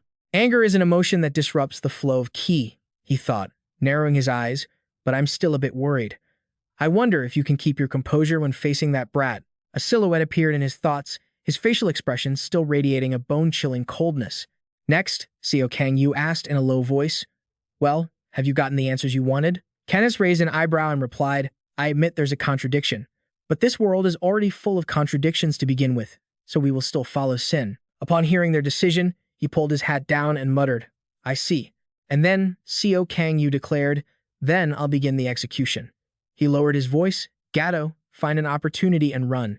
You must survive for Sin's sake. But before Canis could do anything, he took a full punch from Seo Kang Yu. A mouthful of bright red blood sprayed from his mouth immediately, but it seemed he wasn't satisfied with just that hit. Next, Seo Kang Yu unleashed a flurry of punches on Canis. Seeing his comrade falter, Gato rushed over. Meanwhile, Canis was struggling to hold on against his devastating blows. Kingston, who was watching, suddenly widened his eyes in admiration. Looking at the magnificent scene before him, he marveled, truly, his power is incredible. Seo Kang Yu, if it's you, you might make me feel the same excitement I felt in battles long ago. Meanwhile, an image of a dilapidated building standing tall under the night sky appeared, and on someone's wrist, a watch was ticking past 2 o'clock. Authority was experiencing a rather strange phenomenon, with Maladit squatting in front of him, looking impatient. Hey, former guild master, aren't you going to fight? You've been staring at that watch for a while now. What the hell are you doing? He kept his eyes fixed on the watch and sneered. Wait a moment, you trash, and call me the future guild master. She looked confused upon hearing that they were about to die. What was this talk about the future? Authority glanced over and commanded, shut up. At the same time, he counted 30 times in his head. How many times have I turned back time now? Including this one more. Maladit puffed her cheeks in annoyance at those cold words. What is this? Someone is standing right in front of you and you act like that. Suddenly, Authority's eyes widened, thinking to himself, look at this. Isn't everything becoming very interesting? She impatiently offered, former master, no. Future master, I'll attack first. He immediately replied, sure, do whatever you want. After all, your first attack is just to cast a curse, right? Maladit froze upon hearing that, then glared and questioned, "How do you know that?" Authority tilted his head and smiled mysteriously. "I knew it. That's why the position of future guild master will be mine." The scene showed Authority's eyes glued to his wristwatch. Maladit frowned and stared straight ahead. Maladit, a specialized creation-type user, used human lives as sacrifices to create summoned beasts and totems containing one-time use spells, also known as the Capacocha contract. She claimed to be a prophet of the sun god and increased her power by sacrificing countless believers, but was later thrown into Ruculus Prison by Lao Sha. After Lao Sha became the head of the guild, through psychics, all the prisoners' pasts and abilities were analyzed, so she knew her own abilities had naturally been seen through. She thought to herself, "Him knowing my ability is one thing, but how does he know exactly how I'm about to attack right now?" Maladit looked at the person before her and affirmed, "This guy is dangerous. I'll go all out from the start." At the same time, a powerful source of energy radiated from her body, setting up a totem. As soon as Maladit finished speaking, a wooden bird appeared immediately. Right after that, countless other things rose from the ground. He watched this scene with wide-eyed surprise, while those bizarre things kept appearing, surrounding Maladi with objects that looked eerie. Next, she glared and lowered her voice to cast a spell. Incomprehensible sounds emanated from Maladi's mouth. It sounded like some kind of incantation. Authority stood there observing, completely unafraid. She immediately ordered the setup. A glowing sun symbol appeared before her. The bizarre objects near Maladit began to glow after absorbing that light. Sun God. Blinding rays of light erupted from the bizarre, sun-shaped entity. Maladit, with blood streaming from one eye, gasped, "Inti. Ta-ta." The light emanating from that sun intensified by the second. Authority watched the scene unfold, too stunned to even look away. He could only stare as the dark space suddenly burst into brilliance. The sun icon's light washed over the entire city, followed by a destructive force that was impossible to withstand. The ground turned into molten lava. Having unleashed his power, Maladit panted heavily, exhausted. Sweating and gritting his teeth, he thought to himself, "I gave it everything. If this attack doesn't kill him, then the next one will be." Just then, he opened his eyes wide and saw that Authority had collapsed to the ground after that devastating attack. He lay curled up on the scorching earth, his body covered in wounds. Maladit watched this unbelievable scene, eyes bulging in shock. Metalise, watching through the monitor, stuttered in a panic. "What is this?" The maid nearby asked anxiously, "President, is something wrong?" She hesitated for a moment. Then, Metalise broke into a cold sweat and announced, "Authority is dead." Everyone gasped in shock at the news. The boy in the hat shouted, "Seriously, we lost the signal." Metalise looked anxiously at the screen of the device in her hand. "What just happened?" "I'd calculated every possible future. Has the future changed? This has never happened before." A man beside her, sweating, suggested, "Let's just rewind time for now and figure it out later." She nodded. "Understood." Metalist squeezed her eyes shut, a whirlwind of thoughts racing through her mind. What the hell is going on? A chain of events flashed before her eyes. Suddenly, a look of surprise appeared. Authority was there, his eyes wide as he looked up. At that moment, Maladit called out, "Hey, former association president, are you not going to fight? What are you doing, just staring at your watch?" Upon seeing the person before him, he couldn't help but shout he had been right all along. Ever since a certain moment, Authority had been experiencing more and more flashes of déjà vu. He saw blue illusions rushing toward him. He thought to himself, "Is it because I'm also a user of time manipulation abilities?"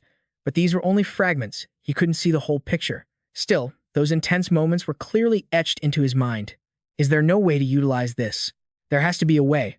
And so, Authority decided to experience death, the most intense moment a human can endure. And when he returned to the original timeline, Authority smirked, thinking, "Wow. So this is what it's like to see the future. This technique is insanely powerful." First off, Metallis hasn't reached out. She must be panicking. The timeline isn't following the path she set. In the battle between Authority and Maladit, orchestrated by Metallis at first, Authority dominated completely. But because Maladit summoned the god Inti, Authority had ended up taking longer than expected to win. However, she was now speaking with a hint of nervousness. "Former president, I'll go first." Authority stared in surprise. She gently raised her hand to create authority. Now that he had seen through the future, he unleashed an 8-fold speed acceleration, wasting no more time. Maladit watched, her eyes wide with disbelief. He glanced behind him and declared, "I know every one of your moves now. If I synchronize my time acceleration with your movements." Maladit's body seemed to be struck by invisible blows, and red blood gushed from her nose. She was crushed to the point where nothing was left. Authority calmly told himself, the efficiency is multiplied. After defeating Maladit, he triumphantly exclaimed, I absolutely love this feeling. Authority spread his arms to welcome the falling blood, looking exhilarated. It's so refreshing. It feels like my neurons are sprinting. The association president's chair? No. With this power, I can aim for something much bigger than that. He began to carve out the path to the future he craved. Authority looked at the watch on his wrist and thought to himself, let's see, I should be getting a call soon. In the timeline that woman set, the battle should have ended by now. Just then, a nervous voice came from the other end. Authority, has anything unusual happened? He thought, just as I suspected. She changed the question, but the original one wasn't this, so I'll just play along, and then she'll rewind time again. Authority asked, unusual? What are you talking about? Medalist, sweating, replied, it's nothing. I just saw countless images. Then she asked, Han, Authority, are you injured? Authority looked at Maladit lying on the ground and calmly replied, that woman hit a pretty troublesome move at the very end, but I'm fine. He raised an eyebrow and probed, but I wasted quite a bit of time. Where should I go now? Medalist immediately gave him a mission. I'll move ahead in the timeline and send you to support the heroes who need help. Authority nodded. Understood. I'll wait, she replied gently. Thank you so much. After hanging up, Authority looked at the corpse on the ground and chuckled, asking if anything unusual happened. Oh, plenty of things happened, but do you really think I'd tell you, you arrogant woman? He declared triumphantly. From now on, the future is on my side. I'll make great use of your power. Medalist watched the bright red blood drops fall onto the cold ground. Seo Kang Yu, using his abilities, had successfully subdued both Canis and Gato. He then spoke up. Hey, you mutts. He glared, threatening them. Where's your master? Tell me, and I'll let you go without any more pain. Canis, blood dripping down, frowned. Pain? I'm all too used to pain. I endured so much of it in that lab that I'm sick of it. Seo Kang Yu questioned him skeptically. Is that so? He then said casually, but your partner doesn't seem to agree. Gato was in tears, her face filled with absolute terror. He gritted his teeth and called out to her, but she reassured him. Don't worry, Canis. No matter how much pain or misery there is, I won't say a word. You know that, right? Canis glared, teeth clenched, while Gato stated firmly, I know how to keep my mouth shut. Looking back at the past, a man with a taser glared at her, demanding to know where test subject 27, the one who escaped, was hiding. Back then, Gato trembled and denied it. No, I don't know. He jammed the taser into her, shouting, Speak. Even so, Gato remained stubborn, refusing to talk. Watching from above, Canis teared up. Even through the torture, she kept denying it. I don't know anything. The man, his face a mess of tears and snot, ground his teeth in rage. Suddenly, the ceiling vent crashed down, making them all turn around. A booming voice echoed out, We found the escaped subject. Subdue it now. Hearing that, Gato slowly closed her eyes. In the quiet room, her voice broke the silence. Canis. Gato looked at her friend, who was also tied up, and asked curiously, Why did you come back? Canis, lying on the ground, replied firmly, I couldn't just leave you behind. With tears streaming down her face, she bowed her head. If only someone could get us both out of this place. I'd gladly serve them for the rest of my life. He blinked in surprise. The scene shifted, showing both of them stunned as they looked at what was before them. Cynthia smiled, extending a hand toward the two abandoned souls. As they walked through the gate, their eyes widened in awe at the sight of a brilliant golden sunset. It was a view neither of them had ever seen before. At the same time, Sin Kei spoke softly from behind. From now on, I am your master. Stay by my side for the rest of your lives and let me ease this loneliness. Back in the present, Canis glared and declared, Sin Kei is my first master. A dog never betrays its master. Seo Kang Yu, clearly losing his patience, glared and growled. Then, goodbye. Suddenly, he let out a strange, guttural roar. He watched the scene, momentarily stunned. Canis's bicep bulged and swelled. Then he screamed, Gato, run. Get out of here. Beside him, Gato couldn't hide her terror as energy began to radiate from her body. At the last second, Seo Kang Yu shifted his target, landing a devastating blow straight into her stomach. Darkness, destruction, fist. Gato spat out a mouthful of blood upon impact. Even Seo Kang Yu was taken aback by the result. Simultaneously, a furious Canis opened his maw as if to devour Seo Kang Yu whole, but the hunter reacted in time, stomping hard on his face. Canis, filled with resentment, clamped his jaws around Seo Kang Yu's leg. Seeing this, Seo Kang Yu thrust his hand forward, unleashing his dark soul-severing skill. The attack sent him flying backward. Gato screamed in horror. Canis, though reaching his limit, insisted in a stern voice, Gato, don't come over here. If you disappear too, Master will be so lonely. Please, take good care of Master." Hearing those words, she suddenly fell silent. Gato summoned all her courage and turned to bolt. Seeing his prey getting away, Seo Kang Yu immediately moved to give chase, but Canis, his body mangled, struggled to keep a tight grip on his leg. Seo Kang Yu looked down with a cold, hollow gaze. Someone who tries so hard to protect what they cherish. How can you not feel any guilt for taking someone else's precious person away? You've truly angered me now. Then, he glared down at the creature beneath his feet, die. After a massive explosion, the area was left in ruins. Canis lay motionless, his body riddled with holes on the cold ground. He had completely lost his life. Seo Kang Yu just stared coldly at Canis's lifeless corpse. Right then, Kingston approached, looking pleased, and offered praise.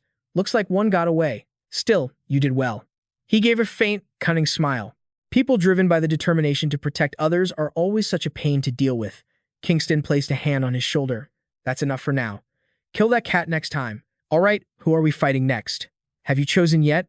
Seo Kang Yu slowly glanced toward his next opponent, only to see droplets falling onto the ground. Sin Xie was there, face streaked with tears, teeth clenched. Someone nearby asked, "Why are you crying?" Another whispered, filled with curiosity, "Have you gone crazy from being cooped up in the house for too long?" She widened her eyes and looked back. "Canis, just wait a little longer. The preparations are almost done. I will definitely create the world you've always wanted to see." Meanwhile, Lepus was reaching forward, weaving a magic circle. Opposite him, West used his shield to block the strikes. Then, he sneered in contempt. "Hey, is that really all you've got?" Beckon, the rabbit, was terrified, thinking to himself, "Forget about West for a second, her ability is just way too annoying." He stuttered, trembling. "So scary. It's too scary." While attacking, Lepus widened his eyes, wondering, "What the hell is Medi thinking? Why is she making me fight these runts?" At the same time, Medalus looked down. In Authority's case, it seems the plan is still proceeding exactly according to the predicted future. The boy in the hat nearby looked worried. But has Authority really died once before? Can a man who even climbed to the position of association president in that era actually? The person across from him replied, "Maybe he just got too old." She spoke up. "Something like this has never happened before. It's unclear at what point the variable appeared." He offered a theory. Could it be that when such an immense power is used, the future gets distorted a little? She nodded in partial agreement. Powerful abilities have the potential to influence the timeline. That sounds plausible. Medalus then suggested, "In that case, we need to keep an eye on Lepus." He turned to her, surprised. "Isn't Lepus the type who never kills and always knows how to keep his power in check?" The man looked confused. "Wouldn't it be better to focus on Seo Kang Yu?" Medalus seemed to understand their concerns and explained, "It looks like Seo Kang Yu is suppressing his power even more tightly than he did in the prison battle. He's definitely planning for his showdown with Wang Seong-hwan." Then, she stated in a low voice, "For now, let's focus on the outcome of Lepus's battle. Things are about to get interesting." Lepus, meanwhile, glared and wondered to himself, "How can I subdue these two safely?" West continued to defend himself, taunting, "Keep trying, you stupid, damn rabbit." Penyu had tears streaming down her cheeks, muttering, "I'm scared. I'm so scared. I'm scared." She seemed to have fallen into despair, while Medalus whispered, "This will be the first time she kills someone." Lepus gracefully waved her hand, and a magical circle ignited with his summoning light. She chanted, calling forth her power and her bound constructs.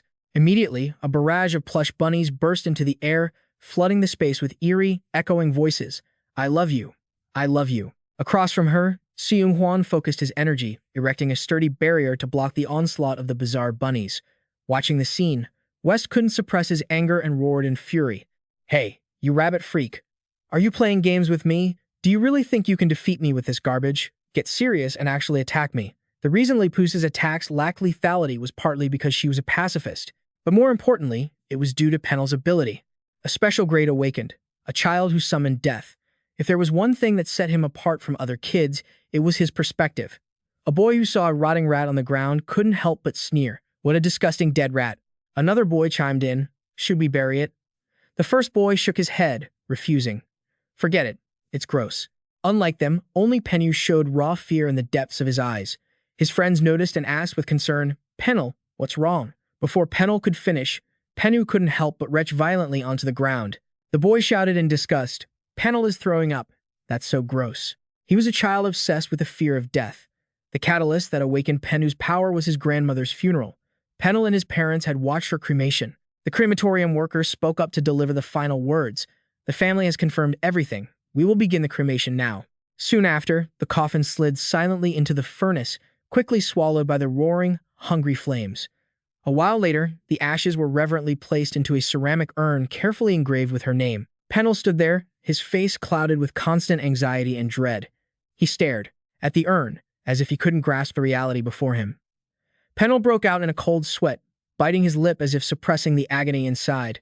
In the room, a ceiling fan whirred softly. Pennell's parents sat on the sofa. Suddenly, his mother asked, "Honey, do you think Pennell is okay?"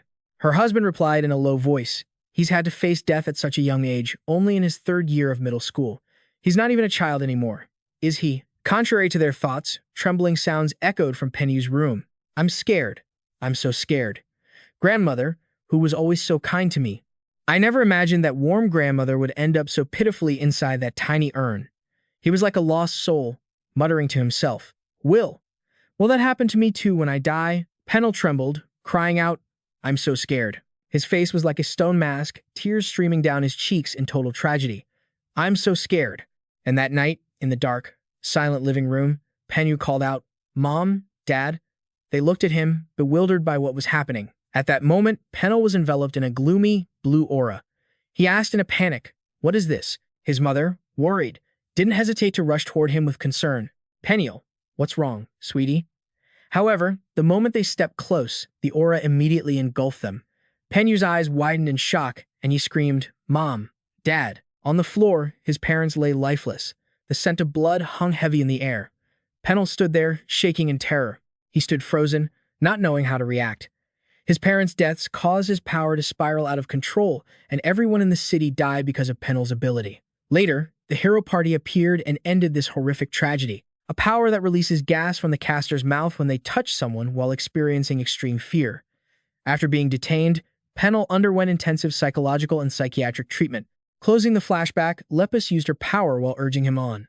"Pennell, get out of there now and hide behind me." Inside the barrier, West wondered, "Kid, you were forced to join Alpha World, right? There's no way a coward like you would join such a terrifying plan."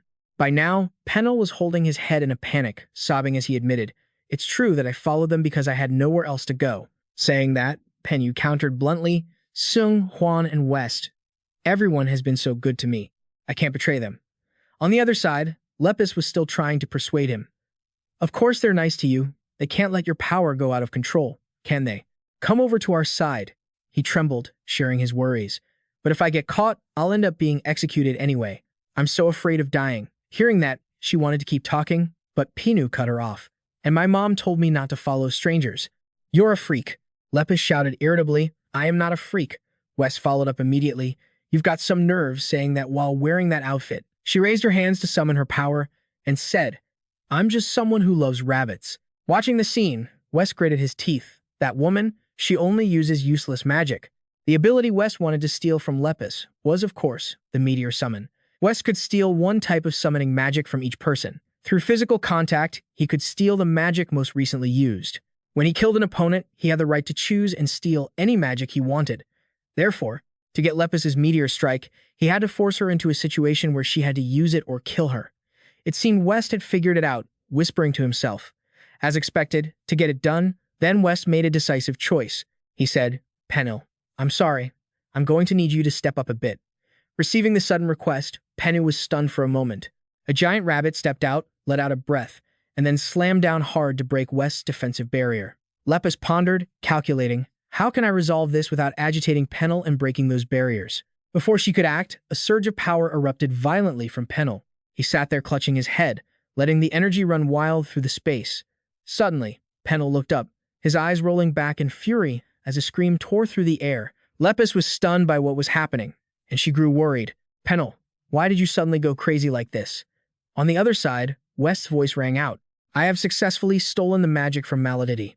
Up above, taking it all in, Malady reached a hand toward West, and he did the same. His face showed clear confidence. He had the ability to summon hallucinogenic plants. What Penny was seeing now must have been very different from what the rest of them saw. Sweat poured down Pennell's face. From his blue pupils reflected the image of a deadly skull. The giant skull constantly radiated a gloomy energy, as if wanting to dominate everything. Sweat poured down Pennell's face, his blue pupils reflecting a deadly skull. The giant skull radiated a constant, gloomy energy, as if it were trying to control everything around it.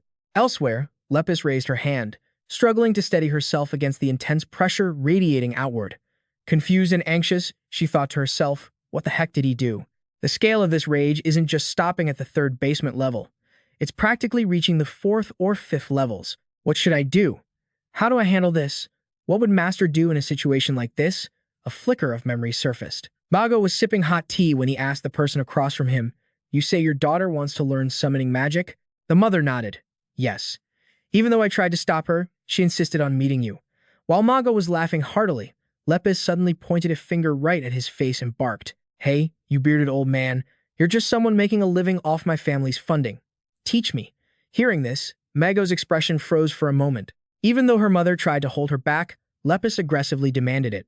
This wasn't a request, it was an order to take her on as a disciple immediately. Lepus is the only daughter of the chairman of JBit Group, one of the top 100 companies in the world. The company's original name was CR, but after a temper tantrum from Lepus, the doting chairman changed it to JBIT. She was truly a spoiled, bratty young heiress through and through. Seeing Mago didn't answer, Lepus shouted again, "Hey, bearded old man, why aren't you answering me?" Instead of getting angry, Mago smiled and asked, "Why does our young lady want to become so powerful?" She didn't hesitate to spill the beans. "I recently watched an anime, and the heroes in it look super cool." Mago nodded in understanding. "I see. So, what do you plan to summon?" Lepus clenched her fists confidently. "I'll show you." However, her mother stopped her, begging her not to do it there. Then, she grabbed Lepus by the wrist and warned her, "Let's go somewhere else." Mago was confused by the mother's reaction. A moment later, his face was filled with utter shock. Before Mago's eyes was a deep pit radiating intense heat. He thought to himself, a meteor, a child capable of summoning an actual meteor. Setting aside the fact that the meteor is shaped like a carrot, this is absolutely not something a child should be able to summon. Lepus seemed very confident in her power. She turned around excitedly and asked, "What do you think?" Mago silently noted. What a terrifyingly talented child. If this child falls down the wrong path, she will bring about a massive disaster. He hadn't intended to take on any more disciples, but then he turned and made a decision.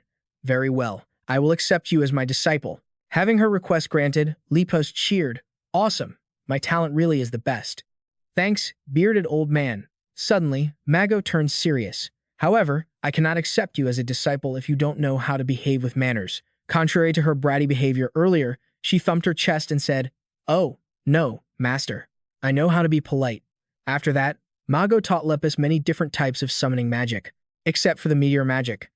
Lepus frustratedly questioned him, "Hey, master, when are you going to teach me the meteor magic?" Mago clasped his hands behind his back, keeping a calm demeanor as he spoke. "Miss Lepus, I recall telling you to speak politely." She stomped her feet and cried, "Even if I'm polite, you still won't teach me the meteor magic." Mago replied honestly, "It is not the time yet." Lepus asked, "Why not?" He explained patiently, "I will teach you the meteor magic when you are fully grown. Until then, you are absolutely forbidden from using it." He stared deep into Lepus's eyes and warned, "Absolutely not." The intensity of his gaze made her feel a bit flustered. Lepus didn't fight back and complied immediately. "Absolutely not, okay?" Even though she was an arrogant, wealthy heiress, at her core, she was still a kind-hearted child. So, she listened to Mago and didn't use the meteor magic. As time flew by, with sunlight streaming through the window, Lepus stood with her hands on her hips and called out, "Master, I'm an adult now. Shouldn't I start learning the meteor magic?" Mago, sitting on the sofa, exclaimed, "Oh my, has it really been that long already? No wonder your father keeps coming to me for advice on your wardrobe." Lepus began to argue, "I can master almost any summoning magic now." Mago nodded and continued, "Then it is time we start preparing." Catching a keyword in his words, she asked, "Preparing? Preparing to use the meteor magic?" However, he shook his head. "Something even more important than that. Preparing to become a hero, become my assistant." "Miss Lepus." She repeated it as if she couldn't believe what she was hearing. "An assistant?" Lepus leaned forward and flatly refused. "No way. I only want to cast meteor spells. A huge, spectacular, giant meteor." Before she could finish, Mago cut her off. "If you become my assistant, the association will officially make you a uniform." Lepus scoffed as if she didn't care. "So what? I can just buy one with my own money." He paused for a moment. "And even if you dress however you like, you can still call it a uniform, and your parents won't be able to complain a word." She seemed a bit surprised. Instead of retorting, Lepus just let out a sound. Mago took Lepus on as an assistant, and they carried out many missions together. During their missions, Lepus began to get curious. Why was he so strong? Even though he never used any offensive magic, only defensive ones. At that moment, Lepus bit her lip, thinking to herself, I want to summon a meteor strike. As time passed, amidst the swirling dust and smoke, Wes stared straight ahead, expressionless. A vast array of glowing golden magic circles appeared all around the space. Lepus witnessed the scene and was stunned. Looking at the earth and stone excavated deep into the ground, still radiating heat, she asked in disbelief, Is this my meteor magic?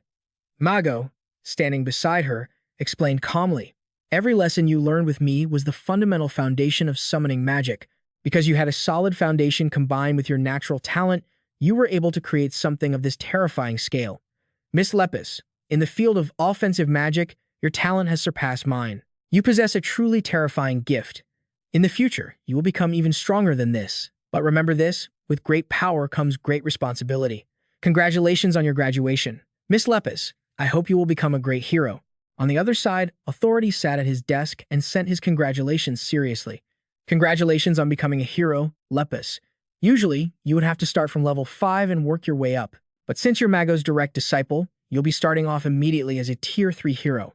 However, some heroes are feeling disgruntled about it. So go take on this mission and rack up some achievements to shut them up.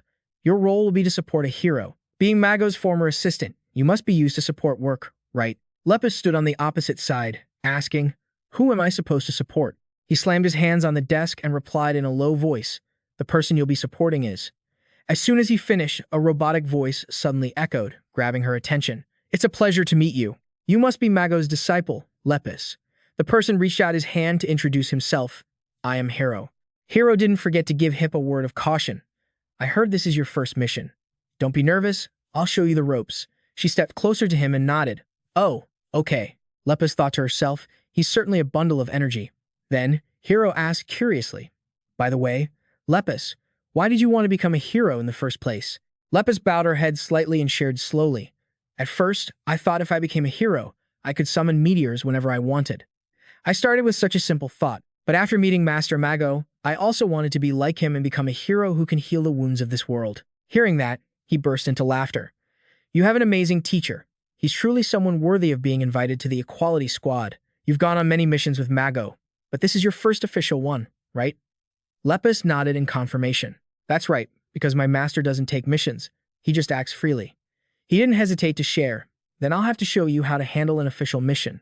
I'll work really hard so I don't embarrass the Equality Squad. She felt a bit helpless, making a sour face as she replied, Sure. Lepus thought to herself, he really is quite intense. And so, during her first mission, in the darkness, a voice called out her name. Hey, Lepus. You're seeing things you couldn't see before because you were always sheltered by Mago. Hero thrust his fist forward and reminded her, a hero isn't allowed to just lie around like that. He stood in front of her and barked. A hero must always stand tall. Get up immediately, and look at me. Hip was caught off guard, just sitting there blankly, staring at Hero. Seeing she wasn't moving, he urged her, hurry up. For the first time, she saw the hidden, dark side of being a hero. Yeah,